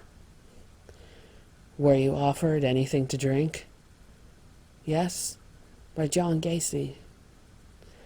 Were you offered anything else besides alcohol? There may have been some. I think there was some pot. Mr. Mata. Objection to what he thinks. Either he knows it or he doesn't. Sullivan. Did you see any marijuana there? Yes, there was marijuana. In the conversation you had, was there anything specific about any sexual activities? Yes, in a bet. Playing bumper pool, he wanted to bet that if he won, I'd have to pay him $200 or give him a blowjob. Or if he lost, he would give me $200 or give me a blowjob. Did you tell him whether or not you were betting him? I said no, I wouldn't bet. After playing bumper pool with him, do you recall who won that game? He did. Was there any conversation at that time? Yeah.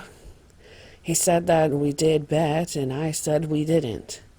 It went back and forth with I did and you did and I didn't, and I was kind of refraining and walking backwards, around the table, and he was kind of walking towards me. And Henley was sitting in the leather recliner, and Mr. Gacy asked him if I did. Well, Henley was pretty drunk, and he said I did. And with that, I said I wanted to go home. Did you leave? Yes, I went to my girlfriend's. Nothing further, Your Honor. Cross-examination was handled by Amirani. Mr. Zimmerman, now after that happened in Mr. Gacy's house, the bet in the pool game, you walked right out of there. Isn't that right? Yes, I went over to my girlfriend's house. Did Mr. Henley or Mr. Gacy at any time stop or grab you or anything? Did they? No. But I asked Henley to come with me, and he refrained. He said he wanted to stay. And after that date, had you had occasion to see Mr. Gacy at all at the gas station where you worked? Yes, several times. Did Mr. Gacy, when you saw him, did he ever hit you or strike you or do anything to hurt you at all physically? No. The day that you were in the house, did you think Mr. Gacy was propositioning you? What did you think? I don't know. I really just thought it was kind of weird, and I left. When you saw Mr. Gacy later on, or when he saw you, other than not striking you or hitting you, did he ever mention anything?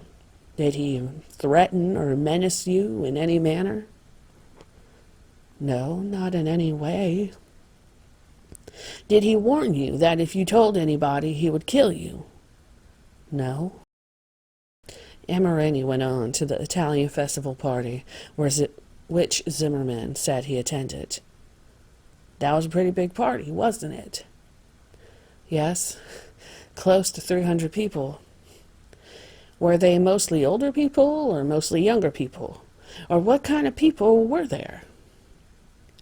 There was a lot of older people than younger people, maybe about 10% younger people. At that party, how would Mr. Gacy act? Or how did he act at that party? Do you remember?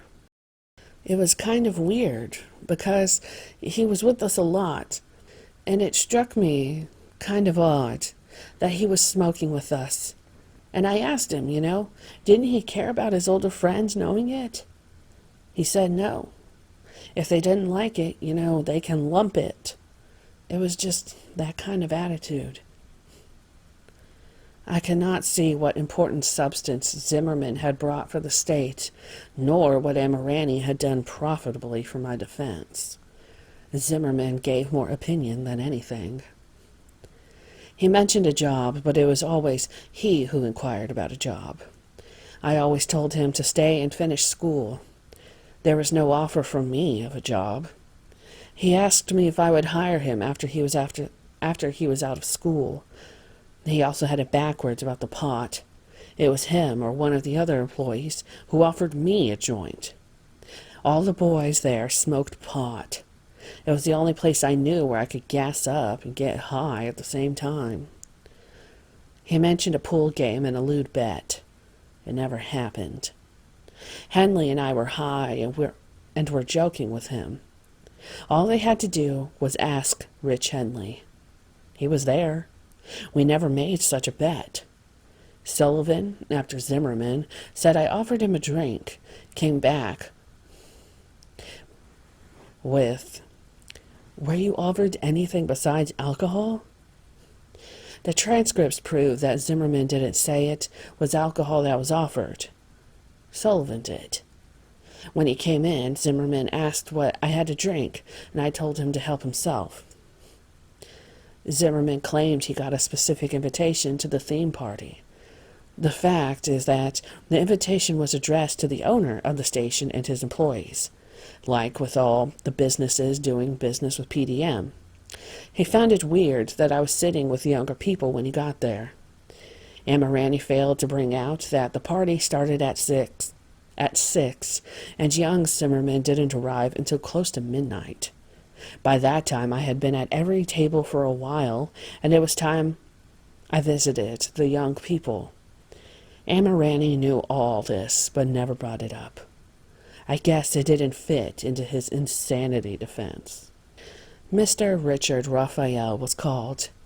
He was a general contractor whose specialty was retail stores, and had known John Gacy about 9 years. In 1978, after not seeing each other for 2.5 years, they met, talked business, and subsequently entered into a partnership. Gacy would bring his jobs into the corporation and act as overall superintendent. Egan, for the direct examination. Calling your attention to December of 1978, and specifically December 11th, 1978, a Monday. Did you talk to Mr. Gacy on the phone? Yes. There were various phone calls. One of the phone calls was about 5 p.m. or so. What was discussed between you and Mr. Gacy at the time of that phone conversation? Well, he was supposed to be at a meeting at 7 o'clock that evening to discuss a job and to meet another superintendent that I was hiring to run my stores. Did Mr. Gacy indicate to you at that time whether or not he would attend that meeting? Yes, he said he would be there. Did Mr. Gacy attend that meeting on Monday night, December 11th? No, he did not. Now, calling your attention to later that evening, Monday, December 11th, did you finally have a conversation with John Gacy? Yes, around 10 p.m. When you had that conversation with him, what did you ask him about his attendance at the meeting, and what did he tell you? Well, I asked him where he was and why he hadn't been at the meeting. I was perturbed because I had 2 other people sitting there, and he elaborated on a number of excuses. One, he had said he had a flat tire. Then he said something about an uncle dying, and then he said he was tired and he was sleeping. I just kind of wrote it off to the fact that he didn't want to be at the meeting and forgot about it. When you spoke to John Gacy on the evening of December 11th, 1978, at approximately 10 o'clock, did you notice anything odd in the questions you asked John, or the answers he gave, or the things that he said to you during the phone conversation in the way he said them? Well, I noticed that he was coming up with one excuse after another, and I really didn't want to be bothered talking about it. Did he speak coherently? Yes. Was his language coherent? Yes. Was it a normal tone of voice? Yes. And you met him the next morning? Yes.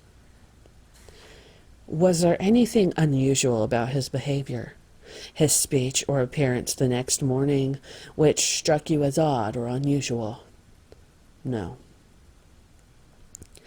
When you arrived at Mr. Gacy's house on the night of December 13th, what did he say in that conversation? I had asked what was going on. He told me that the police had searched his house, and I asked him what they found. And he told me that they found some marijuana, a needle, and then he mentioned something about a blood stain on the carpeting, and went on to tell me that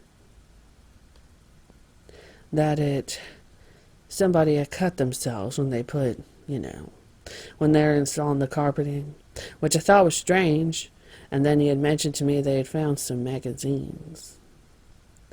Amirani. Judge, object to the long narrative at this point. The court. All right. Objection sustained. Try to answer the question. Amirani. Can we have a sidebar? All right. Outside the hearing of the jury. Amirani. Judge, I have to ask for a mistrial at this point. The syringe is not in evidence. The state is attempting to elicit testimony regarding materials that have been suppressed from evidence. I didn't want to jump up and object right in the middle of things, but if that happens again, I'm going to have to ask for a mistrial. I ask you to strike the answer given already. Garippo. All right. Your motion is denied on the grounds that this is a conversation he had with another person, which has nothing to do with the police using it. It is relative to bringing a man over to his house so it would go in. Amirani. But it's certainly one way to get evidence that has been suppressed. It's kind of coming in through the back door, and I don't think that proper. Well, it's a conversation that he had, not with the police. He said the police took it out of the house. The thing is suppressed, regardless whether he says it or the police who say it. It's suppressed. Well, it would be admissible for a lot of reasons. He is the one telling him. He is the one bringing this man over to his house. It shows his state of mind. The answer may stand. Your objection is overruled. I would ask Your Honor to at least admonish counsel to limit his testimony elicited from the witness to those matters which have not been suppressed. What is the purpose of a motion to suppress if you get it in through the back door without us opening it? Overruled. The sidebar ended here. Robert Mata did the cross-examination. When was the first time you met Mr. Gacy, and in what capacity? Raphael. About 9 years ago. I was the general contractor on a job building an addition. He was called in by the owner of the addition to do some painting or general maintenance. So, in the course of the coming years, between 1970 and 78, you had a continuing business relationship, if you characterize it like that. Yeah, it was. I would call it continuous. It was. He wasn't always doing work for me, but I had hired him to do specific jobs and at various times. Did he, in fact, operate as a superintendent for you? Yes, he operated in a dual role. He was a subcontractor who, for a set amount of money, did a specific function. And he also was considered a superintendent for drugstore-related work. So that evening, December 11th, that he did not appear at the meeting, would you characterize that as being unusual for Mr. Gacy, not appearing at a meeting? Yes. In fact, that was the only meeting he had ever missed with you. Is that correct? That I can recall. Now, how many hours a day would you say that Mr. Gacy worked on an average? John would work a 15 to 16-hour day. In fact, that was normal for him, was it not? Yes. Would you characterize him as a workaholic? Yes, I would. Before you talked to the police, John Gacy was aware. Did he tell you to say anything or coach you in any way to tell them anything in particular? No. John Gacy told me to tell them whatever I knew. Isn't it a fact that you told the police after December 13th that when you had spoken to John Gacy that he had been irrational or scared since that Wednesday? Yes. I don't know if irrational is a word. Not irrational, no. Did he seem concerned about what he was supposed to do with respect to funeral arrangements for his uncle? Yes. He had mentioned something about his mother, and he was the only one here to handle it or something. He seemed to be involved in it. I didn't pay too much attention to it. He was somewhat preoccupied. Did you see any marijuana or any drugs around his house? No. On the 3 or 4 occasions you have been at his house, did Mr. Gacy ever offer you a drink? No. It was always help yourself. The state felt that Raphael had been an important witness. From what? The only things he answered in court were trivial facts with which I concur, except his implying that I was a mere employee. The reason for that was he owed me some $6,000 for work I completed, and his payments were in arrears. Disassociation with me as a partner would weaken any case I might bring in a civil suit. My weekly draw was $675. I know of no employee with such an inviolable draw. No, we were partners. But that disagreement had no bearing on the case. His testimony was not in any way pivotal or even substantial. He said nothing that I wouldn't have said on the witness stand, with minor altercation. The state called Tony Antonucci to the stand. He was 20 years old, an engineering student at the University of Illinois in Chicago.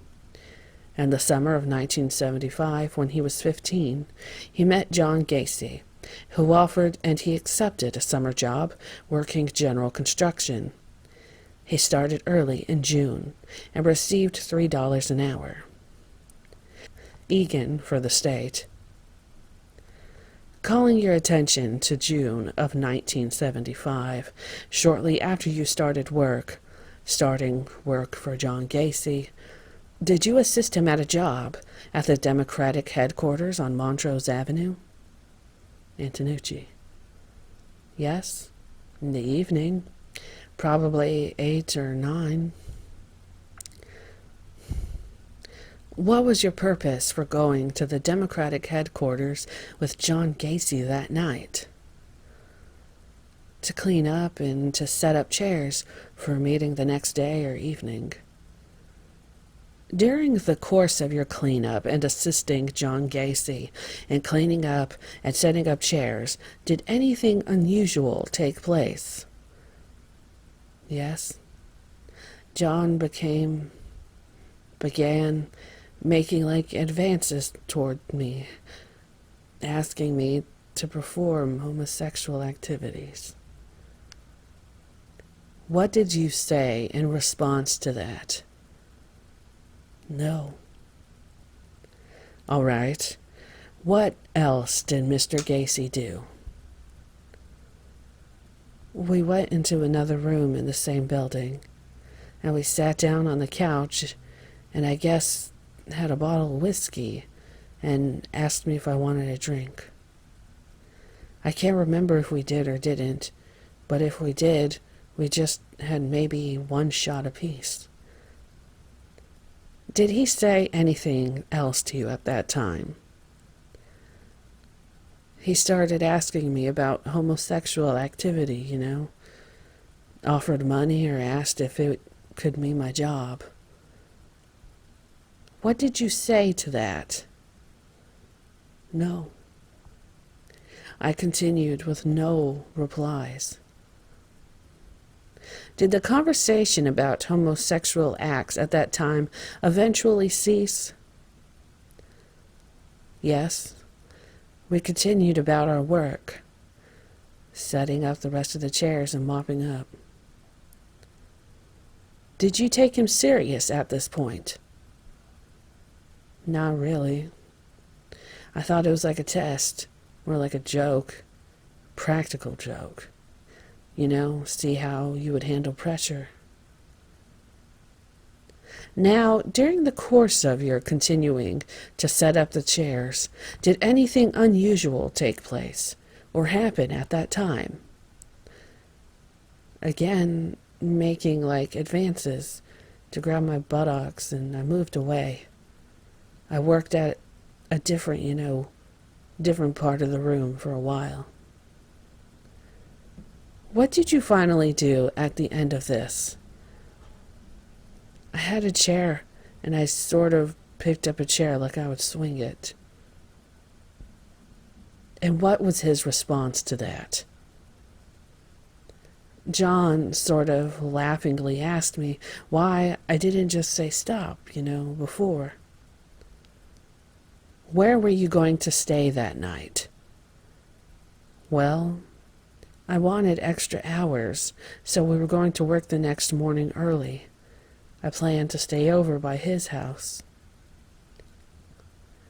After these incidents you have described in the Democratic headquarters, and after he stopped making these advances on you, did he say anything to you about anything? No. I think we went out to eat, get something to eat. Hot dog or hamburger, something of that nature. Did you then go back to John Gacy's house with him? Yes. I stayed up a while, talked, watched TV, then went to bed. Where? And where did he sleep? I slept in one of his daughter's rooms, and John either in his room or on the couch. I don't remember which. Would you describe your sleeping there as uneventful? Yes. We were out a little, late the night before, so we didn't get up as planned. Probably later. Did there come a time during the month of July when you injured your foot on a job site? Yes. We were working at Raphael's house, and I'd been wearing gym shoes instead of construction shoes, and I stepped on a 2x4 with a nail on it, and the nail punctured my foot. Did you take the rest of the day off? It was near the end of the working day, but yeah, I did. And the next day I stayed home, too. That's where you lived with your mother and father, right? And were they home? Yes, but they were away on vacation. Calling your attention to approximately midnight that second night, what happened? John came over, said he had been at a party in the neighborhood. He had a bottle of wine. What took place after he came in? We sat down, were talking for a while. He asked me if I wanted to drink some wine, and we each had a glassful. And as you were sitting there talking with him, drinking wine, did he suggest anything to you? Mentioned that he had stag films and projector out in his car that he had from the party, and if I wanted him to go out and get them. What did you say? At first I said it didn't really matter. I didn't care. But after I said okay and he retrieved them from the car. Now, after showing you these stag films, what is the next thing that took place between you and Gacy? For a while, we just talked for a few minutes. Then we began wrestling around, arm locking and headlocks on each other. Sort of regular collegiate wrestling. Not really serious. During the course of this wrestling around, did anything unusual take place? After a few minutes, I all of a sudden felt John putting a handcuff on my left wrist. Eventually, he got my other arm too, and I was knocked to the floor. After you were on the floor in that position, what did Gacy do? He started to unbutton my shirt and unbuckle my pants and pulled my pants down halfway to my knees. What did he do next? Did he say anything? He left the room, went to the kitchen, and said nothing. While he was in the kitchen, what were you doing? I noticed the right cuff wasn't real secure, and I worked my hand out of it. I could squeeze my hand out, but I kept it beneath me. When he returned to the room, had your hand been freed by you? Then what did you do? I stayed there, looked like I was handcuffed until he came over there near me. Then I grabbed both of his legs and tackled him down. Were you engaged in any sort of athletics in high school? Yes, wrestling and track. After you tackled him and got him on the floor, what did you do? I took the handcuffs that I removed from my right wrist, put it on his wrist, found the key in his hand, took off the left one and put it on him behind his back. After you got him handcuffed, did you get up off him? Not right away. After a minute, I was holding him face down. As you were holding him there, handcuffed, what did he say to you? He said, "You're the only one that not only got out of the handcuffs, but put them on me."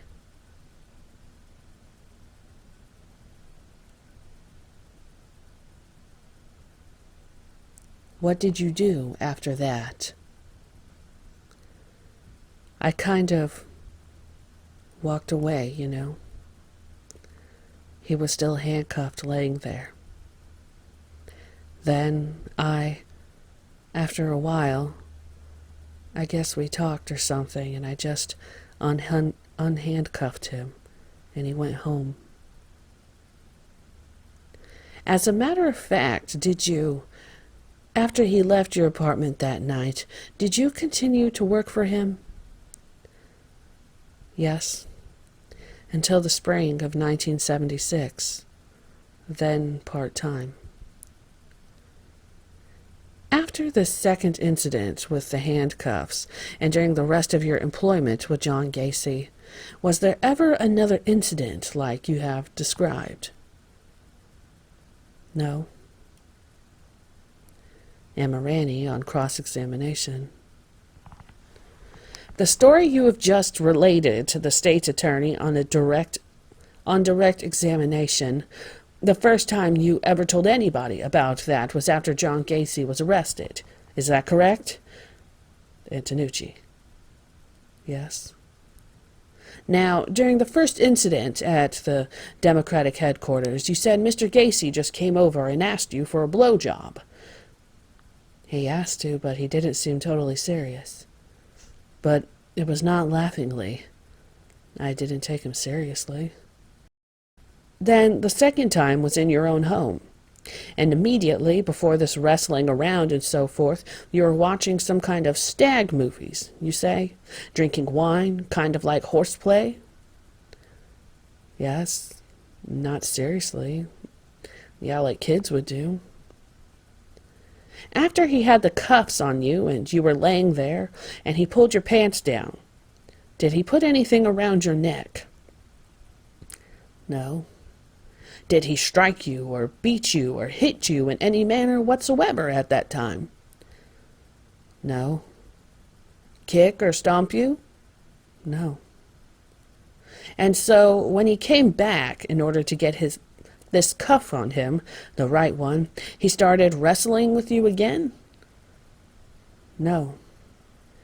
I stayed on the floor face up with my hands behind me. When he came near me, I had my hand so it could be parted, and I grabbed him around the leg like a football tackle, sort of. Tackled him to the floor. Then I eventually got both cuffs on to Mr. Gacy. Now did you pull your pants up by this time, by the way? I don't recall. Yes. So your pants were up and they were buttoned? They weren't in your way. I mean, you weren't tripping over them? They were pulled up, at least. I'm not sure about buttoned. They were never below my knee. Now, when he was down and handcuffed, was he threatening you at all? Cursing you out? How long was he handcuffed? Between 5 and 10 minutes. He wasn't cursing, nor did I feel threatened. And then what did you do? Just decide to take them off? Weren't you scared of him? No, it was agreed he was going to leave, and I just let him up, you know. He didn't do anything then. I never figured it was a threat to me, you know. I thought it was a joke most of the time. As a matter of fact, even as Mr. Egan asked you, you continued to work for him after that. Yes. Mr. Antonucci, I believe you mentioned that the night after the Democratic headquarters incident, you slept at Mr. Gacy's house that night. Yes. Now, during the rest of that night, when you slept at his house, did he make any more advances towards you? No. After the second incident at your house, were there ever, in the next coming months that you knew him, other incidents similar to that with you? No. In the coming months, did he ever hit you or threaten you or beat you in any manner? No. The state tried to make a sexual attack out of just plain horseplay. Had Antonucci been attacked or seriously threatened, I'm sure he would not have waited 5 years to come out with it. Antonucci was always bragging how he was so great at wrestling and that no one could pin him. I liked the kid, but I wanted to show him that just because I was older didn't mean I was old. There was some booze influencing my grappling on the rug with him, and my ego persuaded me to show him I could pin him. I merely wanted the kid's respect. The handcuffs were part of my clown trappings, and I can now see that the state used them against me successfully. They were a handy gimmick for the state. The handcuffs were often in my car's glove compartment, and it was not unusual for me to show someone how I could escape them. They were no different from the myriad props a clown might use to portray humor. Tuesday, February 12th, 1980. Mrs. Barbara Weiner, attorney for the Isaac Ray Center, came forward to be heard before Judge Garippo. She stated that she had gotten a subpoena at the Isaac Ray Center. More specifically, it named beside her James Kavanaugh, Jan Fawcett, Richard Rogers, and David Guerin, all of whom were her associates. Mata asked that her testimony be continued until later. Judge Garippo moved it to the 15th of February. The state then called David Cram to the stand, and Marani asked for a sidebar. The following was held outside the hearing of the jury.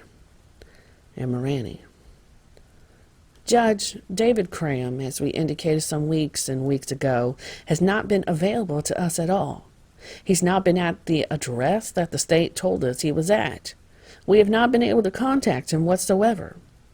However, I believe one time one of our investigators saw him walking with the state's investigator in this building.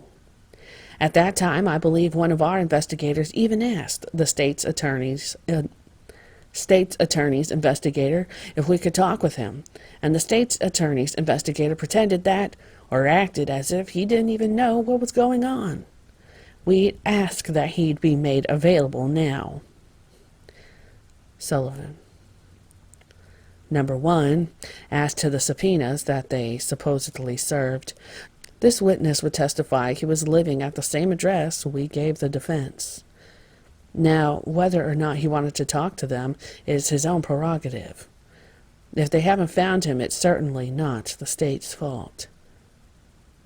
Awfully strange that We'll take a short recess and give you an opportunity to talk to David Cram. Thank you. A little over an hour went by. After the recess, the state called David Cram to the stand.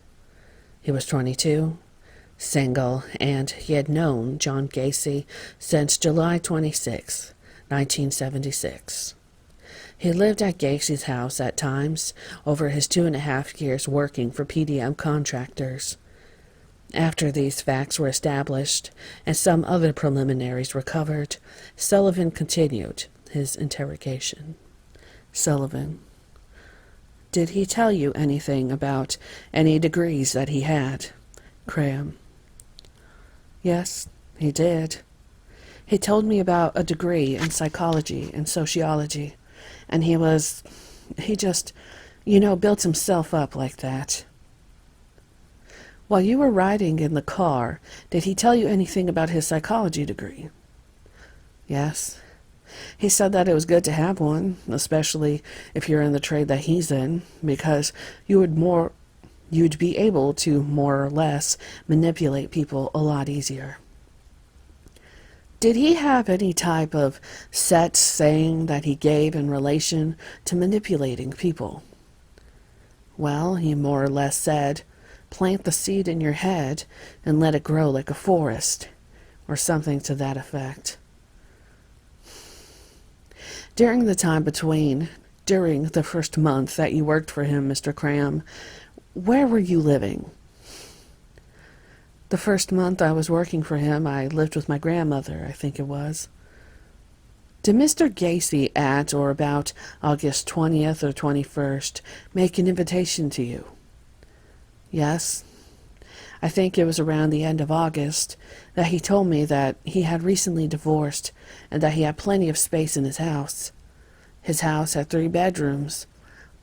That for $25 a week, it would be a lot easier for me to live there, than to get up and for work and so on and so forth. Then I'd have the whole house to myself, my own bedroom and so on and so forth. Did you move into his house at about that time? Yes, I did. Now, during the time that you lived there, during the time you worked for him, did you ever notice any drugs in his house? Yes, he had them in the refrigerator, behind the bar, and a couple of places behind the pictures. In your presence, did he ever offer these drugs to other teenagers? Yes, but employees were free to. He used to. If we were all drugged out in the morning, he used to give us a pep pill or speed or whatever you want to call it to get us going or something like that. Did you know where he got these drugs from? Yes, from behind the picture in the dining room or from his desk drawer. But originally, do you know how they got to his house? Where he got them from? From the drugstores, or someone had got them for him. Did you have occasion during that time to go to various local bars or taverns with him? Yes, we went to a few. During the times you were at taverns, how would Mr. Gacy act in relation to females? Same way any other guy would. We'd sit around there, act like a bunch of howling dogs, I guess you would say. Just talk to him, stuff like that. What was your conversation that you would have with Mr. Gacy in relation to women? The usual conversation, how they were built, how they were stacked, Did you ever hear Mr. Gacy brag about the women he was dating? Yes. Yes, he used to. He was hung up on a couple of them. He was even talking about marriage. Nothing ever became of it, but he liked girls. Like with a strong backbone. He didn't like the ones that you could yell at and they'd climb under a table. He liked the ones that stood up to him. In relation to Mr. Gacy telling you that he was bisexual, did he, during this period of time, tell you whether or not he was concerned, whether he had sex with a man or a woman, and why or why not? Not really. because he didn't much care just so long as, excuse the phrase, he got his cookies off. Calling attention to your birthday, 1976, were you at Mr. Gacy's house on the evening of your birthday? Yes, I was. Did anything unusual occur that evening? Yes. When I came in, it was my birthday, I believe, and I came into the house, and he had a clown suit on. He said that he was preparing for the next day. He had some kind of benefit, charity to do with some kids with the clowning, and he thought it would be rather cute if, seeing it was my birthday, that he leave the uniform on, and he was showing me some of his puppet, and so on and so forth. Then he came up with a handcuff trick, and... What do you mean by a handcuff trick? Well, how you can escape from handcuffs. Did he, in fact, demonstrate how he demonstrated them and he shook them off? I was so plowed I didn't, really pay attention to it. In September of 1976, while you were still living there, did an incident occur one evening when you were asleep in the bedroom that you described in Mr. Gacy's house? Yes. Well, I had a rough day and I just, plopped down on the bed, and I had a pair of Levi's on and pants. While you were sleeping, describe what Mr. Gacy did when he came in the room. Just pounced on me, the forearm and the throat and stuff like that, and wrestled around, and I finally knocked him off of me. When I knocked him off of me, he came back in and grabbed a hold of my pants, and I moved one way and he was moving the other way, and they just ripped. He ripped your pants? Yes, they just ripped, and we fought a lot more, and he finally laid there. Got up, walked out to the doorway, turned around, smiled a little bit, and said, "You ain't no fun," and walked into his room and went to sleep, I guess. And you say you left, moved out in September that same month. Is that correct? Exactly. During the time when you left, what, if anything, did you do for a living from October of 1976 through February of 1977? Well, when I left, I already had a job set up under my uncle for a construction company, and I worked there for a while, and then bounced around a little bit. In March of 1977, were you invited back to work for Mr. Gacy? Yes. I think Mike Rossi told me to give him a call. Now, when you went back to work for Mr. Gacy, what, if anything, did you observe about Mr. Gacy at the time that you went back? Well, it seemed like his company had built up. He had more enthusiasm about it, and he was telling me he went commercial, and so on and so forth. Did he advise you that in March of 1977 that he was now getting into a complete drugstore line? Yes. PE Systems. They remodeled drugstores around the country. John worked for him. He still owned his own company. Then he went off as vice president of operations, and he would subcontract on the work to his company, PDM Contractors, and he'd get the salary from PE Systems. Plus, he'd make the money off the general contracting and us. Calling your attention to the end of August of 1977, or a subsequent day during the same time, did you return to Mr. Gacy's house anticipating that you were going to be working on the garage, or tell you in fact that he wanted you to do something else? Yeah. He said that he wanted myself to go down into the basement or crawl space, and he was having the plumber do some work down there. And before then I had to get down there. That plumber wanted him to dig out the area, to where the clay pipes were going to be laid. Did he tell you there was broken pipe down there? Yes, there was. How do you get down there? Where was the hatch in the floor in relation to this house? Can you step down from the stand for just a moment? Looking at exhibit number 1, this plat, can you point it out? Sure, right here. And he indicated. For the record, indicating the enclosed area to the right of where number 17 occurs. Is that correct? Yes. Was this a closet? Yeah. Calling your attention now to the date that you went down in the crawl space, Mr. Gacy likewise went down there with you. Is that correct? Yes. He had a pair of, navy boondockers, ankle-high black boots on. When you got down into the crawl space, did Gacy tell you what he wanted done? Yes. He told me that I was to trench. In fact, he showed me for a little bit what he wanted done.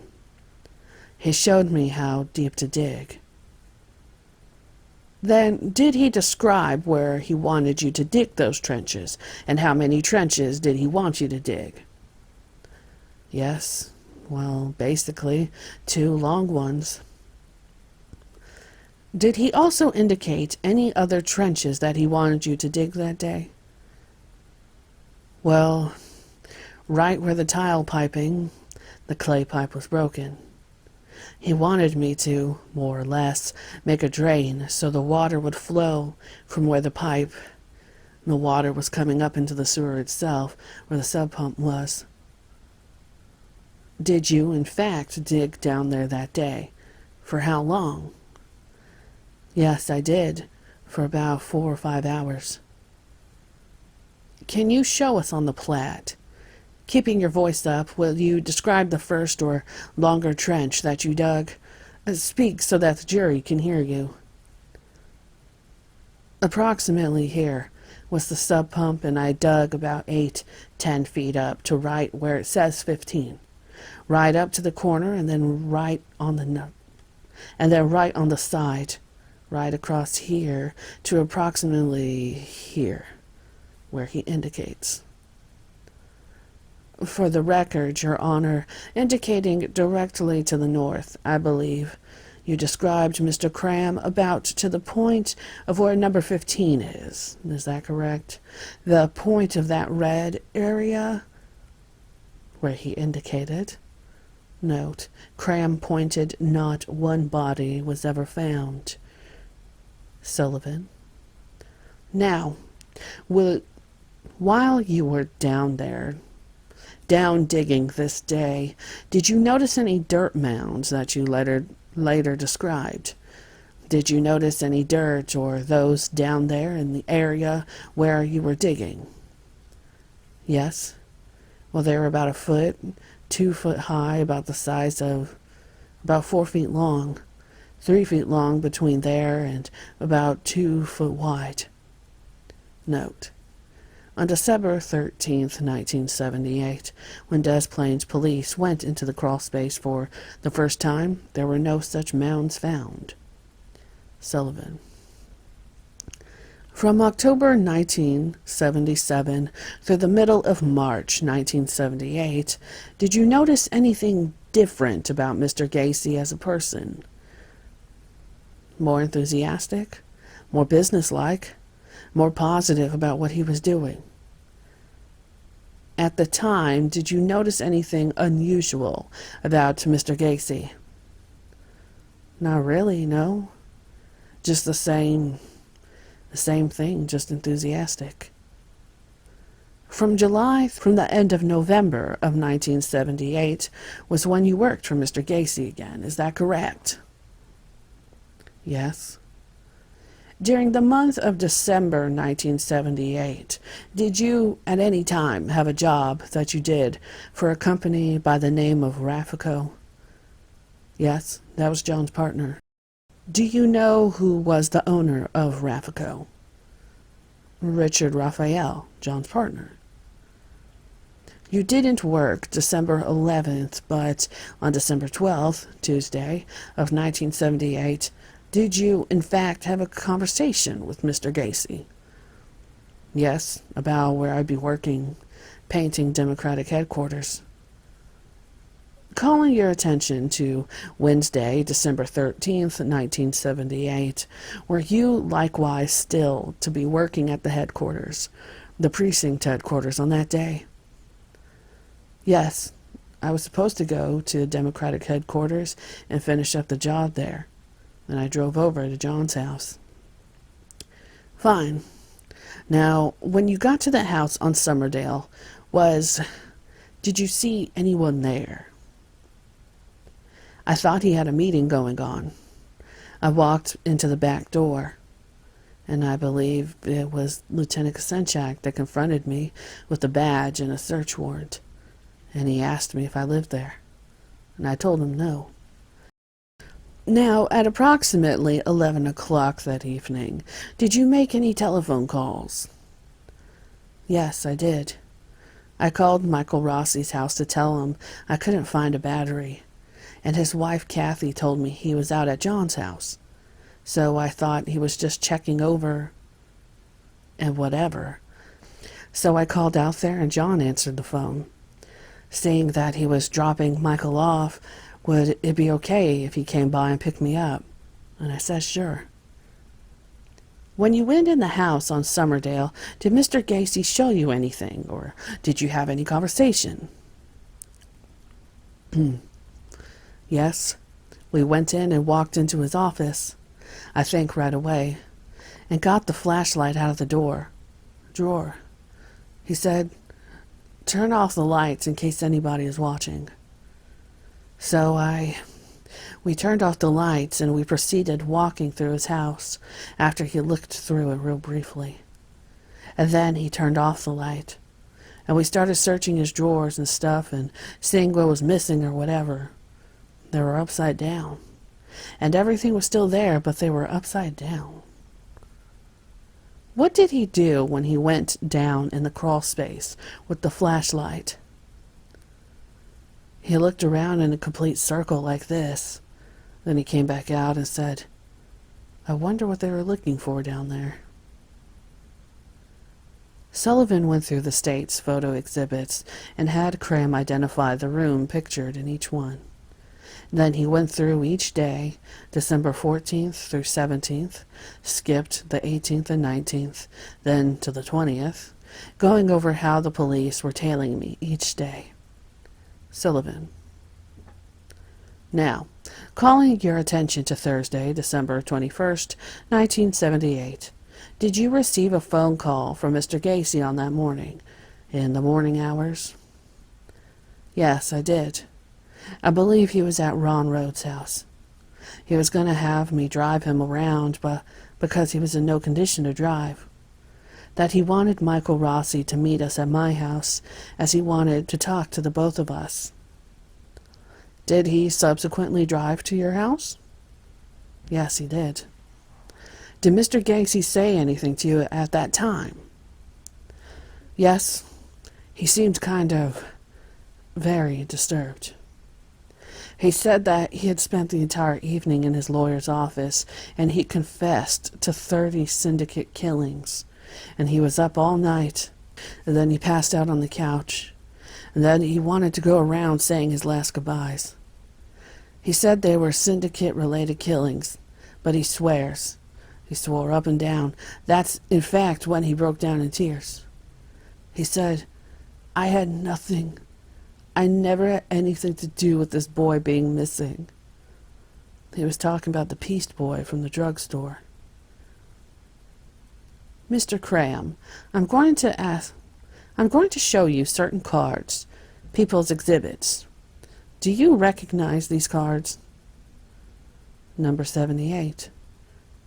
Earlier business cards. Across it says painting, decorating, and maintenance. Right side affiliated with American Homeowner Association. John Gacy. Exhibit number 79. John Gacy, Democratic Precinct Captain. Exhibit number 80. Norwood Park Township Street Lighting District, John W. Gacy.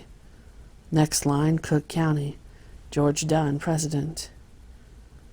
People's Exhibit number 81 says, PE Systems, Drug Store Designing, Merchandising, Security Service.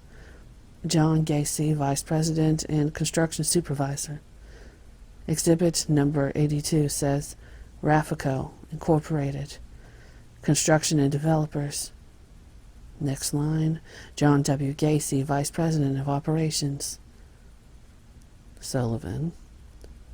And during that time that you knew him, did he have a certain license plate for his automobile? Right. He had a monogrammed PDM 42. 42 indicating his birthday. During that time that Mr. Gacy spoke to you in 1967 and thereafter about Iowa, did he ever tell you anything else about Iowa? Yes, he said he was in prison there. Did he tell you why he was in prison? Well, he told me that he organized something to do with pimping and prostitution, and he was also arrested for sodomy. Mata. Objection! Objection! I asked for a sidebar. Whereupon counsel adjourned to the sidebar outside the hearing of the jury. Amirani. I asked for a mistrial. Garippo. Why are you going into this on direct? Sullivan.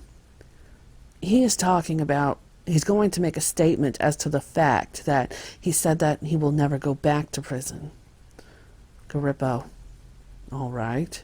The objection is sustained. The jury will be instructed to disregard it at this time. I won't declare a mistrial because of the fact that undoubtedly it will come up in at a later time. You should not have opened that up. Mata. That changes the entire case. Garippo to Sullivan. You should not have gone into that without covering that. All right? Sullivan. The use of it. Garippo, back to Sullivan. You said you weren't going to use it on direct on your case in chief. That was settled a week before the trial. Sullivan. Judge, he has already been brought on the record. It has been brought on the record without an objection that he has in fact been in prison. No. Mata. Those questions were objected to right here. Amirani. For the record, we're going about this case with a certain theory. And, we have certain matters in which we are cross-examining people and so forth. As far as I'm concerned, that kind of question taints the entire presentation. It puts something in the people's mind that shouldn't be there in the first part of the case. It will not remedy it. Whereupon the following was in the presence of the jury. Garippo. The objection is sustained. The jury is instructed to disregard the statement about Iowa at this time. Sullivan. I have no further questions at this time. Thank you. Mr. Mata on cross-examination. You just looked at all those different business cards. Would you say that Mr. Gacy is a multifaceted individual? Yes. A lot of different parts of him. He did a lot of different things. You indicated that you met Mr. Gacy initially in July of 1976. You were hitchhiking? Yes, that's correct. When did you begin to live with John Gacy? The latter part of August, I believe, in 1976. Prior to that, did you have conversation regarding bisexuality? Yes. So, from that very first day that you met John Gacy, you were aware that he had some sexual preference. Is that correct? Yes. Did he ever ask you to participate in any sexual conduct with him? Well, yes, he did. And did you participate? Sullivan. Objection! Cram. Do I have to answer that? Garippo. Let's have a sidebar. Whereupon the following was outside the hearing of the jurors. Garippo. What is the basis of your objection? Sullivan. First of all, as to relevancy. And second of all, I advised the court at this time that the witness had advised me that he would exercise his Fifth Amendment right if in fact the objection is overruled. I'm now advising the court at this time. Garippo to Sullivan. The objection is overruled. You have gone into this situation of, we will say, sexual attacks of other people, and even sexual, you designated it on direct examination. I forgot what you call the encounter in the bedroom. What is that? Where Gacy ripped his pants off? Yes. But those were done by the defendant. Now what he is seeking to do is bring out anything that is consensual, that puts it in different light. The objection will be overruled, Mr. Mata. After that, if in fact the witness asks, after you overruled it and tell him to answer, we would then ask for a sidebar out of presence of the jury, so the argument as to the Fifth Amendment might be taken up. He has a right to rest on that. I don't want it done in the presence of the jury. Mata. If that is the answer to his question, then the jury is entitled to hear it. Garippo. You are right. Sullivan. We would then ask that the records be made so we may argue his Fifth Amendment right, or let him argue it at this time. And that does not have to be done in the presence of the jury. Garippo to Sullivan. He could take the Fifth Amendment right in front of the jury. You are not going to ask anything further, okay? All right. Whereupon the following was in the presence of the jury. Mata. And did you participate in sexual conduct with Mr. Gacy? Cram. I'd like to plead the Fifth Amendment. You indicated, Mr. Cram, you had a conversation with Gacy on the first day regarding psychology and sociology, and that he had degrees. Would it surprise you if I told you Mr. Gacy only completed a college course in those subjects? Or could you have misunderstood him? No, I thought he said degrees. Now, between the months of July of 76 and September of 76, how often would you have a drink or smoke marijuana or do some sort of drugs in Mr. Gacy's house? Pretty often. We'd stop by for a beer or something to that effect. Marijuana was basically any time I wanted it, for the simple reason that we'd chip in for the marijuana. So, you procured the marijuana yourself on occasion. You got from somewhere from time to time. Yes, when I was asked so. Is there anybody else that ever participated in smoking marijuana and / or drinking alcohol on a regular basis between July 76 and September of 76?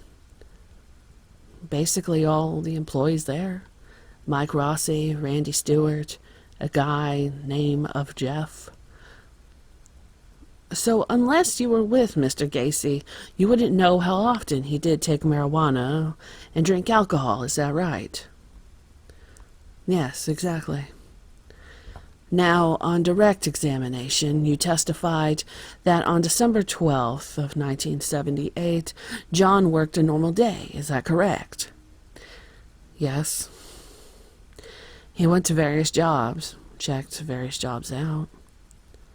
Now, on December 13th of 1978, you had a conversation with Mr. Gacy about a search warrant, and in the evening hours, you went over to his house, is that correct? Yes. He turned the lights on to find his flashlight, then he turned them off.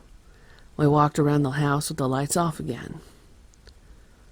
As a matter of fact, we're talking about him looking around the house. He never mentioned that to the police, that he ever turned the lights off. Is that correct? It could have slipped my mind at the time. Kunkel. Objection. Might we know what page of Cram's statement he's talking about?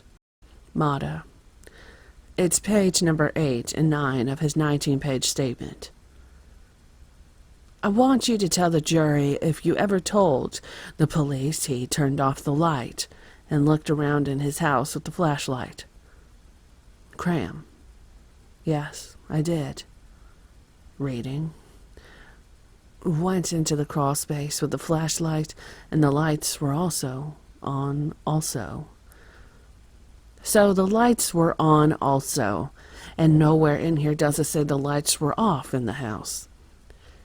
At the time, it probably slipped my mind. I'm sorry.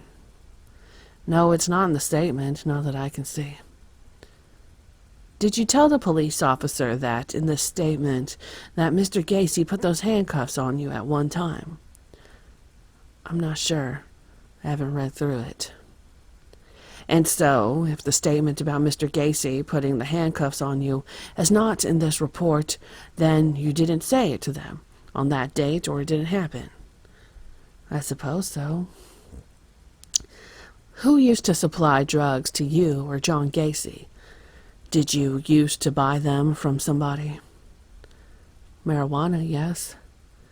I used to bring that over to Mr. Gacy's house from time to time if he would want an ounce or so. Sullivan. Objection as to where and who, Judge. Mata. How well did you know Mike Rossi during the course of the period of time that you worked for John between 1976 and 1978?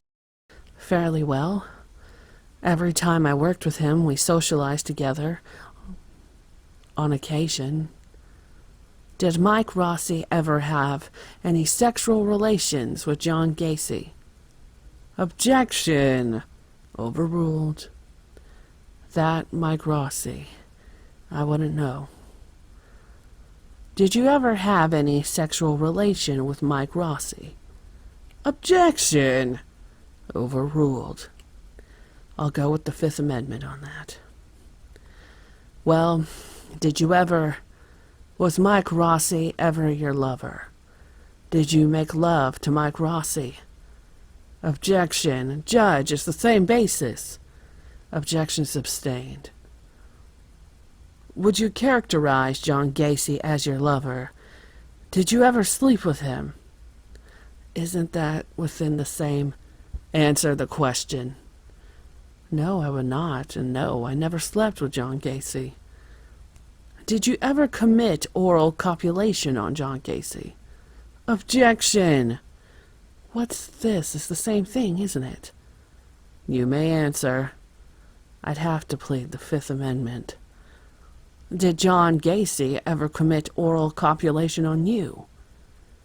Objection, Your Honor. Overruled. No, I'm pleading the Fifth Amendment, yes. Do you have a lawyer? Objection. No. Sustained. How many times did you ever have a physical altercation with John Gacy? Fist fight, wrestling, anything like that? Sometimes we'd goof around and wrestle, and on those occasions that I started, do you know if Mike Rossi was ever in the crawl space? Did he ever tell you? I believe he was. I couldn't be an eyewitness to it, no, but he did tell me. How many times were you down in the crawl space? One time. It was around the end of August of '77 for broken sewer piping, clay tile piping. Now, how many trenches did you dig? I dug one up to here, one over here, and one back here, indicating on the plat map, exhibit number 1.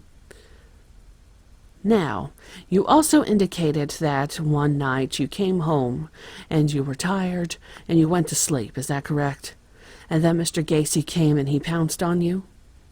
Yes. And did he have the handcuffs with him? No, he did not. And he tore your pants off or just ripped them, right? And these were Levi's, right? Well, they were kind of old. I see. And after that, did he attempt to attack you sexually? No, because after he did that, he just got up and said, "You're no fun," and walked away. Did you continue to live? Did you have a conversation the next day? Oh, yes, I did. I think that's when I told him I'm quitting. I'm moving out. You didn't ask him why? Or he didn't make any explanations to you or anything like that? I didn't really care why. And you have known John Gacy since July of 1976 and up until December of 78.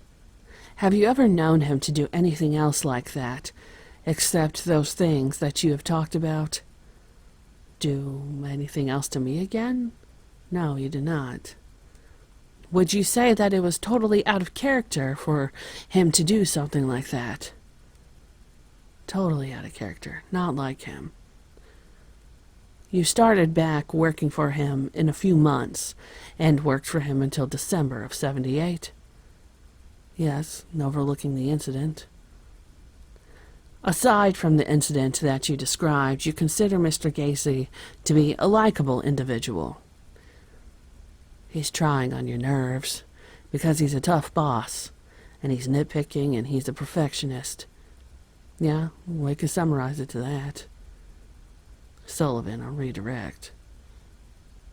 Mr. Cram, at any time before the date that Gacy was arrested, did he ever tell you that he had killed anybody before that? Cram. He used to always brag about his syndicate relations and about syndicate-related killing, but he never said that he directly killed anybody.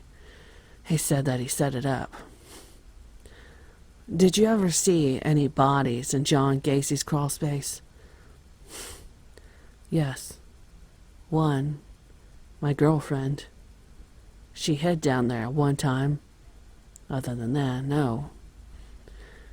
Did you ever procure any young boys for John Gacy to kill? Emirani. Objection. Cram. No. Mata. Objection. What kind of question is that? That's ridiculous. Garippo. Objection is sustained. Sullivan. Thank you, sir. Nothing further, Your Honor. I feel compelled to comment on the testimony of David Cram.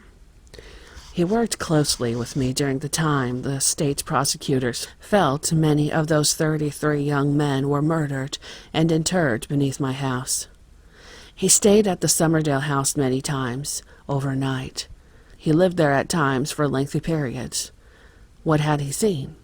What had he, with that proximity, even suspected? Nothing. The state knew that, so why use him as a witness? Sullivan simply wanted to squeeze into the trial manuscript some language which would at least impute a lewd side to my character. It was all he could do. Cram's testimony had nothing to do with Robert Peast.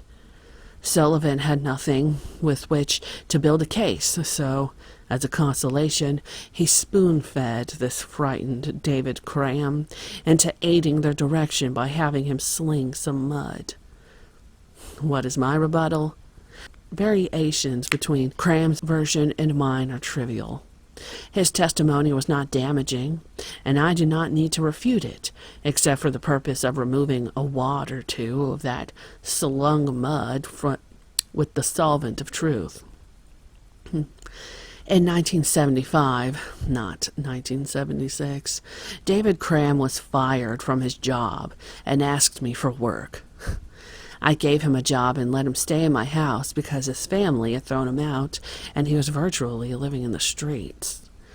Cleverly, the prosecution led him to say that I told him I had a degree in psychology, and from that learning I found it easy to manipulate people. A ploy to imply that I was Svengali to 33 young men. I watched the jury. They listened raptly. Sullivan had no evidence, so he used illusion. Sure, I wrestled around the room with Cram on an occasion when we had both been drinking, and between our efforts his pants were torn, but they were not the sturdy Levi's Sullivan wanted you to believe. I wouldn't have dressed as a clown just for him, even if it was his birthday. The guys at work would have found out and humiliated us with jokes. I tried my trick handcuffs on him. He testifies for the state that I did, but he testifies for the defense that he wasn't sure. He said he did remember. He said he didn't remember. He admitted that I didn't attack him sexually. He pointed out in the state's display diagram where I had him dig, and it was where a body was found. Would I have had him down there digging around if I had hidden a bunch of bodies? It was another clever tactic to have Cram take the Fifth Amendment instead of honestly answering the question. It suggests that we did have sexual relations and that he wanted to cover it up. On December 13th, when the police came to see me, Cram was kept outside in the cold. And afterward, when I inquired of him what was said out there, he told me that all they did was ask him a couple of questions. Then, in court, he swore that in the driveway they showed him a badge and a search warrant. Why didn't they show it to me? Why didn't he tell me that? Michael Rossi was the next witness to take the stand. Rossi was 20 years old, married with one child. He was a union carpenter. He worked with, lived with, and was befriended by John Gacy during May of 1976 and to the end of 1978. Kunkel for the state. How did you meet John Gacy through your contracting work? Rossi. I was working with a plumbing contractor at the time. The man was overworking on Gacy's plumbing and he brought me along. Did you have a conversation with John Gacy about that time? About what you might be able to make working for him? Yes, I believe I did. I think he offered me $3 an hour. He guaranteed me 40 hours a week. I direct your attention to an object setting out here in the middle of the courtroom, which has been labeled People's Exhibit number 77. Do you recognize what that wooden object is? It looks like the hat to the crawl space in Gacy's house. During those first months that you worked for him, did you notice anything unusual about him? What was his basic personality like to you? Did he run his business like a business? Nothing unusual. Oh, and off the job, he was friendly, an outgoing person. On the job, he would like to crack the whip. He would like performance. He would like his money's worth. While you were working for the defendant, did you meet another young man by the name of David Cram? Yes, I did. Sometime in August. Now, do you know whether or not, for a period of a month or two, that David Cram, in fact, lived at John Gacy's house? And after Cram moved out, what did you do? David Cram lived there 2 months or so. And after he moved out, I moved in the house around late September of 1976. And do you recall about how long you stayed in the defendant's home? I think it was about April of 1977. I worked into an apartment of my own. Now, during that entire period of time you worked for him, you had occasion to socialize with John Gacy. How do you describe John Gacy as a drinker? Mostly at his house. An occasion out to a bar. I would say that he could handle his liquor. All right. And the night of August 11th, 1978, did you see John Gacy on that night? And in the early morning hours of August 12th in Cicero, Illinois? What happened? Well, that night we had been out to a couple of different taverns prior to that. It got into an argument over a pool game, and as a result it turned into a physical fight. Was that outside on the street? Who won? Yes, it was. Well, I walked away, and I stopped working for Gacy for a period of time. Now, during the time you knew John Gacy and were working for him, did you ever purchase a car from him? Yes, it was a white 71 Satellite, and the name of the previous owner is John Zick. And on the rear of the back of the assignment and title section, what are the names that are printed on the top line as being the parties to whom the vehicle has been transferred to? Michael Rossi and John Gacy. And below the written signature of the seller, John Zick. I show you exhibit number 85 and ask you to give me the name on that and what it is. It's a second title showing the names of Michael Rossi and John Gacy, a 71 Plymouth Satellite, 2-door, and the name being transferred to on the back is Michael Rossi. Could you explain why the first title was filled out with your name and the name of John Gacy, and the second one was a transfer from the two of you to yourself? Well, because I wanted the car at the time for my work, and I didn't have the money.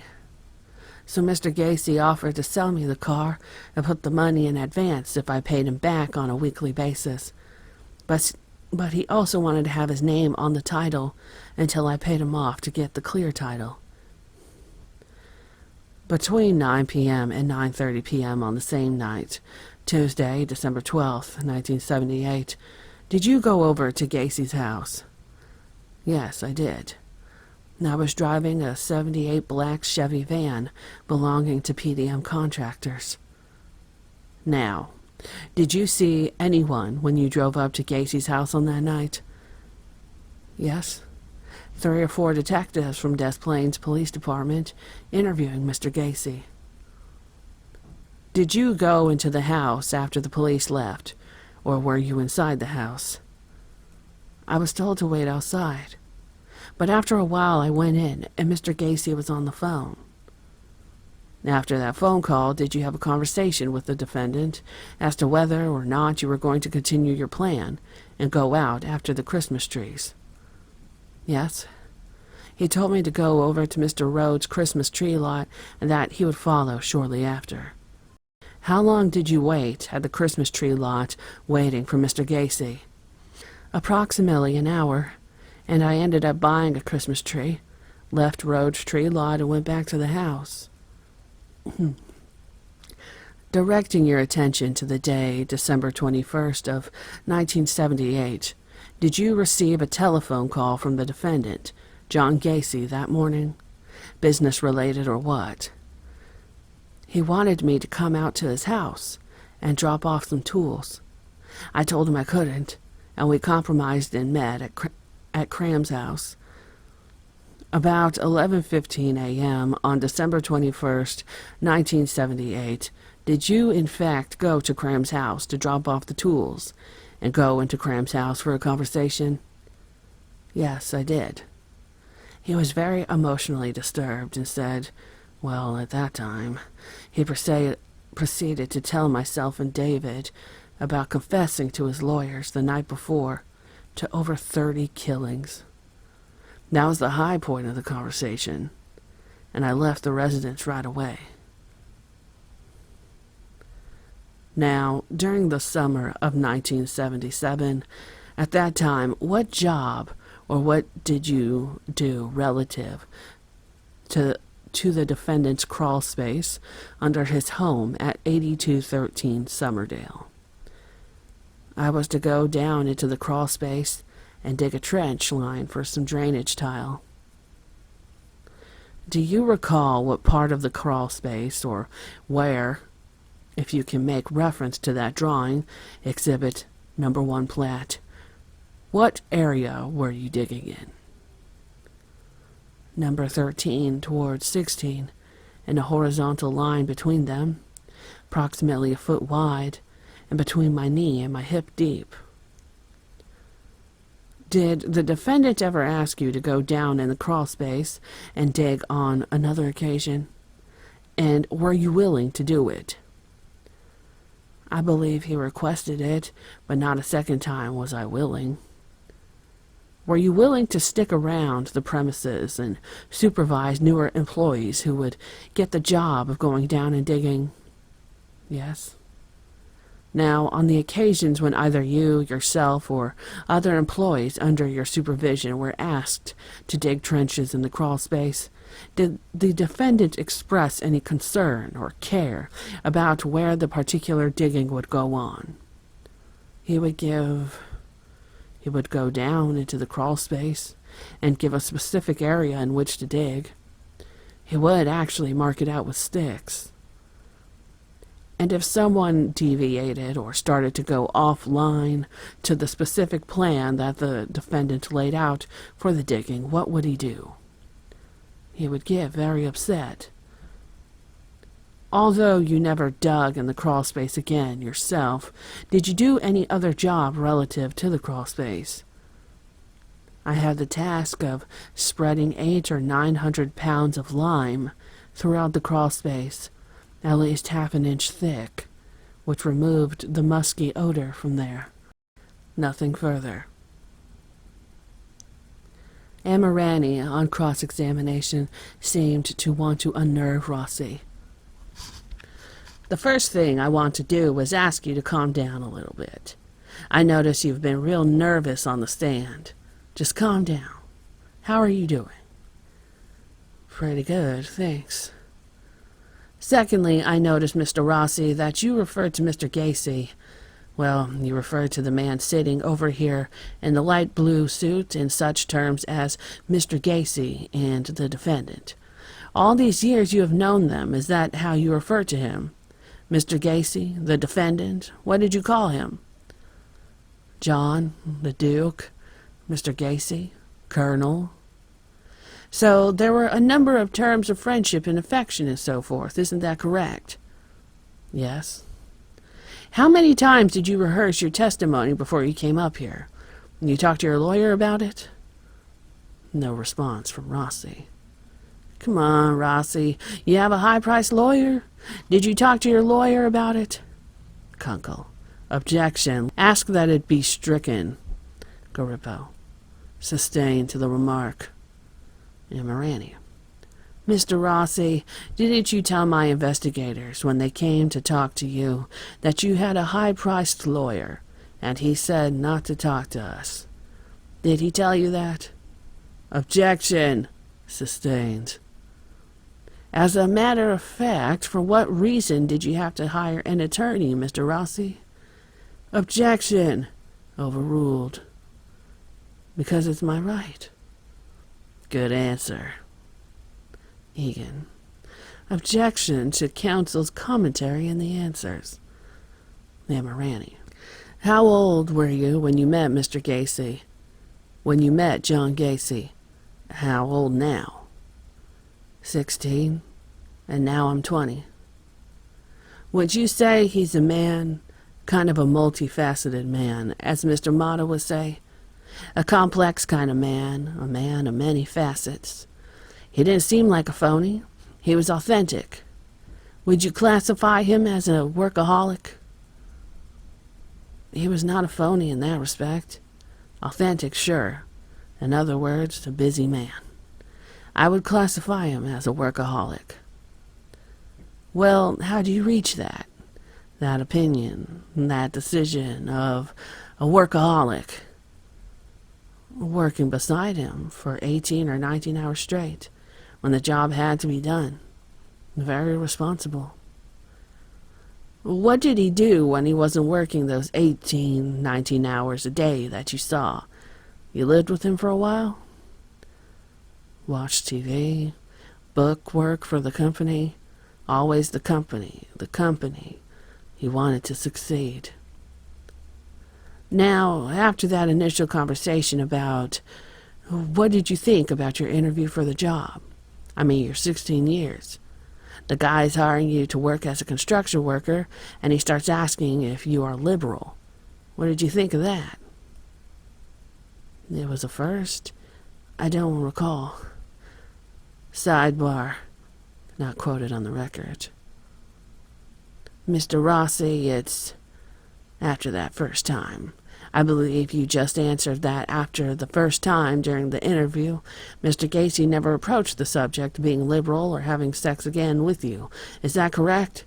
And if so, how did he bring it up? No, he brought it up again, but I don't recall. Did you ever see those handcuffs in his house? When was the first time you saw them? Yes, we were going into clowning. We were going to go clowning somebody. He brought them along. Just for clowning, nothing else. You aren't going to get mad at me. I'm not blocking the view of your lawyer back there watching you. Rossi, moving his head from side to side where Amirani was blocking. No, sir. Kunkel, I object to that. I ask that it be stricken and counsel be admonished. Garippo. The statement will be stricken, and the statement is stricken. Amirani.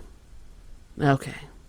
Now, you indicated that you went down into that crawl space when you worked for Max, and later when you worked for John Gacy. Is that correct?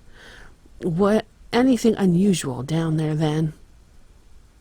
Well, a slight odor, a lot of bugs, a lot of mud. Damp, musty odor. When did Mr. Gacy give you the keys to his house? I believe when I moved in. Okay. Now, in that time period, May 22nd, 76, to April 77, during all that time, did this conversation about sex come up again, being liberal, when you were in the house alone together? Yes, sir, but I don't recall. As a matter of fact, Mr. Rossi, you engaged in sexual activities with Mr. Gacy. Or, Mr. Rossi, you engaged in sexual activities with Mr. Gacy, didn't you? Kunkel. Objection. Overruled. Sustained as to form.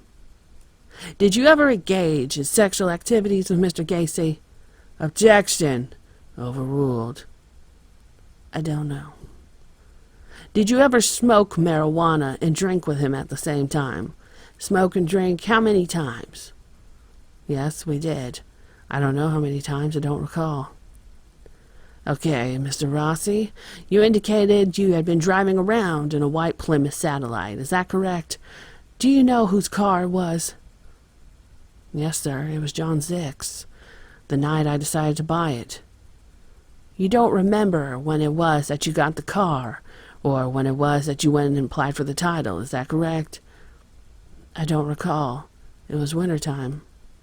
And as a matter of fact, when you applied for that title, Mr. Rossi, you forged John Zick's name, didn't you? Not to my knowledge. Did the police ever tell you when they questioned you that you signed John Zick's name? Or did they ask you if you signed John Zick's name? They asked me. You denied it. And you still deny it. Yes, sir. Did you ever partake or participate in any large parties at Mr. Gacy's house? And did he sit in the corner with the guys and smoke dope? Yes, sir. He was like a good, happy host. I don't recall Mr. Gacy sitting in the corner and smoking dope at these parties.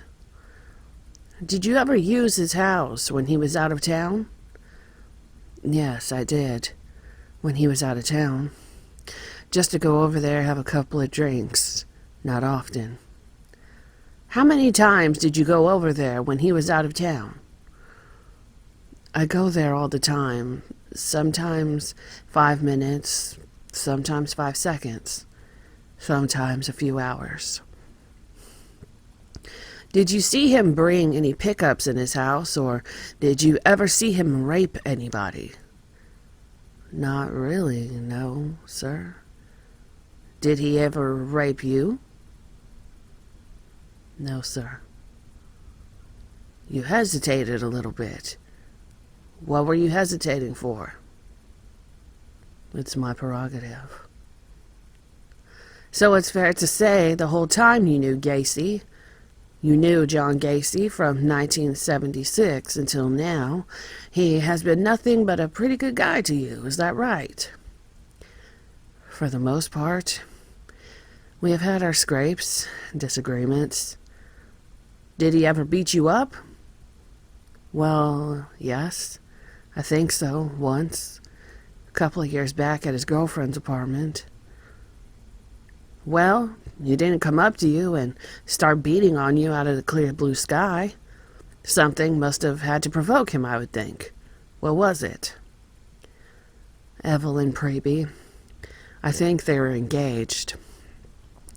If I recall it, we had started out wrestling, and he accused me of getting a little too rough and got very upset, enough to give me a black eye for about 3 days. Who stopped the fight? Evelyn.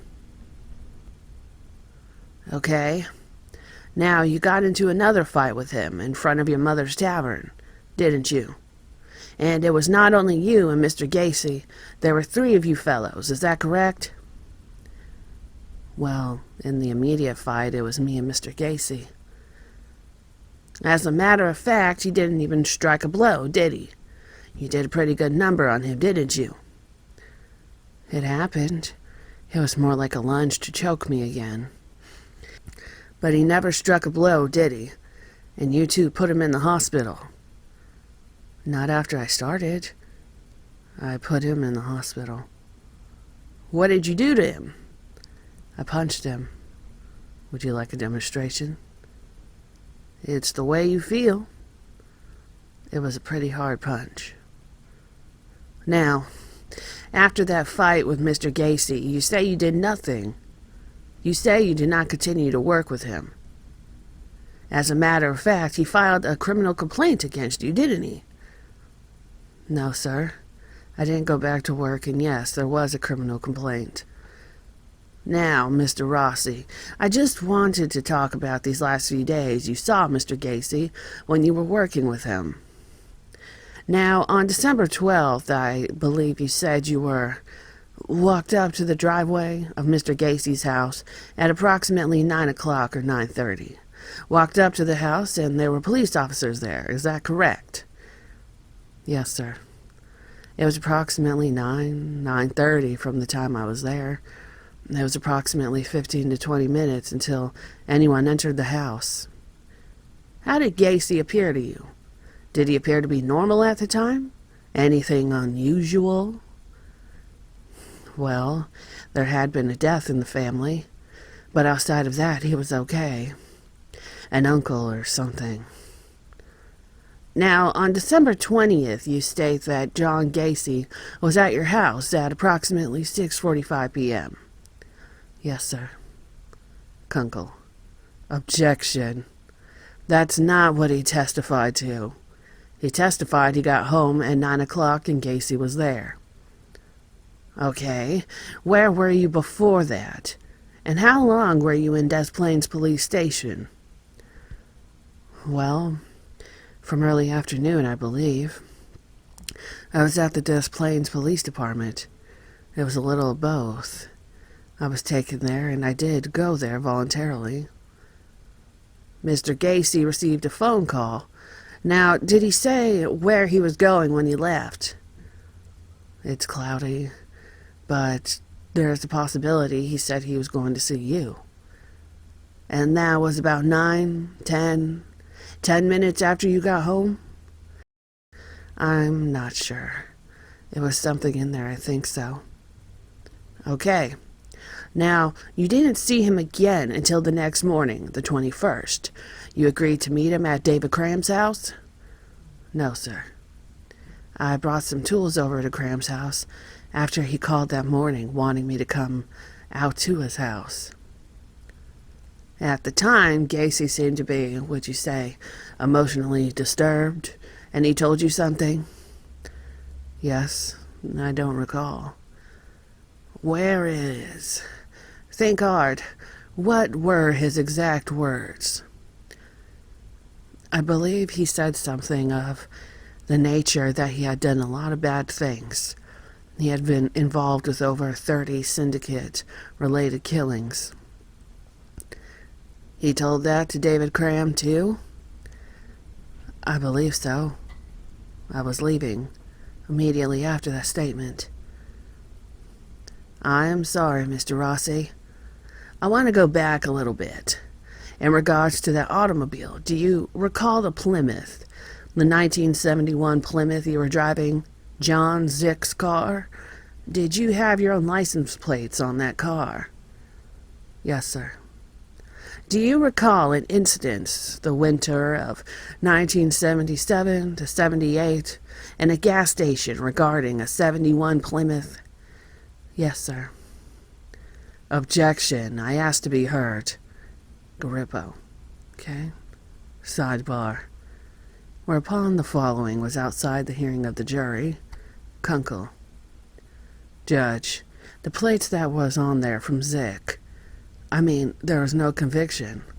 There's been no criminal conviction based on this. He was trying to bring up some apparent time on his behalf by not having a proper license plate on the car. Mata. He knew those were Zick's plates. Kunkel. It's not a criminal conviction that could be brought out in this kind of proceeding. What the hell? I mean, it's not even a misdemeanor. It's a traffic offense. It's a fact. Let's move along. Whereupon the following was before the jury. Amirani. Okay, isn't it fact, Mr. Rossi, that in the winter of 77 to 78, or sometime thereafter, you were charged with theft, stealing some gasoline? Rossi. No, sir. Kunkel. Objection. Amirani. But there was somebody else's plates on that car, were there? Yes, the last owner's. Did you ever apply for the title transfer on that car, and whose name did you sign? Yes, sir. I signed my own name, nobody else's, not to my knowledge. Okay. Just a couple more questions regarding this title, Mr. Rossi. Did you ever at any time fill out a form called the VSD-9 for the title number S7068, being a state title and registration application, and sign the name John Zick? Did you ever do that? Well, at the Elston Avenue station, the Illinois driver station, I had to fill out another application for title, and I signed John Zick's name. Mr. Rossi, would you step up to the board a minute? Will you please point to where you dug this first trench for the drain tile? For the record, pointing to State's Exhibit Number 1 for identification. Pointing. From number 13, about 10 feet. Did you ever go down there with David Cram? Yes, sir. Seeing how he was doing, digging himself. Now, you knew John Gacy. Or at least you thought he was bisexual. He did proposition you. You even beat him up once. He even beat you up once, right? Yes, he propositioned me. Yes, I beat him up once. Yes, he beat me up once. And in all this time, and all you knew about John Gacy and digging in a crawl space, did John Gacy at any time ever really strike you and strangle you and hit you and beat you? Did he ever do that? No, sir. Did he ever threaten to kill you? Did he ever follow up? Many times, various occasions for different reasons. But no, he never followed up. Apparently not. Did he ever put you in handcuffs? Ever tie you up? Ever put you on a board? Not to all three. No handcuffs, no. He didn't tie me up, and no to that board thing. When he threatened you, these were threats in the course of your kind of fights and jousting with him, wouldn't it be? Yes, sir. And these fights and jousts and so forth you got into were more like horseplay, and then And it was out of more or less anger on the spur of the moment, right? Yes, I would imagine so. And after that, he probably, or did he, apologize? Is that right? Yes, sir. No further questions. It is my belief that when a man sits at the defendant's table in a court of law, most people will consider him guilty, and they will expect the defense to fabricate in order to remove him from guilt. But lying is not limited to the defense in a trial. Since being on death row, I have burned the midnight oil studying many hundreds of cases over many thousands of hours, and lying seems to have its own disreputable balance between the prosecution and the defense. Michael Rossi was lying. David Graham lied. No whoppers, just enough to cast more muck on my image. The state had no case, so they besmirched my character. They proved nothing, but they won their case. And to this day they must wonder, who killed those 33 young men and boys? Rossi lied from the beginning by saying he started working for me in 1976. It was 1975, and the office records verify that. When we fought outside the tavern, it wasn't over some damn foolish pool game. It was because I refused to hire his drunken friend, Robert Bird. He claims he stopped working for me after that fight. The truth is he was fired for another reason. He didn't buy the Zick car from me. He borrowed the money from me to buy it from Zick, then later forged Zick's name to the paperwork when Zick was drunk. I'm sure his attorney, state-related, told him to say that I stated I was in trouble for 30 syndicate murders. That falsely imputed statement attempts to indicate that I used terms such as murder, that I was somehow murder-minded. Yet, after working with me, staying with me, being in the Summerdale house almost daily for 3.5 years, he could contribute nothing solid in the way of proof or even suspicion to the state's case.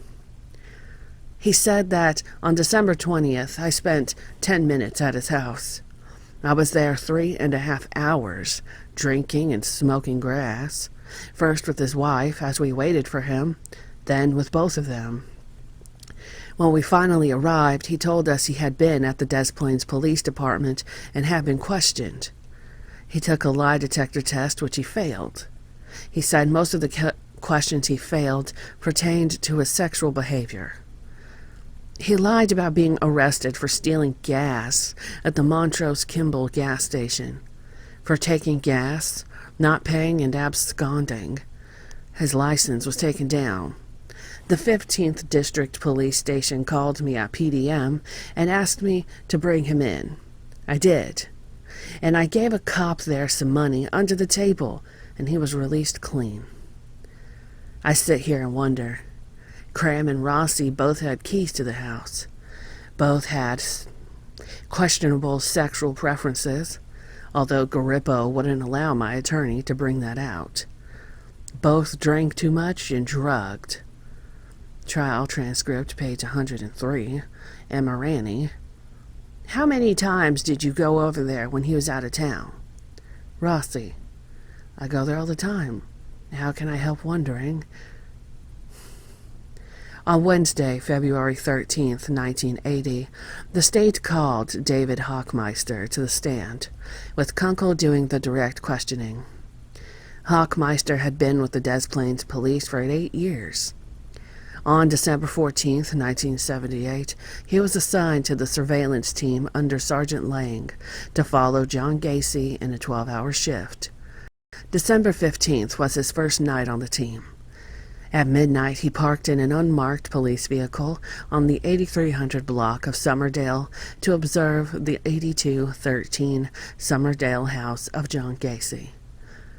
Kunkel skimmed through his night-by-night routine, highlighting different conversations that Hockmeister had with me. Kunkel introduced photos as evidence of the different places they had followed me on a daily basis.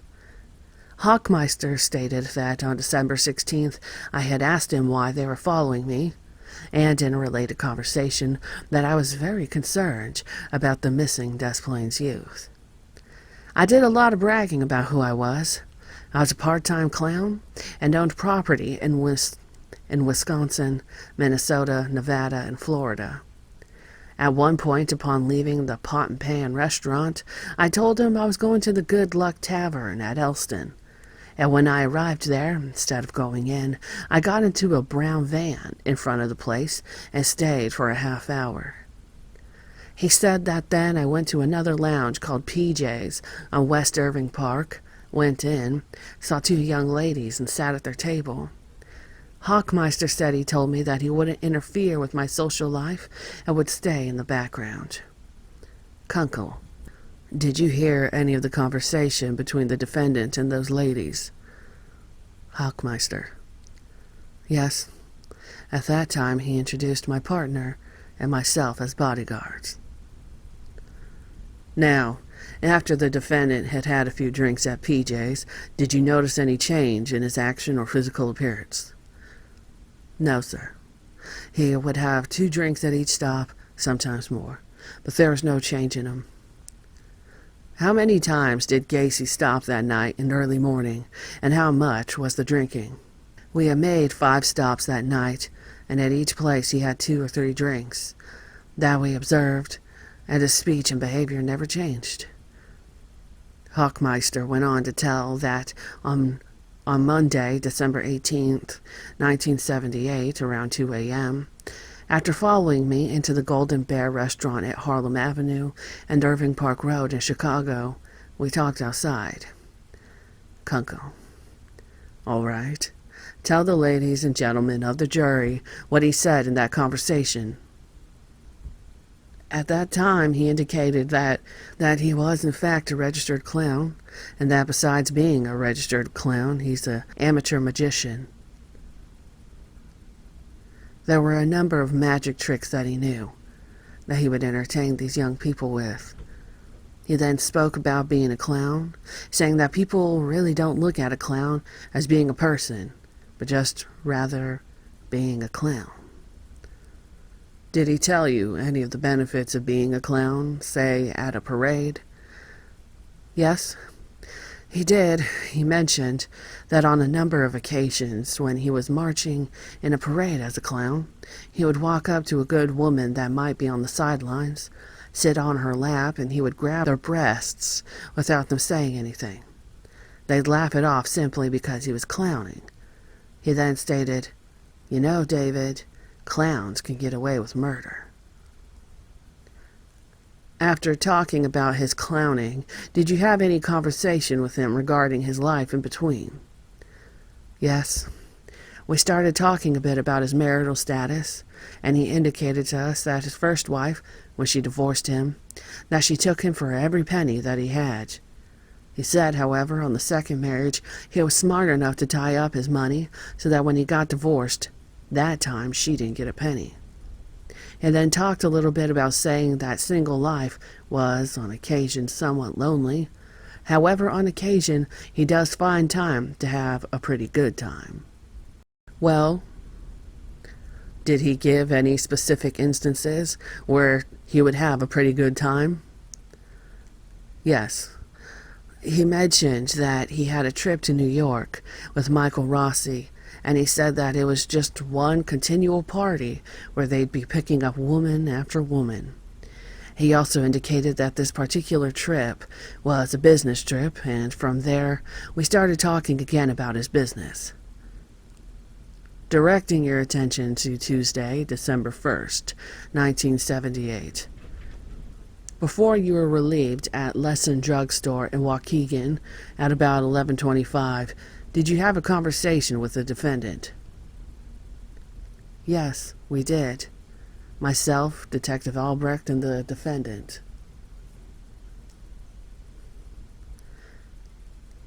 And what did the defendant say to you at that time? He came out of the drugstore. He approached us and indicated that he had received money from out of state for his bond. And should there be an arrest made on him, he would be prepared for this. He then asked us if we would do him one favor, and that was if, and when he was arrested, if we would contact his attorney. Twice, Kunkel tried to bring up incidents of my prior arrest in Waterloo, Iowa, but Garippo sustained the objections.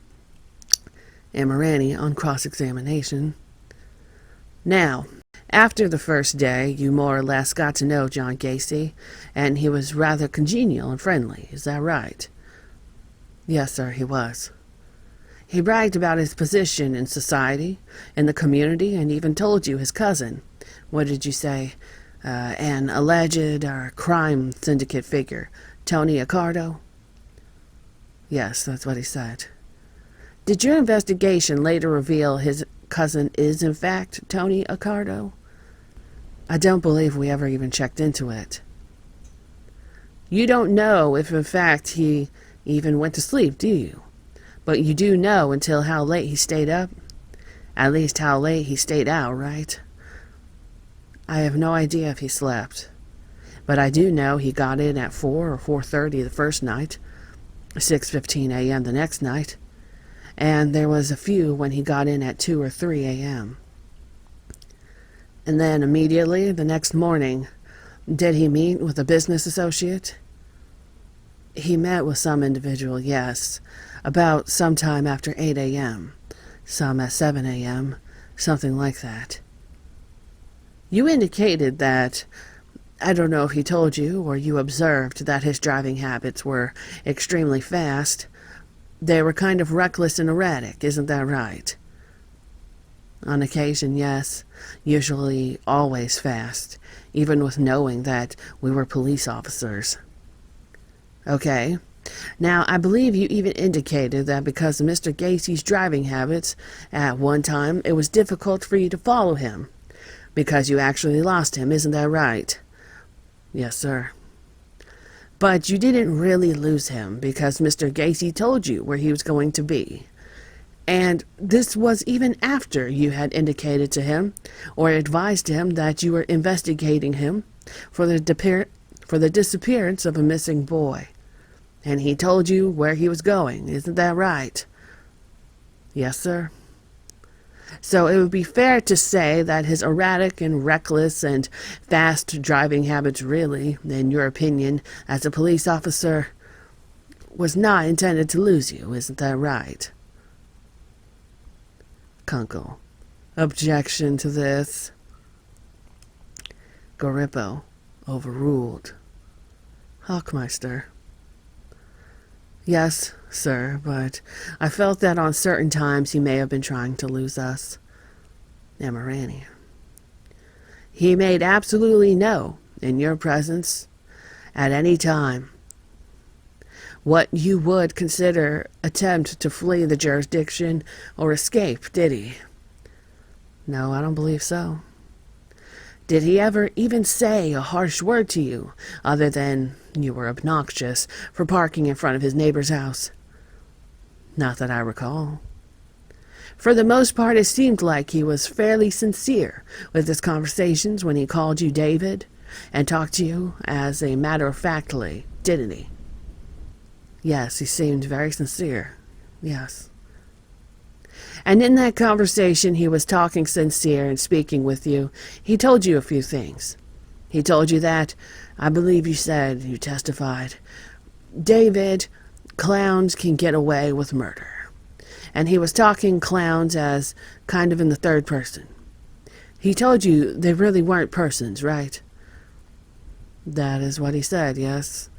He said he feels that some people don't look at clowns as people, but just as being clowns."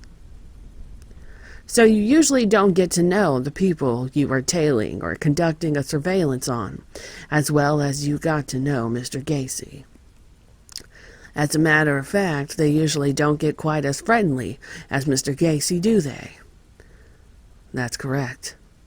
Usually they don't know that you're following them." Kunkel: "Can I be heard at the sidebar, Your Honor?" Garippo: "Sure." The following proceedings were had outside of the hearing of the jury. Kunkel. Based on the cross-examination by Mr. Amirani, I would ask the court now whether or not the court accepts my proposition that I stated before. In fact, the defense is trying to make a specific reference to Gacy's frame of mind on the 21st with reference to the arrest.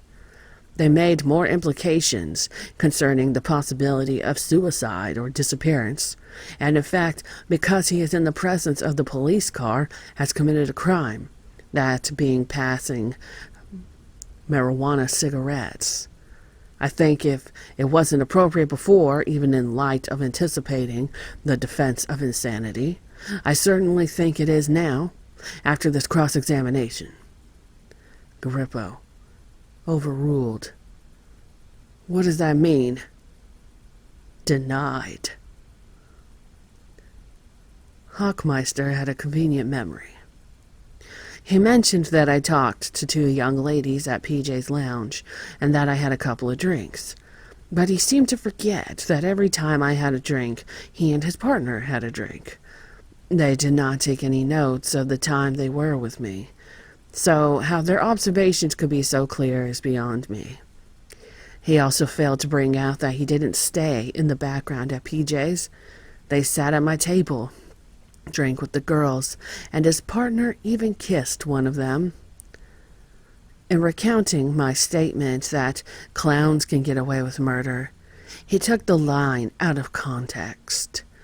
I wasn't talking about clown antics, playing around with people. He asked leading questions about what clowns did, and I said in a general way that clowns could get away with murder, referring to some of the things that were done at parades, in a playful way of throwing water at people, taking drinks out of their hands, sitting on laps and grabbing breasts, the things clowns usually do. The line had a proper meaning, but out of context it only meant what they wanted it to mean. Robert Schultz was the next witness called by the state. Robert Egan asked the questions under direct examination. Egan covered the activity of 2 men of the surveillance team, Officer Schultz and his partner, Ronald Robinson. Starting when he was first assigned to the surveillance team, Schultz said that the team worked with 2 cars, 1 man in each car, so as to minimize the risk of losing me. On Friday night, December 15th, after a high-speed chase on the Kennedy Expressway, they arrested Donald Morale for speeds exceeding 80 miles an hour. Egan.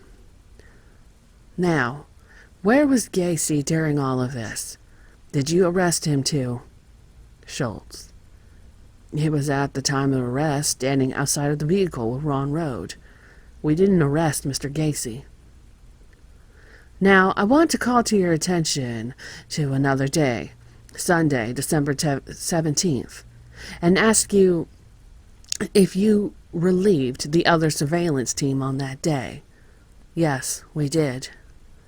Did you have a conversation with Gacy in a bar by Lesson Drug known as Ferndale's? Who was there and what was said? I was there with my partner Robinson, Gacy, and Hefner. Gacy was buying the drinks. Mr. Gacy struck up a conversation with me in regards to his pickup truck, indicating he had a snow plowing business. He would need the truck if it snowed again, and he was inquiring if he could get it back. He talked about remodeling Bressler's ice cream stores. How long did you and your partner, Gacy and Hefner, sit at the bar in that place that day? How much did you see Gacy drink? Approximately an hour and 15 minutes. I don't recall how many Gacy drank. I had 2 beers and my partner had 2 beers. Gacy received a phone call. Did you notice anything unusual about his appearance or his speech and what happened next? His appearance? He was dirty from working. After the phone call, he returned to the pharmacy. We returned to our cars and didn't see Mr. Gacy till 5:30. Did you have a conversation at that time and where he was going? Mr. Gacy advised us to stay with him if we could. He had to be someplace in half an hour, and we would first stop at his house, and we would be going to Mage's bowling alley in Schiller Park. I told him, as far as I was concerned, it wasn't possible to do it. Half an hour later, where were you? We were on the lanes at Mage's bowling alley in Schiller Park. His driving was a very high rate of speed. Did you, later on that night, did you and your partner, Officer Robinson and John Gacy, go to the Prime House restaurant on Kedzie? And what conversation did you have with John Gacy? Mr. Gacy engaged us in conversation. First, he asked myself if I would answer him a question honestly if he asked it. I told him, it depends on the question. He asked us what our true nature of the surveillance was. I told him that, as far as I knew, it was with regard to the missing boy, Robert Peast. He then told me that he didn't believe me. He felt it was much bigger than that. He suggested that Robinson, myself, were members of the FBI narcotics squad. I asked him if he had known the boy. He told me that he believed he had seen him on a couple of occasions at the Nissan pharmacy. He told me that the boy had asked him a couple of times for employment, that, as far as he knew, the boy was only 15 and too young to be hired. On December 19th, Tuesday, after returning from downtown with Mr. Gacy and Attorney Stevens, did you go to Mr. Gacy's house for dinner, and what happened? Yes, he, immediately upon entering the rear door, walked through the kitchen to a doorway and closed the door that led from the kitchen to the front hallway of the house. He then walked back towards us as we were just coming in the door and suggested that we go right to the family room. Now, at any point, as you were sitting in his family room, did you ask Gacy if you could use his bathroom? And what happened? Yes, I did. I was in the front part of the home. In the hallway, I noticed a putrefying, rotten odor. While you were using the facilities in the washroom, did the heat come on? And what did you notice? Yes, it did. The heat vents would be directly to the front part of the toilet there. The odor that I detected in the hallway seems to be coming from the register, only a lot stronger. What did you associate that odor with? I associated the odor at that time with smells I had encountered down at the Cook County morgue. Calling your attention to about 45 minutes later, 8:45, did Gacy receive a phone call at that point, and what did he do? Yes, he advised the party that he was talking to that he would call them back in about 5 minutes. And as soon as he hung up, he grabbed his coat and told us we were leaving. He drove west on Summerdale to Cumberland. We went south on Cumberland to just prior to the intersection of Lawrence Avenue. And then he made a left turn and drove behind the building. Then made a right turn, traveling at a higher speed than normal. Now, how big was the area between the building and the dumpster that he drove through, and what happened? Just wide enough for his car at a high rate of speed. We went through with bumpers scraping and lost him at this point. After you managed to get through that, did you see John Gacy anymore at that point, and what did you do? No. We checked the residence of Ron Rhodes' house. We checked the tree lot on Cumberland Avenue. We were unable to locate him at this point. My partner and I decided to go to O'Hare Field to check the airport. While en route to the airport, I had our station check airlines to determine if any flights were leaving for Little Rock, Arkansas. We were advised that Delta had a flight out at approximately 9:10 at gate 8B. Why Little Rock, Arkansas? This is the place that he had talked about several times while we were on the train back from downtown. Did you eventually find him that evening? And what did you say? Yes. It was approximately 10 o'clock. His vehicle was found parked near the Rhodes tree lot on Cumberland. I asked him where he went, and he told him he was making us look bad, that I had never lost anyone before. Now, calling your attention to 8:30 in the morning of Thursday, December 21st, 1978, did you go to the Des Plaines Police Department rather than going directly to relieve your team? And what was said? Yes. I had a conversation with Lieutenant Kosenchak in which I told him various things about our surveillance, about the odor I detected on Tuesday night. Mata. Objection to this, Judge. Sustained. Egan. Do you know whether or not a search warrant was begun that morning? Schultz. Yes, one was begun.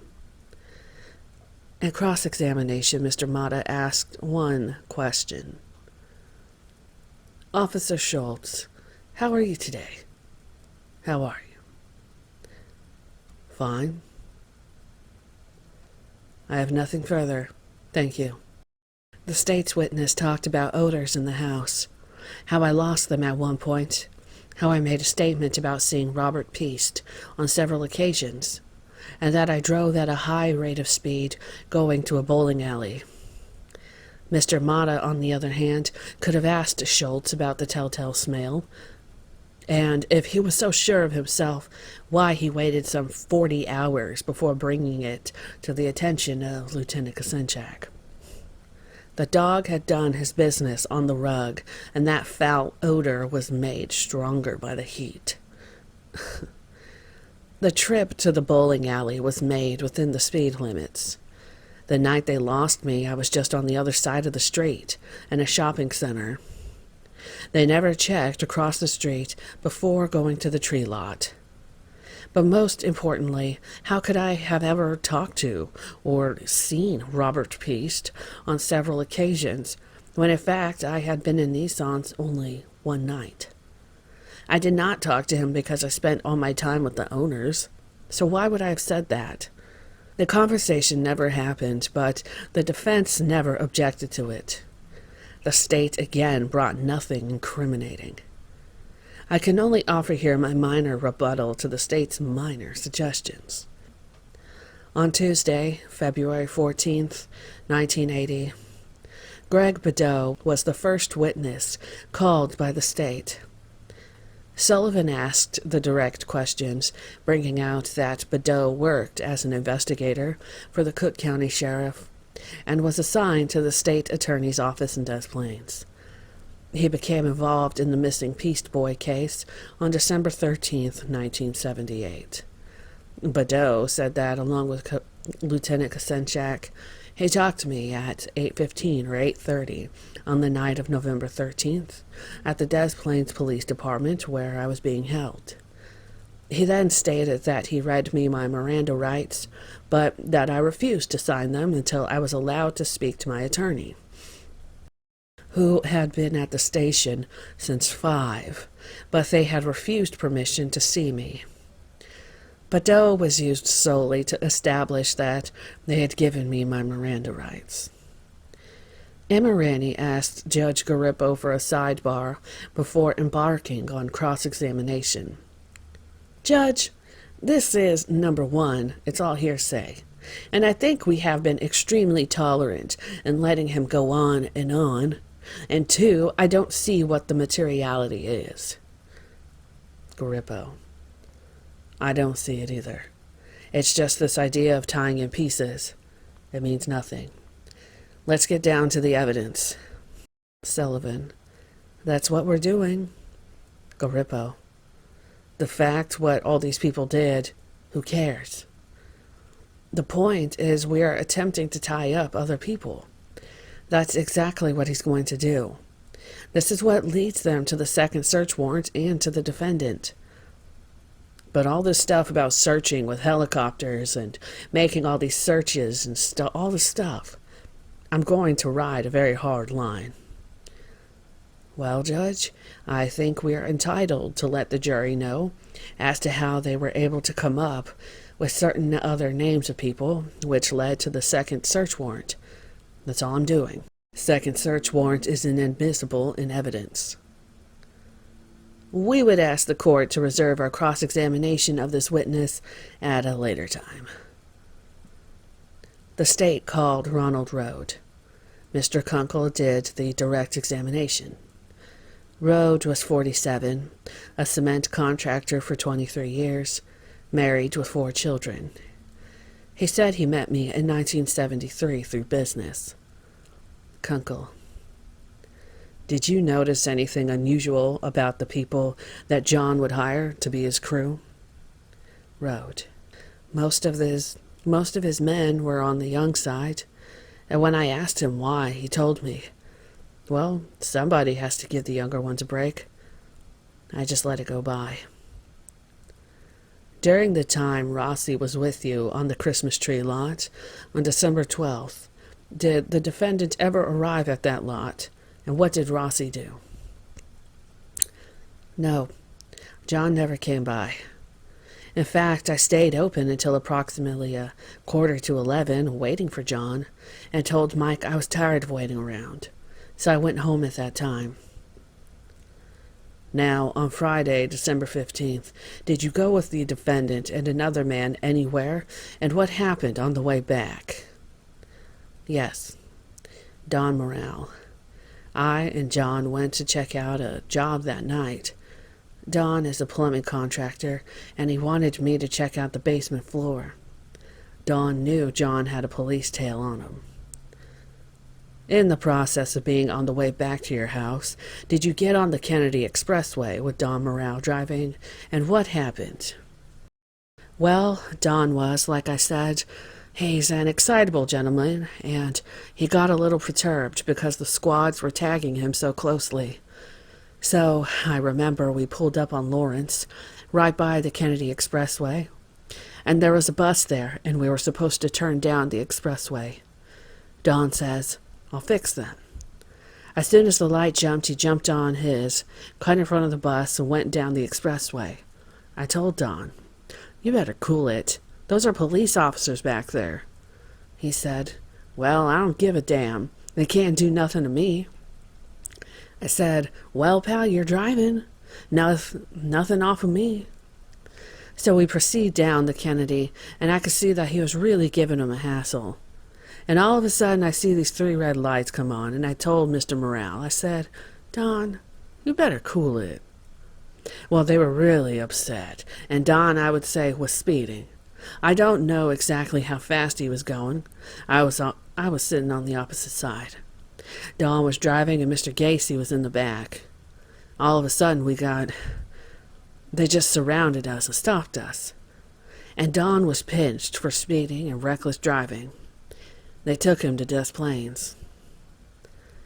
Where did you and the defendant go? Well, I had a few short words to say to one of the officers. He said I was going to walk home, and I didn't appreciate the walk. I decided I didn't want to walk. He said, well, you're going to get locked up too. And I said, no, I can't. I said, because who's going to take the Suburban home? So we talked to the sergeant, and the sergeant finally okayed me to take it back to my home under the orders that I park the man's vehicle, which I did. Thursday, December 21st, 1978. Did you and your wife receive a phone call and then a visit from John Gacy? And did you notice anything unusual about him? Yes. He was kind of ragged. Like he was up all evening. He walked in the house, and the first thing he asked me for is a drink. Scotch and water on the rocks at 9:50 in the morning. He was a little upset. And well, I knew he had police on him for the last 9 days. I knew how I felt, and I was really uptight over it. At that time, I could understand how he felt, and I said, "Well, John, why don't you sit here and we'll talk a little bit?" So, did he sit down and talk to you? He sat down for a few minutes in the kitchen. Then he says, "Well, I've got to go, Ron." He says, I have got to go to the cemetery. I believe he told me. And then he dropped the conversation. He says, "I really came to say goodbye to my best friend for the last time." He told me, he says, "Well, them sons of bitches out there are gonna get me." He meant the police officers outside my home. I says, "John, there's no way the police officer could pull a gun and shoot you." What did he say to that? Well, that's when he walked up and put his hands on my shoulders, and he starts crying, and he says, "Ron, I have been a bad boy."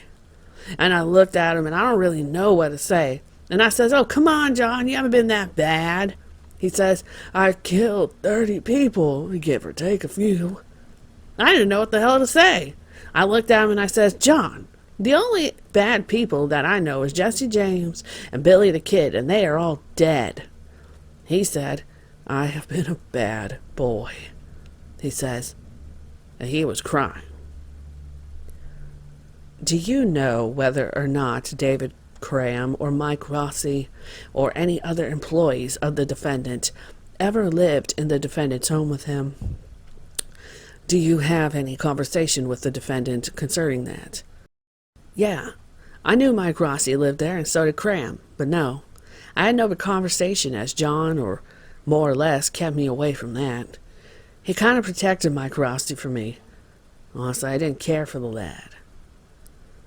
Did Cram or Rossi ever do any work for you or around any of your jobs? Cram never worked for me. Rossi, yeah.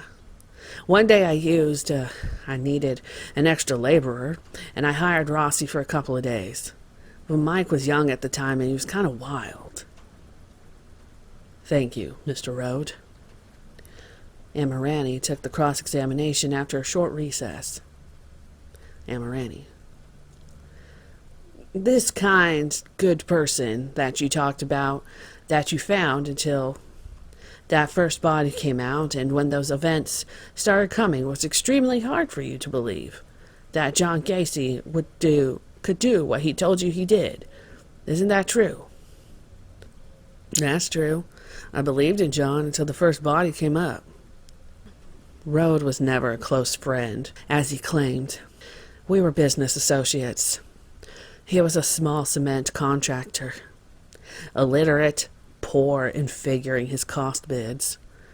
On all the large jobs that he did for PDM, we did the bidding for him, and he resented us taking a profit off the work he did. He said he thought it was unusual that I had young men working for me. Hell, other than one employee, Rode had all young men working for him. Rode was a nice guy, naive and gullible like me, but also a bully to anyone who didn't let him get his point across. I think my trial is the most attention anyone ever paid to him, so he made the most of it, even if it meant lying. His testimony certainly didn't prove I murdered anyone. Again, the state used him as a tool of implication. The state called Daniel Genty to the stand. Mr. Genty was an evidence technician for the state of Illinois. He said that on December 16th, he was at the Des Plaines police station to examine my car after human hair was found in the trunk. Amirani objected, and in a sidebar, Garippo ruled that all this information about the car was inadmissible. Then Genty said that he was called on December 21st in regard to the second warrant, to go to the house at 8213 Summerdale, and that he went into the crawl space and found what he believed to be human remains. Upon coming up, he called Dr. Stein. Mata objected only once to Genty's lengthy answers, and the judge overruled it, stating that the answers were limited to the questions which had been asked. Mata handled the cross-examination, and each time he tried to challenge challenged Genti's testimony. Egan objected, and Garippo sustained. Mata attacked explanations about where bones were found and how they were tagged. Egan again objected, and Mata called for a sidebar. Amirani. Judge, we're going to object to... We are not going to go along with the state recalling the witness. They have opened the door. They have begun the investigation. The excavation, which obviously this witness hasn't been prepped as to other bodies, and since they have opened the door in finding different bodies in different areas of the crawl space, depressions, diggings, Dr. Stein, and so forth, we think that we are entitled at this time under cross-examination to go into the entire amount of time that this officer was present. Garippo. It's limited to the scope, and I don't want to interfere with the presentation of the case. They are entitled to present their case the way they want, not the way that you want it, not the way that I want it. Okay? Mata. Does that mean their objection is sustained? After the sidebar, Mata continued. Mata. And the body under the bathtub that you discovered first, to what you're referring, I noticed to the large plat with the number on it. The body that you discovered first under the bathtub, that was marked what? 16. Judge, he didn't say it was under the bathtub. Near the toilet and near the bathtub, it's number 16, right? That's correct. Is it your testimony that no tags were put on any of the bodies at any time? Objection. Sustained. Judge, I would like to find out. Oh my God. You will have the opportunity. He is on the witness stand right now. Objection sustained. Nothing further. Mata wanted to know two things. One, if investigators were down in the crawl space on December 13th, why didn't they see any depression in the ground, or pools of standing water, or mounds of dirt? Second, if Gentry was present, why didn't he know if the bodies were numbered, and if the bodies in bags were tagged as they were found? Mata questioned whether those bodies actually came from the Summerdale house at all. Garippo thwarted Mata's pursuit of that, justifying the postponement on the assumption that the state was going to recall the witness. The state recalled David Hockmeister to the stand. Kunkel handled the direct examination, beginning with December 21st, after they returned to the police station from Holy Cross Hospital. Kunkel. Mr. Hockmeister, as best as you can recall, what were the exact words that you said to the defendant, John Gacy, upon returning to the police station in the presence of your partner? I said, John, you're under arrest for murder. At which time we placed the defendant in one of the security rooms. We followed him into that room. My partner read the defendant his constitutional rights under Miranda. He was asked if he would read the Miranda waiver, and if he in fact wanted to waive his rights, he would initial it and sign it. I show you Exhibit 140. Do you recognize it, and who signed it with the December 21st date on it? That's the waiver the defendant signed. There's also a time on the document. It says 1:04 p.m. So, would the 1:04 correspond to 10:40 with the 0 left off? That's correct. Mata did the cross-examination. Officer, I ask you to look at what has been marked, People's Exhibit number 140, and the signature on the bottom. Whose is that? That's the signature of John Gacy. Have you ever seen John Gacy's signature before? You wouldn't know whether that was his normal signature or not, then. Is that correct? No, sir, that is correct. I would ask you to look at what has been called and marked Exhibit number 123, and ask you to look at the signature affixed to that. Whose signature is that? Appears to be the signature of the defendant, John Gacy. I ask you to look at both those two exhibits, number 123 and 140, and compare those signatures. You notice any difference? One is a little bit smaller than the other. I don't note any great difference, no. Isn't 140, as far as the name, John W. Gacy, almost illegible? Not much more than the other signature. In fact, if you didn't know that the signature was supposed to be John Gacy's, could you read it? Probably not. You and Officer Piquel transported Mr. Gacy back to the police station. Did you have a conversation with Mr. Gacy in the vehicle on the way back from the hospital? No, sir. The three of you sat in the back seat. You had no conversation whatsoever? No, sir. I sat in the back. Piquel did the driving. No conversation. None that I can remember. So, you all sat there in dumb silence, is that correct? Objection. Sustained. Dumb question. It's not very dumb, because we have, well, my client likes to talk to you, doesn't he? He has asked to talk to me in the past. Yes, sir. What was his condition as far as alertness? He seemed very depressed. He seemed much slower than I had seen him before. He was groggy, wasn't he? He was slower than you had seen him before?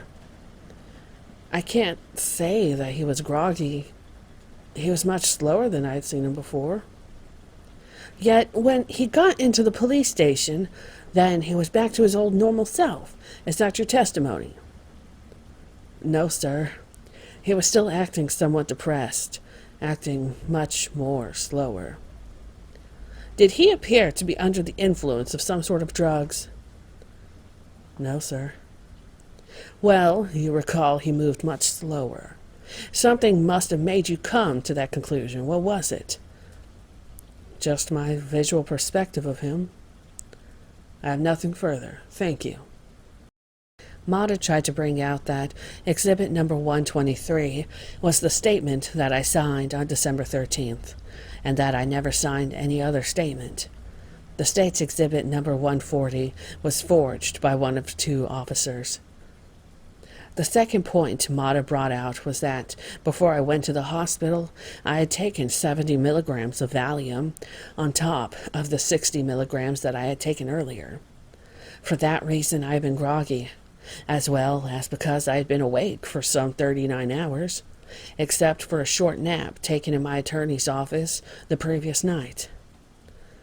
The state called Michael Albrecht. Attorney Kunkel led the direct examination. Albrecht was 31, a Des Plaines police officer for 11 years. He claimed that he was the one who, on December 21st, read those right to me that Hochmeister testified to. Kunkel. After giving him his rights, did you ask the defendant any questions, or did he ask you? Albrecht. The defendant indicated to me that he knew it was going to end, ever since he spoke with his attorneys the night before. Did he say, then, anything after you told him the officers had in fact been in the crawl space? Yes. He said that was what the lime was for. I then asked him, what was the lime for? The defendant replied, the lime was for the sewage dampness, and he then hesitated and said what we found there. Then the defendant says he had 4 Johns, but he doesn't know all the personalities. Did you ask the defendant anything about that statement that he had just made at that time? No, I had not. Garippo. I couldn't hear that statement. Kunkel. He said he has 4 Johns and he doesn't know all the personalities. Now, this was after he had been to his lawyer's office the night before, is that right? That's correct. Judge, I'm going to object to that, and I want a sidebar. The following proceeding was outside the hearing of the jury. How dare the state, easily, said Kunkel. How dare the state even infer that because he was at the lawyer's the night before, he would suggest something like this. That's a direct attack on defense counsel's integrity. It calls for a mistrial. I'm making a motion for a mistrial. That's ludicrous. Garippo. Of course I didn't. I myself didn't interpret it that way. Number 1, he goes to his lawyer and he's coming up with this. It doesn't necessarily follow that the lawyer suggests. Now, I think it does. The next question after, he said, and was this after he was at his lawyer's the night before? That's obvious. Garippo. I don't necessarily interpret it that way. It better not be argued that way. You know, in argument, you better tell whoever is going to argue not to argue that. The sidebar ended here. Kunkel. After making statements to you, did the defendant then voluntarily say anything else? Albrecht. Yes. The defendant then said he's a bisexual, not a homosexual.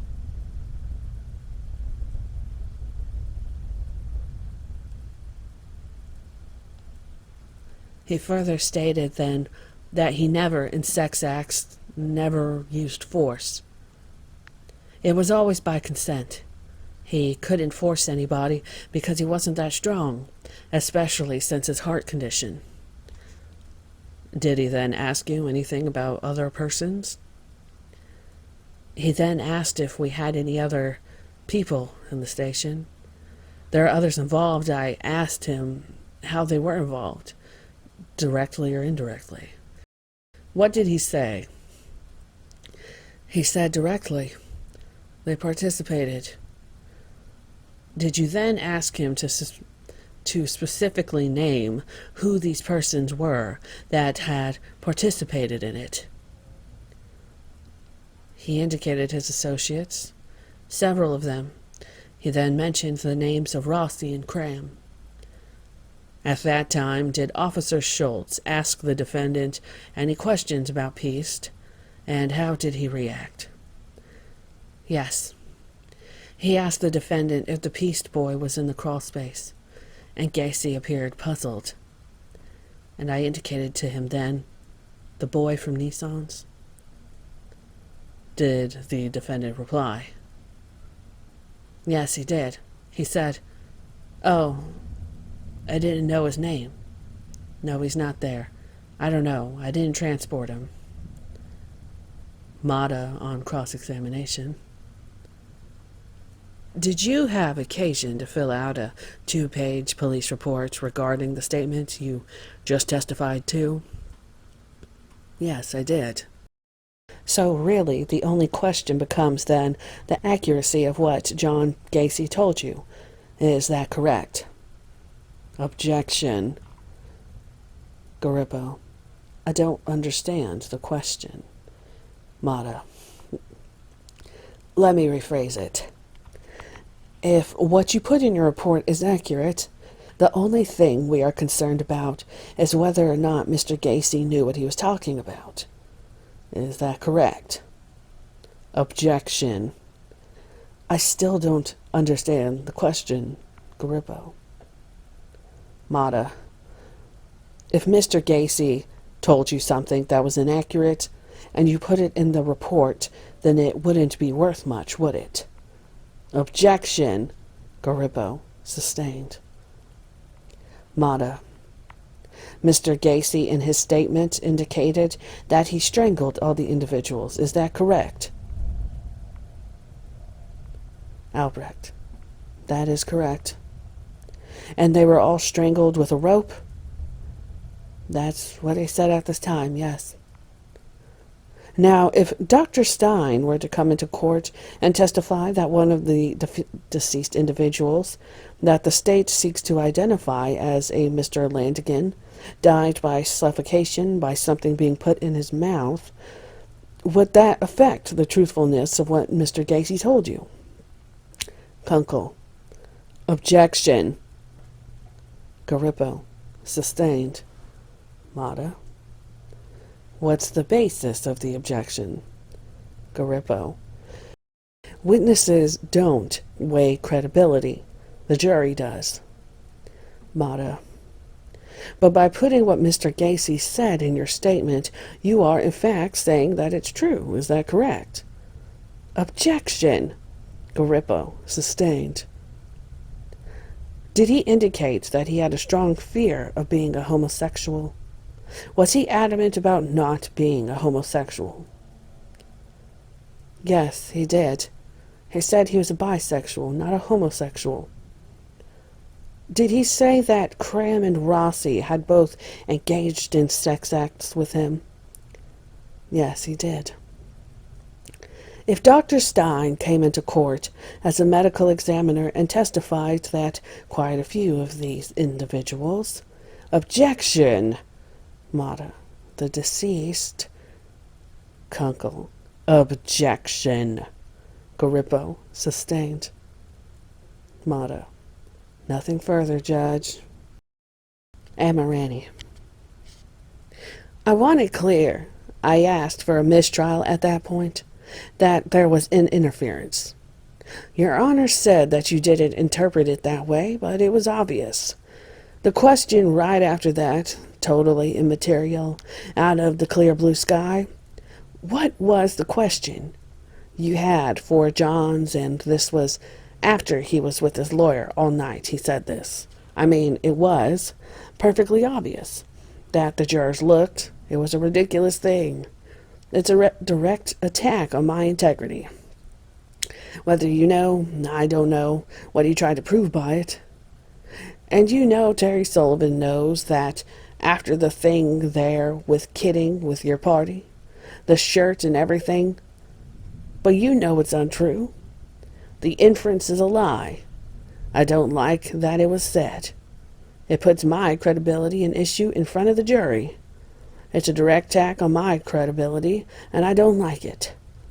I think it's prosecutorial misconduct. It's not true. It's an absolute lie. I want to tell you something different. I want to tell you something else. My client, I've stifled him for 13.5 months. He's wanted to jump up in the courtroom. He's wanted to say things. He's wanted to say things about the prosecutors, and I like to think I have a little integrity, and we all do, and I don't let him say it. I don't let him say it because I figure what he says is a lie to me, and I'm not going to let him impugn the integrity of another lawyer in the courtroom by saying a lie, embarrassing another lawyer. Garippo. Like I say, I didn't interpret it necessarily that way. I will straighten it out in the morning. I will take a shower on it. Friday, February 15th, 1980. Before the first witness took the stand, the attorney from the Isaac Ray Center, Barbara Weiner, came forward in regard to a hearing on the subpoena served on the following doctors: James Cavanaugh, Jan Fawcett, Richard Roberts, and David Foiron. And Marani asked that the doctors turn over all the notes and tests that were given to his client. Kunkel for the state at first stayed out of the argument between Amirani and Weiner, then objected, stating that all the defense doctors turned over was a written report. Why should the state doctors have to turn over in their entirety the complex studies of me? Garippo ruled that the notes and records would have to be brought in for him to see. At that time, he would rule on them. Another subpoena was to show other records of criminals where the Isaac Ray Center's Dr. Kavanaugh had testified in the trial. The purpose was to show the inconsistencies in certain diagnoses and how Kavanaugh had been a state witness in other cases, his background, his biases, and his vested interests. Judge Garippo cited some of the cases where Dr. Kavanaugh testified in his court: George Delvecchio, Robert Hansen, Edward Bennett, and Roberto Ramirez. The judge quashed that subpoena. Amirani wanted to show how Dr. Kavanaugh had been a state witness many times, and how, when the defense approached the Isaac Ray Center before the state did, to ask them to see John Gacy, they declined because they said it would not be in the best interest of the Isaac Ray Center. They received much of their money through donation, and it would hurt their image. But they were glad to come forward for the state. Their leanings were irrefutably pro-state, anti-Gacy. The state called Greg Badeau back to the stand. Mr. Sullivan did the direct examination, starting from December 21st, where Badeau asked to talk to me, and I asked for my attorney to be present. Sullivan then moved to December 22nd at 3:30 a.m. Sullivan: was anyone else present in that interview room at 3:30 in the morning? That would be the 22nd of December, besides yourself and the defendant. Badeau: yes. Mr. Stevens was present, Mr. Amirani, Investigator Hockmeister, Albrecht, Robinson, and Schultz from the Des Plaines Police Department, and Investigator Lundquist from the Sheriff's Police Department. Prior to any conversation, was anything spoken about any possible Miranda rights at that time? Mr. Amirani, before anything was said, Mr. Amirani indicated to us that he had previously warned the defendant of his constitutional rights, that the defendant understood those rights, but he wanted to go ahead and make a statement. Badeau then went into long narrative answers to well-coached questions concerning what was to be called Statement Number 3. Sullivan: did he indicate whether or not he would frequent any homosexual places? Badeau: he stated that he did not like to go into gay bars. He went on to say he did not like homosexuals, but that he was in fact bisexual, again repeating that he didn't like homosexuals. Did Gacy indicate to you at any time whether or not he was ever propositioned? Yes. He stated that he was once propositioned by an individual for $10, which he felt was an insult, and that he threw the individual out of his car. Judge, may I have a sidebar? The following was outside the hearing in presence of the jury during recess. Amirani: Judge, the report that we have regarding the statement at 3:30 a.m. ends with the statement Mr. Badeau made about Mr. Stevens. We did not have any report as to the statement given subsequent to that 3:30 a.m. statement. It is discoverable, and we should have it. We have been informed of a report. Sullivan: Judge, this is considered part of the same interview that the investigator had. He had not left, nor had his attorney. It is simply used to show that the defendant did not change his story. It is the same story as contained. Mata: then it is cumulative. Sullivan: it's showing that the defendant made the same statement again. It is indicative of the defendant's state of mind at the time. Garippo: he may continue to testify. Sullivan, after 2 more questions, said nothing further. Amirani, for the defense, took the cross-examination. Amirani: now, the early morning hours of December 22nd, 1978, at 3:30 a.m., you partook in this interview, or the statement that you just testified to. Is that correct? Badeau: Yes, I sat in on that interview. Now, you personally did not write up a police report, but you participated in the police report that Officer Albrecht wrote up. Is that correct? I discussed the interview with him before he wrote the report. That's right. Well, in line with his feelings or statements he gave you on homosexuality, it is a fact that he even told you that a man is a man and should stay that way all the time, and that was his philosophy. Is that correct? That is correct. He stated a man should be a man. He even told you that. He went as far as telling you that he was a non-violent person. That is what the defendant said, yes. I believe you testified that there was one question, at least later toward the end of the conversation, where you asked him, or somebody in the room asked him the question, did he stalk the people at Bughouse Square? Is that right? Yes, I asked him that question. So that was a question you asked, as opposed to him coming out and saying that he in fact stalked the people at Bughouse Square. Is that correct? I asked him a question. That is correct. He just nodded his head. He never gave a verbal answer. Just one other thing. When Mr. Sullivan asked you if John Gacy had told you whether Robert Peast was in fact dead in his attic, in Mr. Gacy's attic on December 12th, 1978, was not the answer that he gave, and I quote, "He might have been"? That is correct. Thank you, investigator. The state called Philip C. Bedecker. State's Attorney Egan conducted the direct examination. Egan brought out that Bedecker was a Cook County Sheriff's investigator, working homicides. Egan had him rehash what Badeau had just said, filling in some of the blanks.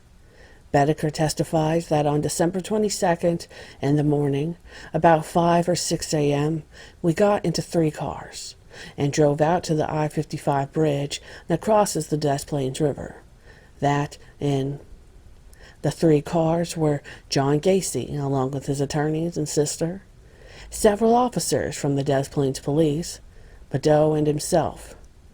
He then said that from the bridge we went to the house on Summerdale, where we drove to the back by the garage, and, after some time, that I marked a spot on the floor, claiming that they would find a body there. My defense registered no objection.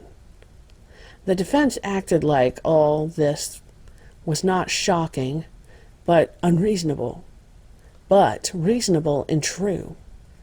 Even on the morning of December 22nd, my own attorneys did nothing to stop me from what I was doing. It was like they were conjoining with the state. I was being taken around. I had fallen asleep in the car. I had trouble staying awake. Nowhere in the transcripts does Amirani or Mata object to any of this going into the record, or mentioning my fatigue and incoherence. I felt that I was beleaguered by the 4 state prosecution and the 2 lawyers sitting with me. Mata did the cross-examination. All he brought out was that Bedecker could not recall what I was wearing or how I looked physically. Why could he remember everything else? He never even emphasized that. He never dug. He only accented the state's testimony through his acquiescence. The state called Lawrence Finder, and Mr. Kunkel did the direct examination. Finder, 28, was an assistant state's attorney assigned to felony trial court in Des Plaines. He stated that he helped prepare the second search warrant on December 21st, and that on the morning of the 22nd he was at the Summerdale house when I arrived with all the police from the I-55 bridge. He restated more of the testimony the other witnesses had given, but made it sound as if it was he who did all the discovering. Kunkel. In the afternoon of December 22nd, back at the Des Plaines police station, had you seen anyone other than the police officers by the defendant? And what did you ask him at that time? Finder: I asked the defendant if his lawyers had left him with any instructions on not to talk to anybody. He told me that his lawyers were working for him, and therefore it was up to him if he would talk and what he would say. At that time, as you had been speaking with the defendant, what were your observations of him? How did he appear to you? The defendant was wearing a sports shirt, a white or light-colored shirt which was unbuttoned at the collar. He was wearing a pair of slacks. His eyes were clear. His pupils were normal-sized. Finder said that I gave him a statement about Robert Peast. Kunkel: Did you ask him specifically what this rope trick was? Yes. He told us that he wanted a rope, and he would show us how the trick worked. Officer Albrecht interjected that that was an impossible request, that he could not have a rope. He told me to put my arm through the cell bars and make a fist. He then took out his right pocket a rosary. He told me to pretend the rosary was a rope and my wrist was a neck. He commenced to wrap the rosary around my wrist, making a series of knots. He made one knot, then made the second knot. He then asked Officer Albrecht for a pen or pencil. He took the pen or pencil and he put it into a space between the second knot and the third knot he made. And he then stated that when he was doing the real rope trick, he would put a stick or a piece of wood in between the second and third knots, give it 3 or 4 quick turns, and the victim was strangled. Kunkel had Finder take the mic from the stand and demonstrate this act to the jury, using Kunkel's wrist. Kunkel: Did the defendant then request anything from Officer Albrecht? And what was that? Well, I told the defendant I had trouble understanding where the bodies were buried from his description. He then asked Officer Albrecht if he could have a pencil and paper to sketch it out for me. Albrecht gave him a pen and a pink piece of paper. With the pen and paper, he put the paper on his cot and the metal part of his cot for a writing tablet. He drew a rectangle on the piece of paper. During the time he was working on that diagram, the sketch, did he explain anything about the way the bodies were buried? Yes. He told us that the bodies were buried in graves or trenches, and he did tell us that some of these trenches had more than one body in them, but he wasn't exactly sure how many of these bodies were in any given trench. Now, at the time you came back to visit the defendant in cell C1, and you observed him to be asleep, did you notice anything unusual about him when he was awakened? No. His voice was the same as it had been before, his facial expression the same. I show this object that's been marked Exhibit number 151. What do you recognize it to be? That's the slip of paper. The diagram the defendant drew for Albrecht and I. The lower right-hand corner has Michael Albrecht's initials. The rectangle that he denoted was his crawl space. Amirani: Judge, may we see that first? Sidebar: The following proceedings were outside the hearing of the jury. Amirani: This is only an exhibit at this time, and obviously it's evidentiary. If they are showing it to the jury, it should be subject to cross-examination first. We don't know if Mr. Gacy drew it, if somebody else helped him, or whatever. I would object to the blow-up being shown. Garippo: You may cross-examine on the exhibit alone right now. Kunkel: Out of the presence of the jury, I presume? No. In front of the jury. No.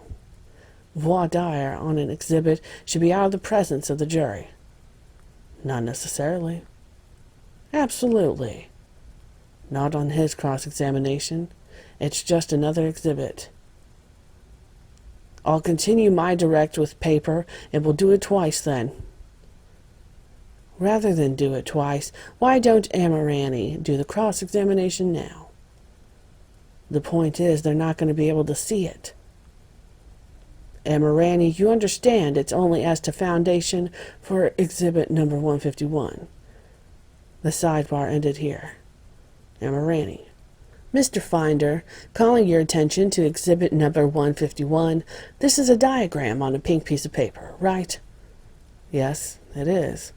He drew it on the metal cot or bed, if you want to call it that. He used the pen supplied by Albrecht. He wasn't the only person who drew anything on that diagram, was he? As I recall, he wasn't the only one. There's the officer's initials. Mr. Gacy drew the whole diagram. I ask you, did you personally observe him make every mark on that piece of pink paper? Perhaps he made a mark that I didn't see, but I saw him draw that diagram. So it's your testimony that you did not personally see him make every mark on that piece of paper? That's right. That's on that right now. Nothing further. Kunkel. We'd offer into evidence exhibits 151 and 152. May the record reflect exhibit number 152 is a 48-inch by 60-inch photographic blow-up of the pink paper. Now, in that same area, there are several numbers. 2 2s, 2 3s, and a 4. To Finder. Do you recall how those numbers were placed on the diagram by the defendant? Finder. He placed those numbers on there when he was finishing the drawing. He was calculating the number of bodies he had down there. That represents part of his arithmetic. The defendant. Your Honor, I didn't draw that drawing. Kunkel. On the top line here, there are 2 lines across the top edge, or boundaries. What did that signify? Finder. He said that's the front of his house. Kunkel. No further questions. With leave to call you back. Amirani. For the record, we're objecting to exhibits number 151 and 152. Garippo. At this time, ladies and gentlemen, we'll take a brief recess. The following proceedings were held outside the presence and hearing of the jury. Garippo. Mr. Gacy, step up, please. Step up here, Mr. Gacy. The defendant was brought before the bar. Mr. Gacy, during the course of this trial, this is not proper for anyone to just get up and begin to speak. If you wish an opportunity to testify, you may testify if you wish, or if you wish to present any other evidence you may wish to. But we cannot have you getting up, especially in front of that jury, and making statements like that. You understand? Defendant Gacy. Yes, I do. After the recess, the jury returned to the courtroom. The state called Raphael Tovar, a Des Plaines police officer. Kunkel. Calling your attention to Saturday, December 23rd of 1978. On that day, did you have the duty to transport the defendant anywhere? I was to transport him to the Cook County Jail, compound area 26th and California. Upon leaving in the car, what, if anything, did he say? Well, at that point, John Gacy said, "Look at them. They're like a pack of dogs after a bone." I show you at this time what has been marked as Exhibit number 71 previously, and ask you to examine that board and tell the jury whether or not you recognize that board. Yes, sir. That was the board we took from Mr. Gacy's house. Did you ask him during the ride anything about that board? Well, yes, sir. I asked him to elaborate on his statement about the ultimate number. And he said that, for masochists, the ultimate number is death. Mata took over cross-examination. Mr. Tovar, during that conversation on the ride to Cook County Jail with Mr. Gacy, were they taking notes? I don't recall if they were at the time. I was driving. Now, what time was it that you prepared your report? It was after I returned. I don't recall the exact time.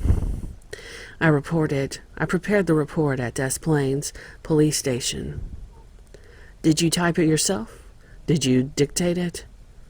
No, I didn't type the report. It was dictated on a data belt, yes. You testified that Mr. Gacy had indicated that there was a 3-foot-long 2x4 that was found in his house, and that he did the ultimate number on somebody with that board? Yes. I ask you to look at your report here and find where it says he did the ultimate number on somebody. It's not indicated in the report. Did he actually call the people of the press a pack of dogs after a bone? He said they were like a pack of dogs after a bone. Is that what is in your report? No, sir, it is not. But this report is a transcript of a tape recording you gave on that evening, is it not? Of what I took, of what I transcribed, yes. I have no further questions. Sullivan on redirect examination.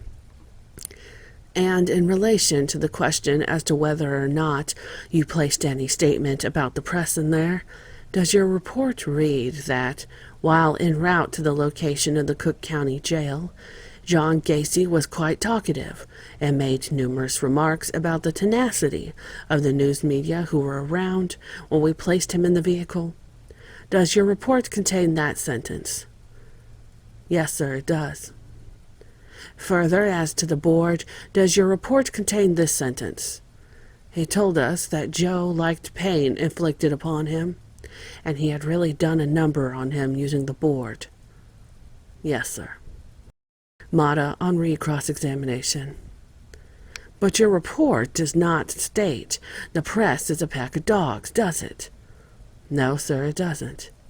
In fact, you are embellishing, isn't that correct? Objection. Sustained. In fact, the words ultimate death are not used in this report either, are they? No. Again, you are exaggerating, aren't you? No, sir. So your memory now is much better than when it was when you tape recorded the statement, is that right? I testify to the best of my knowledge. I have nothing further. The state recalled Daniel Genty, the Cook County Sheriff's technician. Egan led Genty to tell how the digging was done at the Summerdale house, how the bodies were recovered and marked and stakes placed to mark the area of findings in the crawlspace, and that they were removed from the site and taken to the morgue pending identification. Genty told how the house was dismantled and what he had to accomplish down in the crawlspace, the discovery, and how the bodies were meticulously tagged, generally a piecemeal, how the digging team had to dig with their hands, about the gases and odors that forced them out until gas masks were utilized. Amirani objected to State's Exhibit 173, a bag containing a rope with knots, protesting that he could not see what probative value it would have. Garippo overruled. It was the pattern of the knots. Amirani. I think its prejudicial value outweighs its probative value. Garippo overruled. The ligature or rope was found with the bones of body marked number 12, and they showed the pattern of the knots. Genty claimed that after December 29, 1978, no bodies were found until March 1979. Egan had Genty go into a long narrative as to how the entire lot was dug up, then through the complete excavation step by step until they found 2 bodies, one in the backyard under the driveway by the barbecue pit, and the second one under the back part of the house below the dining room. Egan tried to sneak something in about the hair found in the trunk of the car. Once again, Amirani objected, and Garippo sustained it, saying, "I have warned in the state 3 times in regards to the car trunk. I will not do it again. Do you understand, Mr. Egan? The car is inadmissible as it wasn't seized in the search warrant. The defendant drove it in." Mata on cross-examination. Regarding the remains found at 8213 Summerdale, is there any way that you can determine how long those particular remains were there? Genty. I don't think that one could describe within a day or even a month. I would say somewhere from 6 months to a number of years. Some of these bodies 5 to 10 years.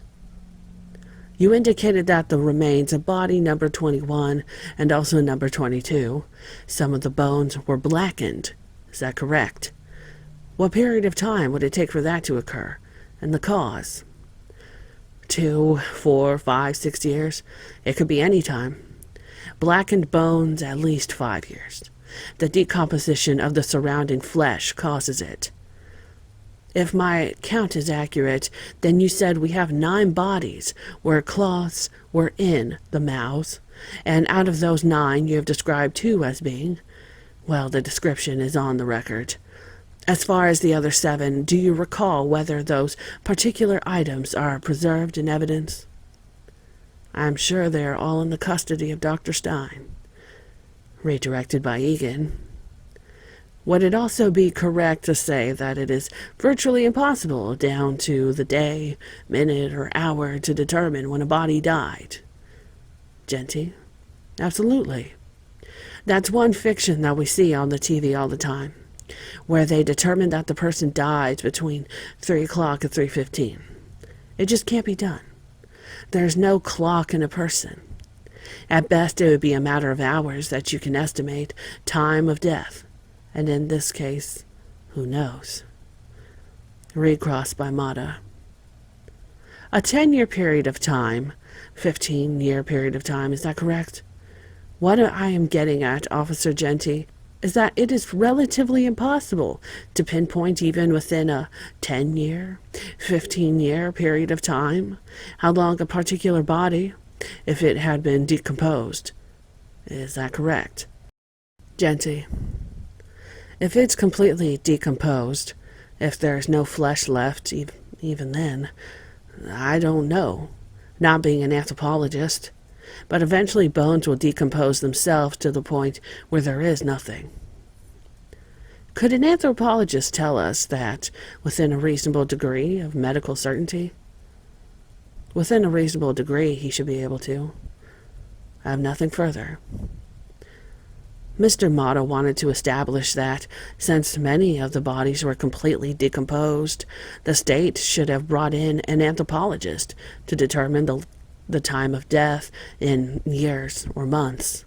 The second, if the length of time was longer than 6 years, many of the bodies were there before I owned the house. Furthermore, the state had not yet, nor did it ever, link me with even one of the bodies or names they used for those bodies. 2/3 of the bodies were never identified at all. The state manufactured names for them from missing persons files, manufactured lives for them, manufactured my murdering them.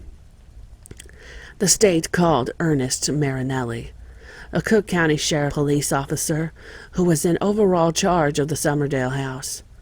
He stated that he was stationed at 8213 Summerdale from December of 1978 to March of 1979. Kunkel on direct, specifically directing your attention to January 4th, 1979. Were you present at 8213 Summerdale on that particular date? Marinelli.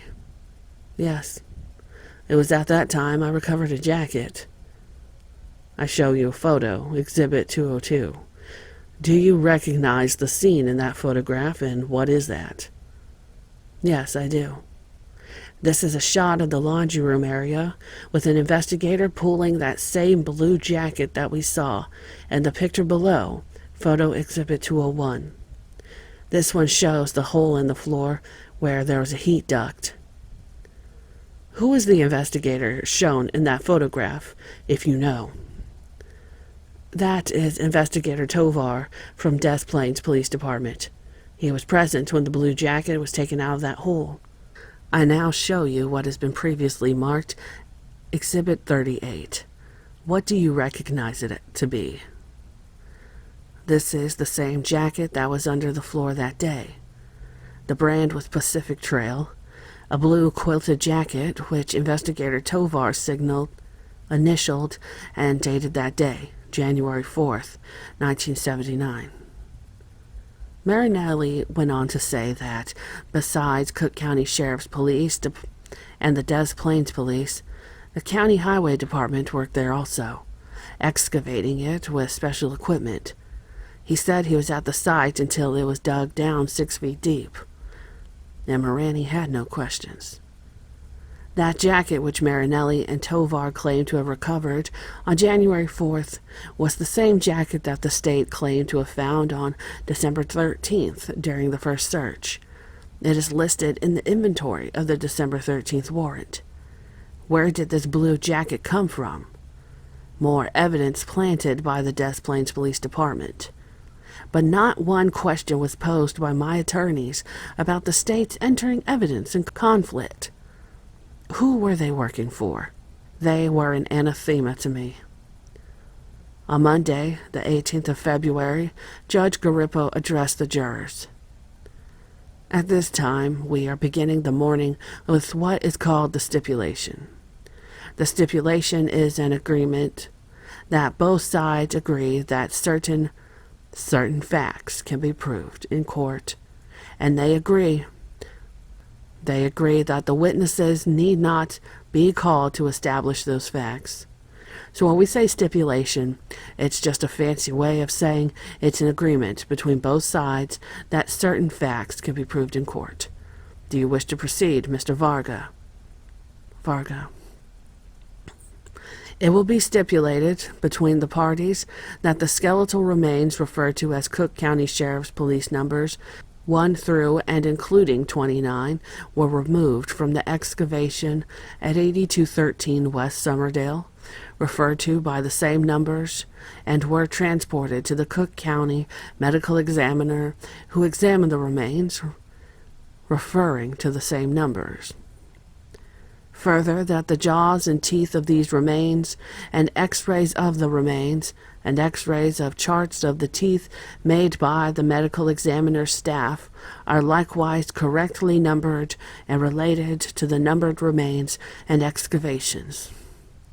Also, that each of the antemortem or living dental and medical x-rays and dental charts relied upon by Dr. Pavlik and his associates and by Dr. Fitzpatrick are in fact the x-rays and records of the persons named for identified on those materials. Also, the jaws and teeth and the post-mortem x-rays of the jaws and teeth of remains referred to as Cook County Medical Examiner's number 231 of April 1979 are the remains and x-rays of remains recovered from the Des Plaines River near the Dresden Lock and Dam on April 9th, 1979. Kunkel, so stipulated, and Morani, so stipulated. Mata, so stipulated. The state called Dr. Robert Stein, Cook County pathologist, medical examiner. Kunkel, on direct examination, defined what pathology is and told of Dr. Stein's educational background. Kunkel, directing your attention specifically to the evening of December 21st, 1978, did you do anything with regard to your duties as a medical examiner? Stein, yes. Thursday, the 21st of December, 1978, at approximately 9:30, I was called at home by my chief investigator, telling me, "Doc, I think we have a big one. I want you." I went to the institute, which is commonly called the morgue. Then I was driven to 8213 West Summerdale Avenue. Upon entering the house through the front door, I noticed an odor. I recognized it to be decomposed bodies that we have at the morgue. Did you personally enter the crawl space under the floor portion of the building, and what did you find? Yes. I was met by Investigator Genty in the crawl space and went to the northwest corner of that crawl space. I was shown strands of filamentous material and asked what does it look like, and in my opinion it was human hair. And did you go to the southwest corner? And in that general area with Investigator Genty, what were you shown? Yes, I did. In that area I saw what was a human bone, the human humerus of a right arm. This is the upper arm. My opinion was that it was from a human remains. The answers from Dr. Stein were lengthy, a brew of knowledge, hearsay, speculation, opinion. My attorneys objected but were overruled. Stein told that the remains found were males, and they were all teenagers or in their mid-20s. He could not determine how long the bodies had been in the ground. Kunkel tried to get the doctor to estimate how long. Mata objected to his leading the witness. Garippo overruled Mata again. Stein said that 6 died by strangulation with the use of ligatures, some by asphyxia, some buried alive but unconscious. 13 bodies had cloth-like material discovered with the bodies. He believed that this was forced into the mouth, causing suffocation. He said that body number 9 was stabbed to death. Of 10, the cause of death could not be determined. He told who was identified through dental x-rays, including number 231, Robert Piest. Kunkel pointed out that a post-mortem of Robert Piest showed a broken hyoid bone in his neck. Dr. Stein claimed that this was done by manual strangulation, but could be ligature. Kunkel had no further questions. Amirani on cross-examination. Dr. Stein, you believe that all were due to homicide. You indicated in the direct examination that there is a difference between cause and manner of death. The cause of death is the initiating act, is that correct? Yes, sir. It is what had produced the demise of the individual. Now, you also indicated that you issued death certificates and a number of individuals, 19 of the individuals.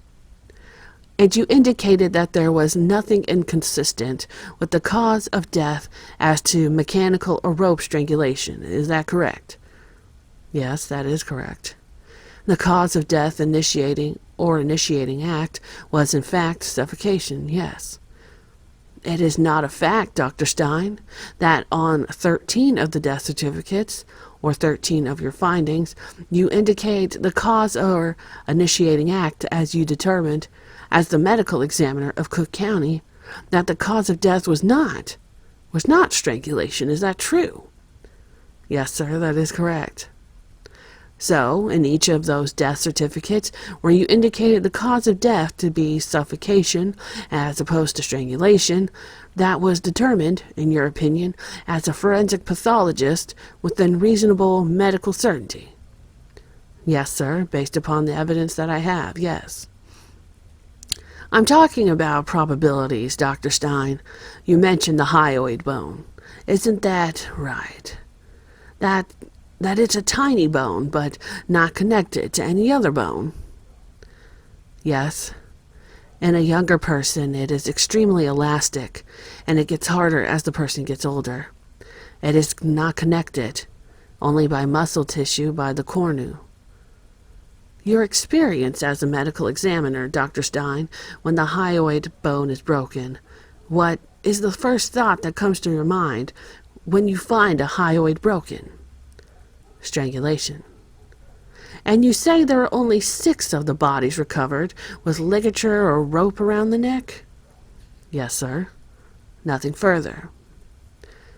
Amirani proved 2 things that were inconsistent in the state's case.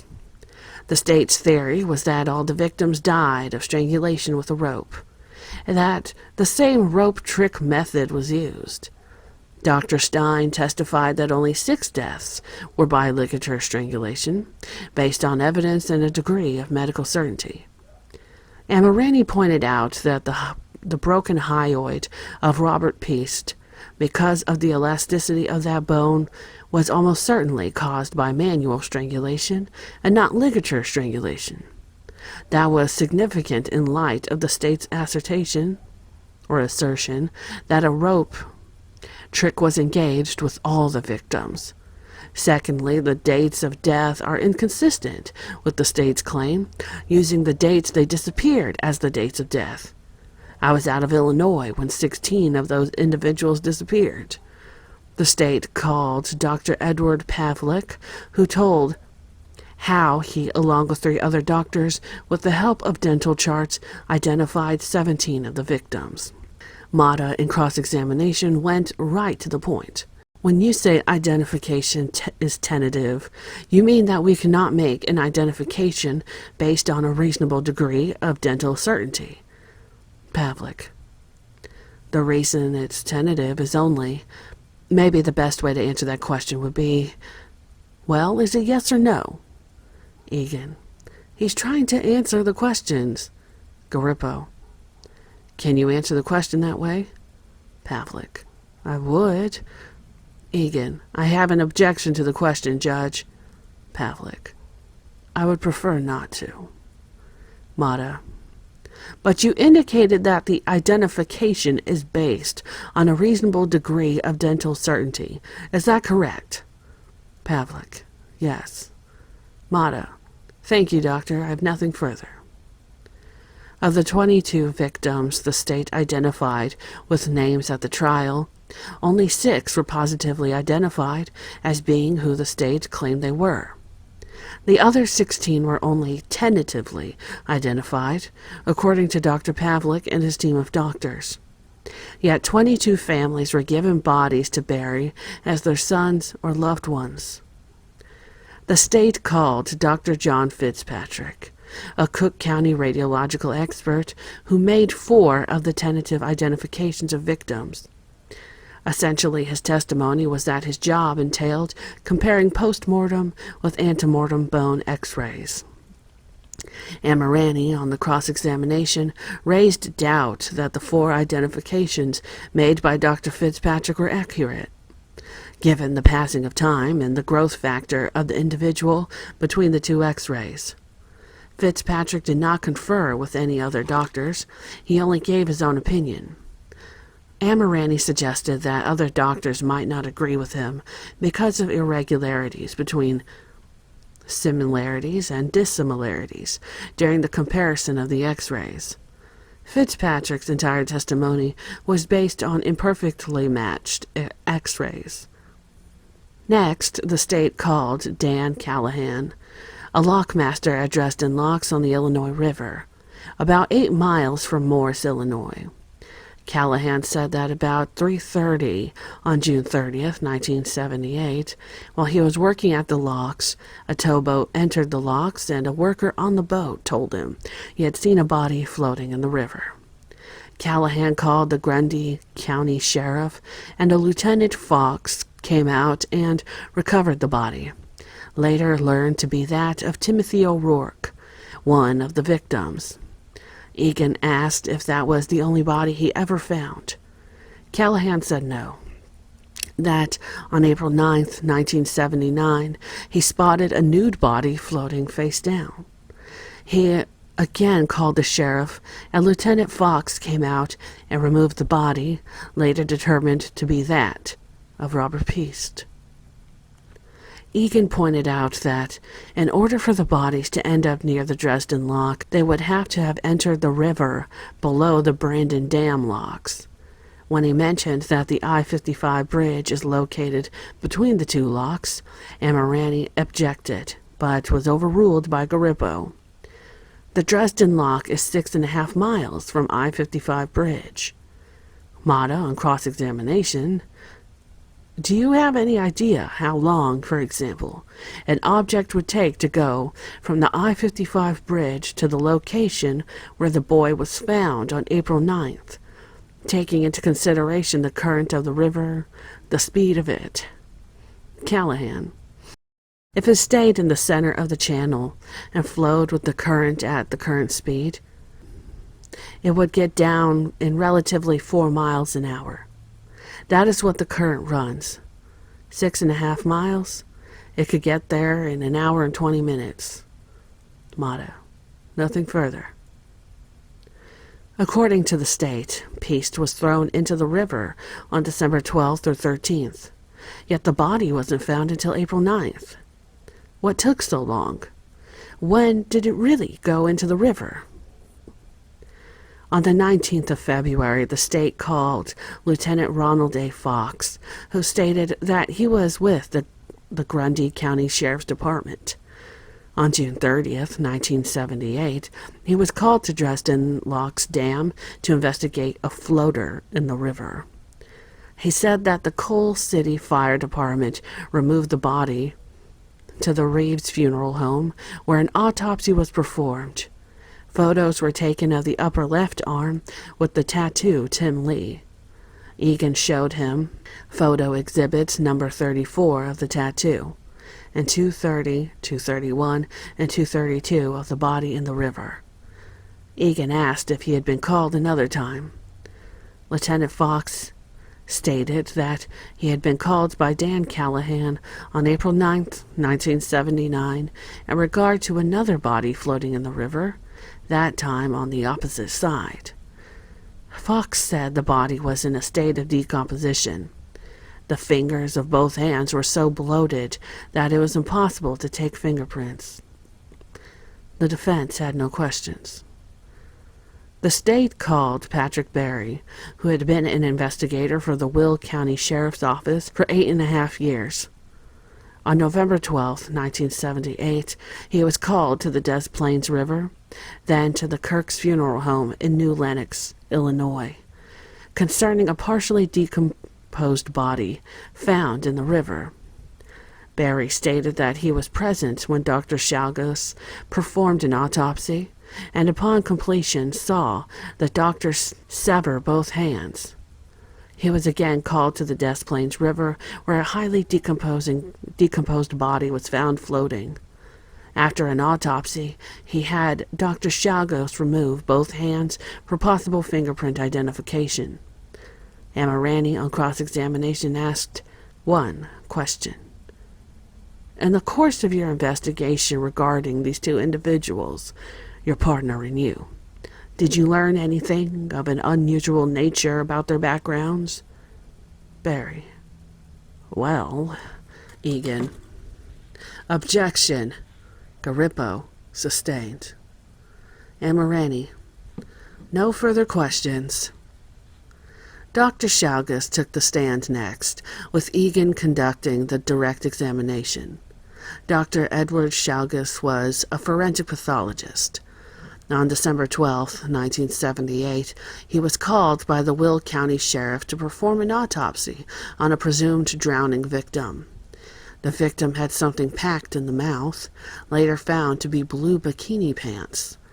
There were no external marks on the body, and the victim was dead before he was put into the river. The victim died from asphyxia related to regurgitative, occlusive aspiration of gastric content, all related to the mouth gag, there being no strangulation effect whatsoever noted. Egan turned to December 29, 1978. Dr. Shalgos said he was called to Kurt's funeral home to perform an autopsy on a white male. He was dead before he entered the water. The police described the individual as meticulous in body appearance. His fingernails and even his toes were well manicured. His hair was neat. He was slim with a narrow torso and hips, but muscular. Shalgos: There were neither any natural abnormalities nor were there any unnatural or abnormalities, meaning no evidences of trauma or foul play, no traumatic changes or anything of that type. Egan: Among those possible causes of death, is strangulation one possible cause of death of the individual? Emirani. Objection, Judge. Garippo, overruled. Shelgus. It's a theoretical possibility, but other mechanisms of asphyxiation are much greater possibilities, and various other changes such as inhalant elements, which no longer can be shown up in toxicological examination. Egan. No further questions. Emirani.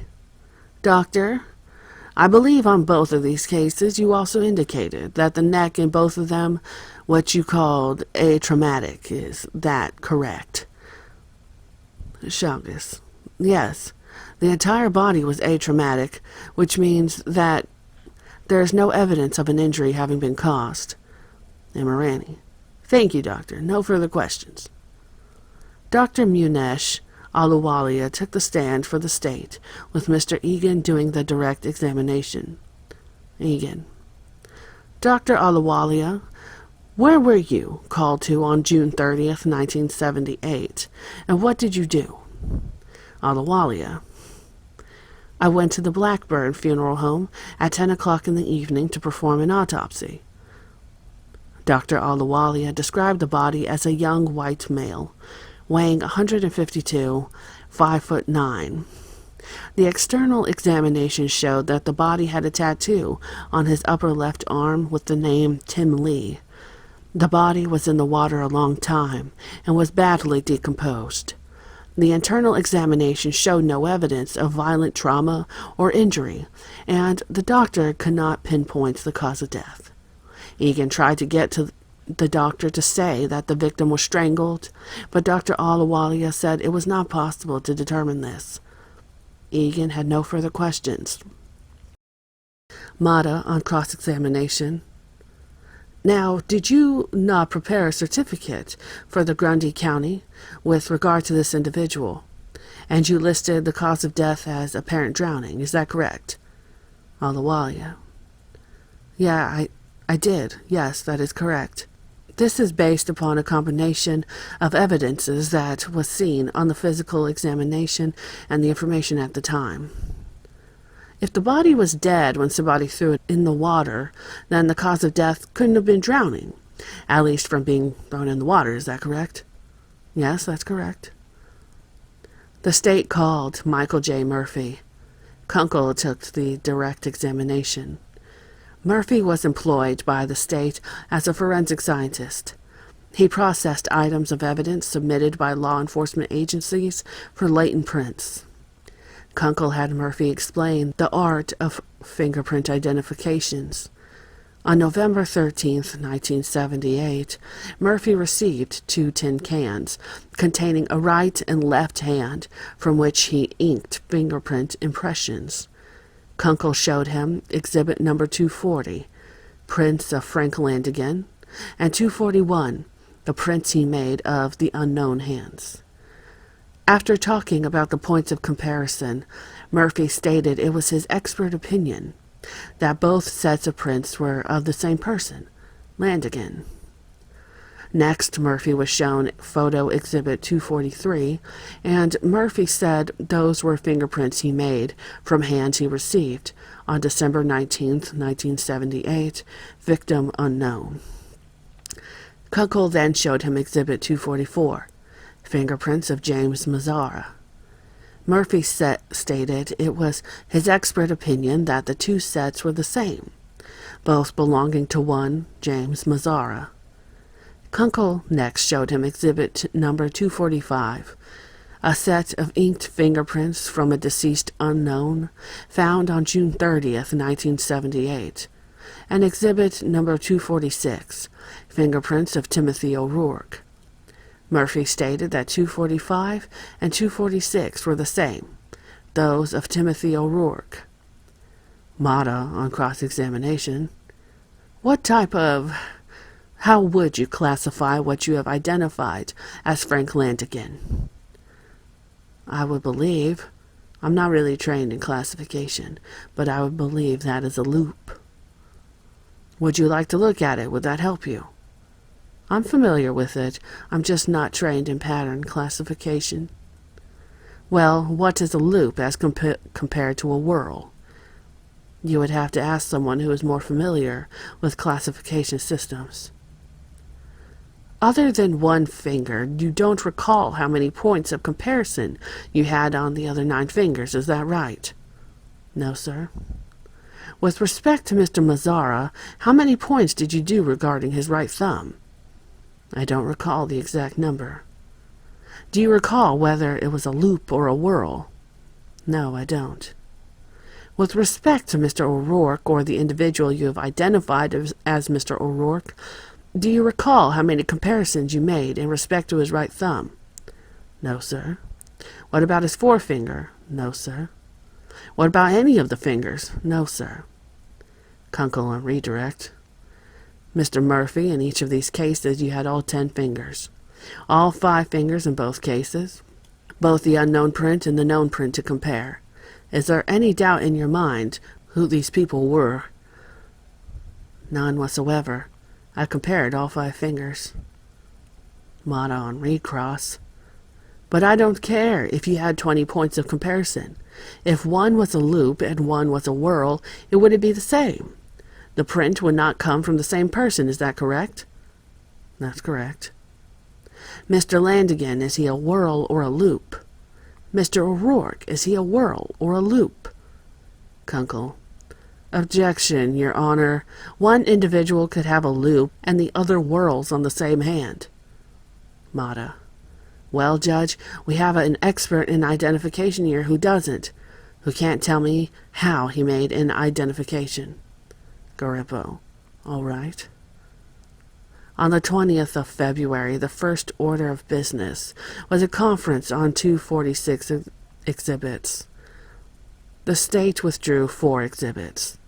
Judge Garippo removed 4 more because he felt that they had no probative value. He allowed 13 into evidence, but they were not allowed to go back to the jurors because the photos were too inflammatory. Amirani and Mata objected to 17 others, but Garippo allowed them in anyway. From the outset, I could see from Garippo's rulings that he was leaning toward the state's argument. Exhibit number 25, a fringed jacket, was identified by a state's witness, according to Mr. Varga. Mata. Objection, Judge. The witness cannot positively identify that jacket as belonging to her son, John Mowbray. She indicated that it was similar to or like it, but couldn't really identify it. And on those grounds, I would ask the court to have it excluded. Garippo. All right. That will be received in evidence. Next, Garippo ruled on photo exhibit number 200, a wide-angle shot of an empty grave in the crawl space. He received it in evidence, saying it went to the weight of the case. Mata. I don't think it accurately represents the scene. It seems to be distorted and gives a rather unusual appearance. Eerie, if you use that word. Garippo. All right. It will be received. The state recalled Larry Finder to the stand. Mr. Sullivan conducted the direct examination. Sullivan. Mr. Finder, after December 22nd, 1978, did you have a chance to speak to the defendant? On what date and purpose? Finder. On January 3rd, 1979, I was told to go to the Cook County Jail in order to talk to the defendant regarding identification of victims. This was the 4.5-hour statement taken by 8 people in the room, all talking at the same time, not taking notes. It was admitted as my statement number 5. Amirani did the cross-examination and would have done better with no questions. All he did was clarify different points Sullivan made on direct, lending credibility to what he had said. Judas. Kunkel. Your Honor, at this time the people of the state of Illinois rest the case in chief. Amirani. Your Honor, may I approach the bench? Garippo. Yes.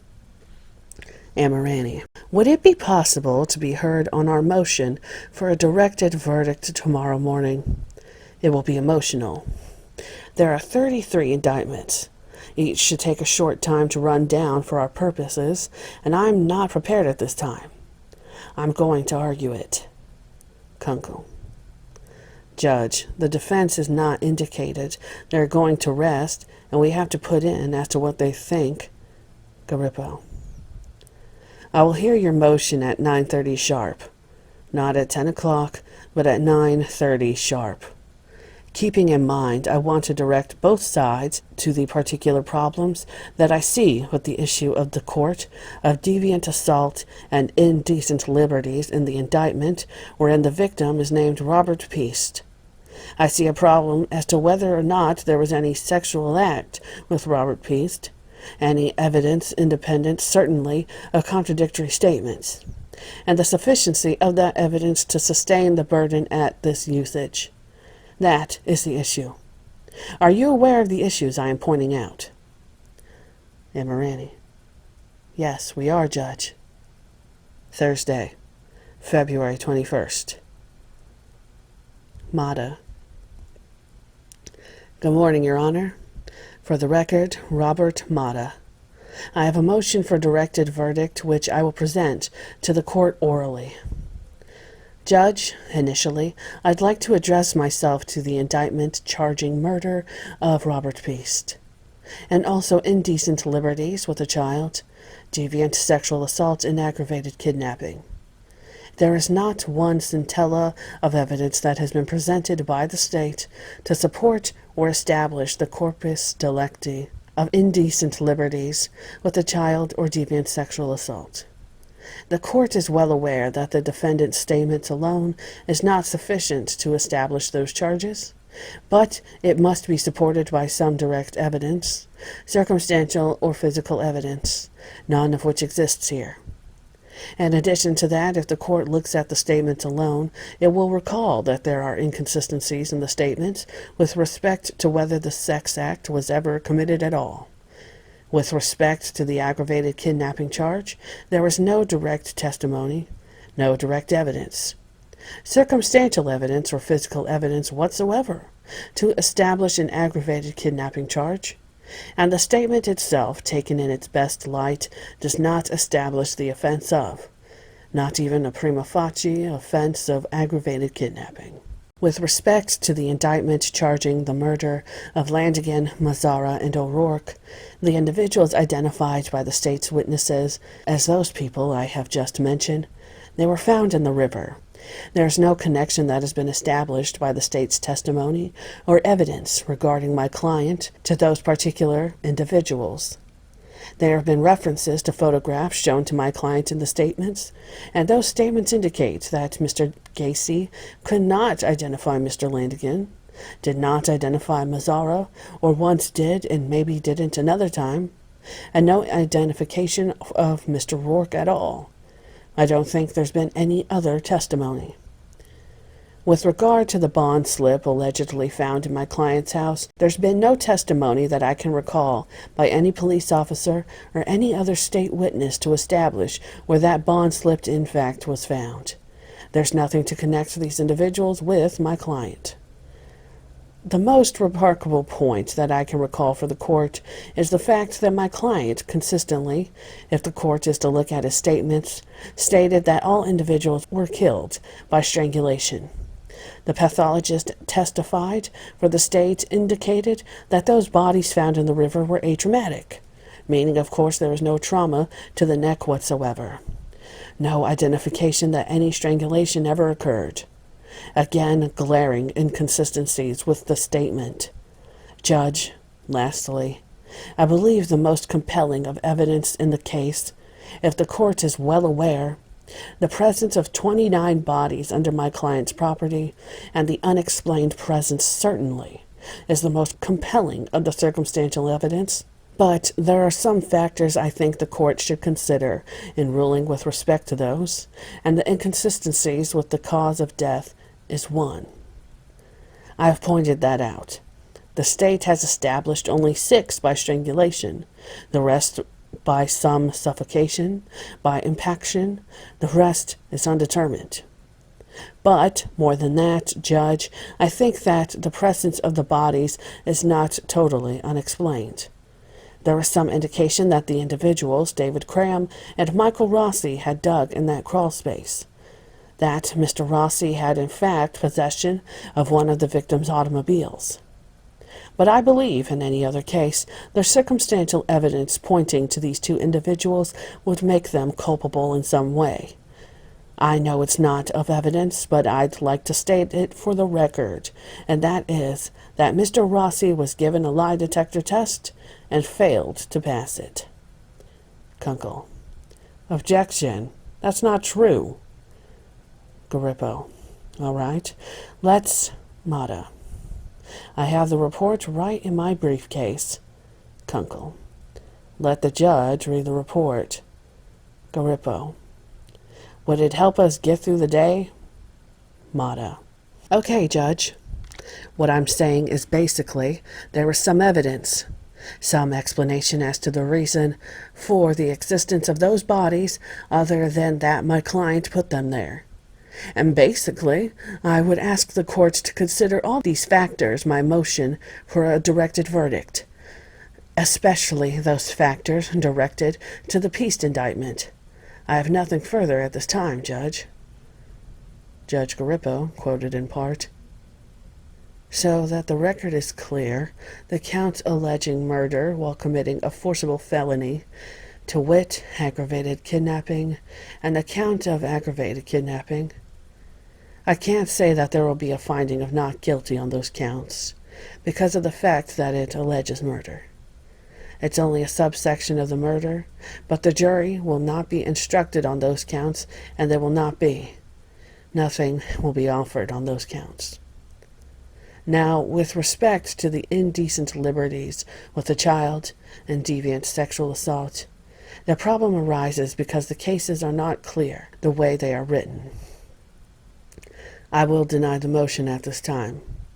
I will leave it open to the defense in between now and the time we instruct the jury.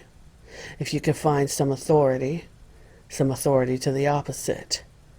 I realize this is very close. I will leave it open for you.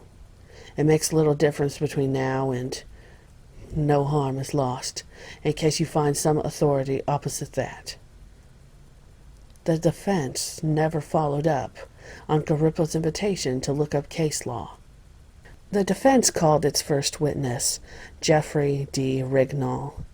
Amirani took the direct examination to develop his insanity defense.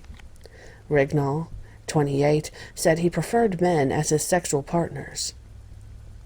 He testified that on March 29th, 1979, he was picked up by John Gacy, chloroformed, taken to the house, raped and attacked, then dumped the following morning at Lakeview and Diversey Parkway.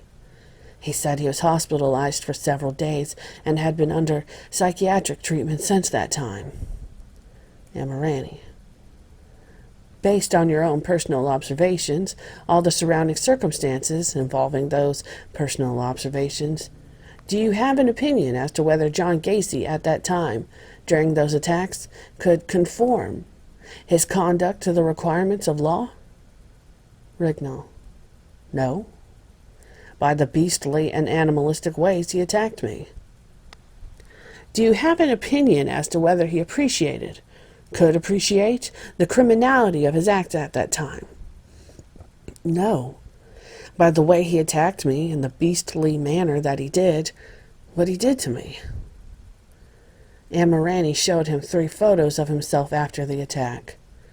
Rignall wept, fell forward in his chair, striking the wooden railing of the witness box. He vomited and began moaning and sobbing loudly. Garippo immediately ordered the jury removed and called a recess. Kunkel didn't spend much time on Rignall. He pointed out that Rignall had written a book on that experience and that he had been on the Phil Donahue show, implying that his encounter with Gacy was not opposed to publicity. Kunkel emphasized that Gacy murdered with premeditation and planning. reading portions of Ricknall's book in which he described Gacy as being methodical, a man who seemed to plan his actions. Ricknall agreed that he wrote it, but that Kunkel was taking it out of context, saying that when he had written it, he believed that Gacy was crazy, in so many words. After the brutal rape attack, he was motivated by revenge. The defense called Lillian Grexa, Amirani taking the direct examination. She said that she had known me since 1971. She had lived on Summerdale for 23 years, and we were next-door neighbors. Amirani: You say you formally met your new neighbor on Christmas Eve of 1971. How was that first meeting, that Christmas Eve that stands out in your mind? How do you remember? Grexa: He came to our back door and introduced himself as our new neighbor, and he brought a basket of fruit, saying he understood we had children and thought maybe they would like some. I remember because no new neighbor had ever done anything like that before, and hasn't since. And he proceeded to meet our family that was over for Christmas Eve, and asked us to come over the next day for cocktails in the evening. I regarded him not only as a neighbor, but as a good friend. You say you observed him with Carol and her 2 children. Did you ever make any observations as to the kind of husband and kind of father he was to Carol and the kids? I think that her 2 children thought of him as daddy, and that's the only daddy they really knew for a long time. And he was a good daddy. I think he was strict with them to a point where he wanted discipline where discipline was necessary. I have never seen him strike either of the 2 children. It was a genuine father-daughter relationship. Do you think that John Gacy, you knew as a friend and neighbor, was capable of doing what he's done? What's he done? What's he supposed to have done? What's your thoughts about him? I don't believe it yet. I can't fathom that anybody could do anything like that, really. How about John? Least of all, John.